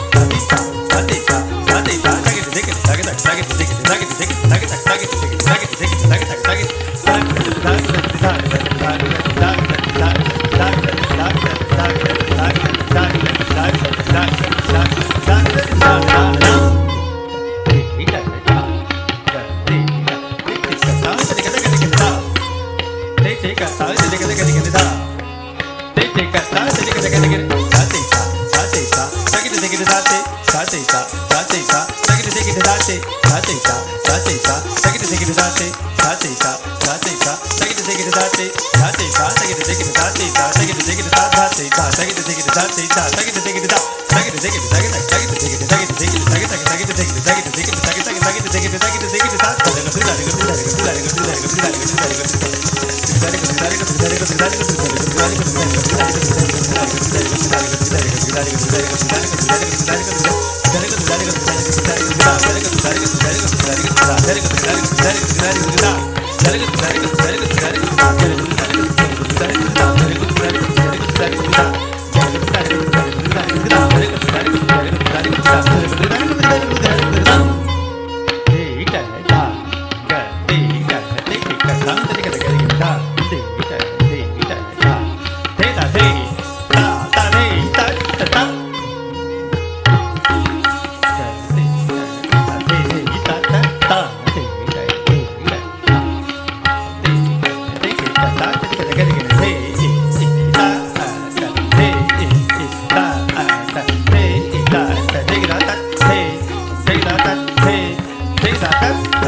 अभिरामा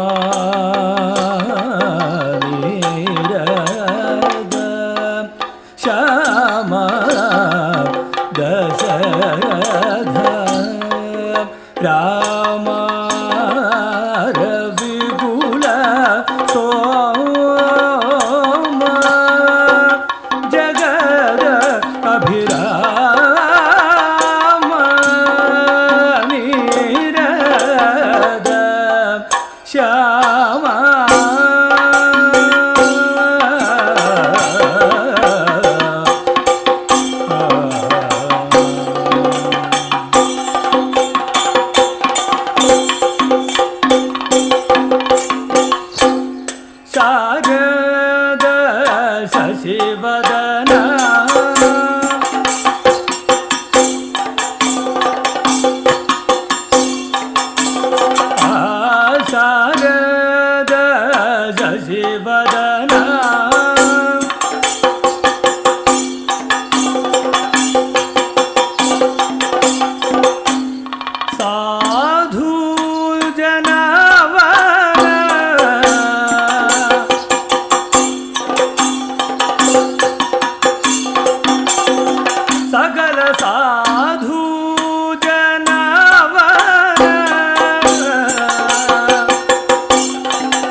na ta na de re na ta na de re na ta na de re na ta na de re na ta na de re na ta na de re na dim dim dim dim ta na de re na ta na de re na ta na de re na ta na de re na ta na de re na ta na de re na ta na de re na ta na de re na ta na de re na dim dim dim dim ta na de re na ta na de re na ta na de re na ta na de re na ta na de re ta na de re na ta na de re na ta na de re na ta na de re na ta na de re na ta na de re na ta na de re na ta na de re na ta na de re na ta na de re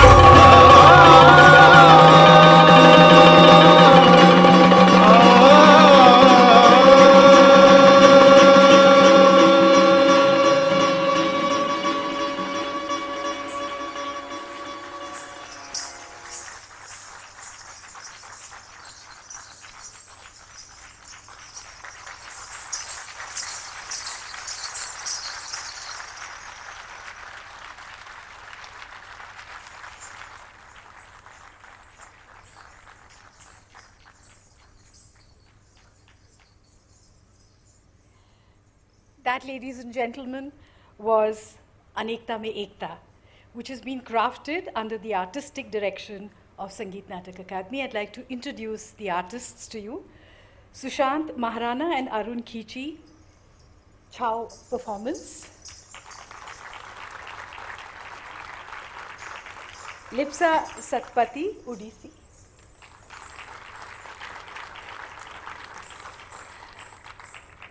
Kalyan Krishnan, Kathakali.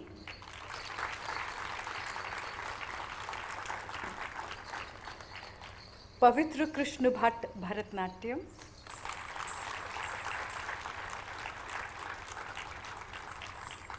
Performing Manipuri dance, Khirsana Y and Lakshmi Devi.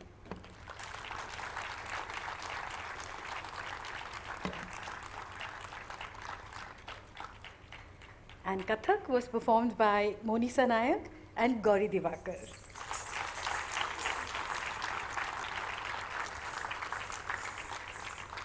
The Kathakali makeup was done by Sri Unni Krishnan Pillai.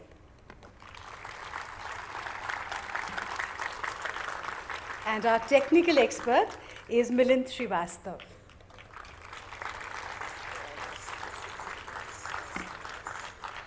May I now request our distinguished guests, the Honorable Minister of State for Health and Family Welfare, Professor S.P. Singh Baghel, Honorable Minister of Agriculture and Livestock Development, Government of Nepal, Shri Beduram Bhusal, and the CEO of FSSAI, Shri G. Kamlavardhan Rao, to join us on stage for a photo op.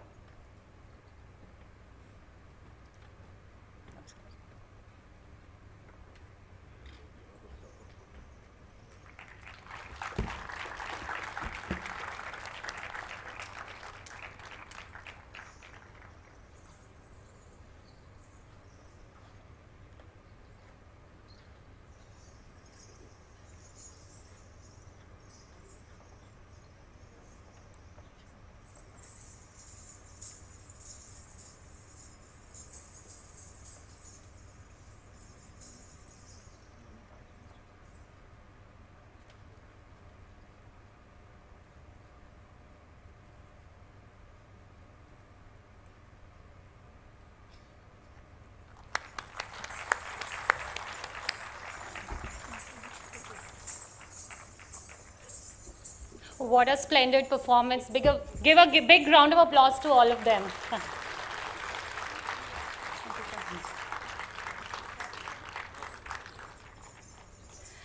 So, respected dignitaries, esteemed guests, talented artists, and my dear colleagues, on behalf of Food Safety and Standards Authority of India, I extend my sincere thanks to the artists of Sangeet Natak Academy for gracing us with their mesmerizing performances. Your dedication, artistry, and skillful renditions have truly left an unforgettable mark on our hearts and minds. I also want to express my gratitude to our esteemed national and international guests and audience members who joined us this evening. Your presence added warmth and enthusiasm to this cultural extravaganza, making it even more memorable. A special thank you to the organizing team volunteers, and everyone who are involved in planning and executing this program. Yeah. They deserve it. So now I'd like all of you to invite you for a delightful dinner today. Before that, we'd like to felicitate the artists with bouquets. Okay. So before we go ahead for dinner, we'd want to felicitate our artists today.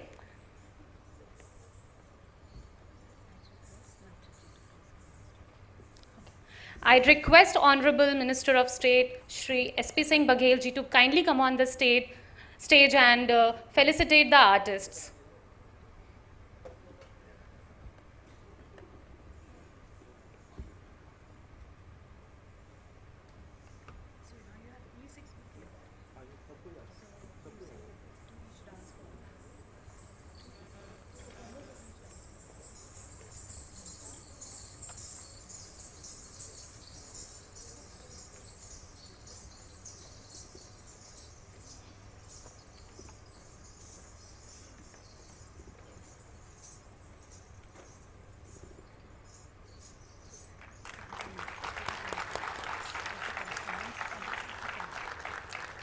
Kathakali,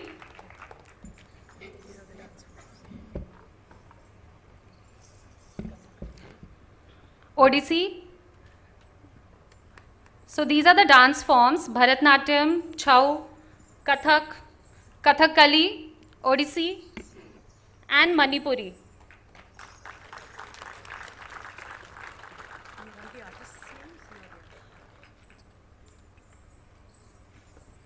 Thank you so much, sir.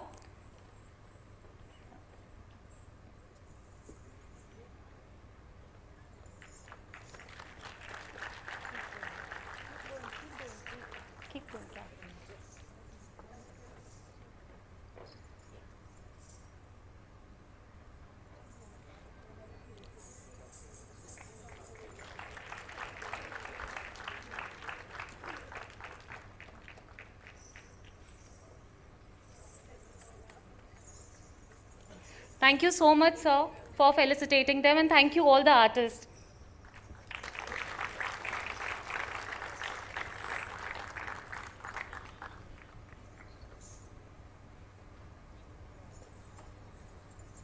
Thank you so much.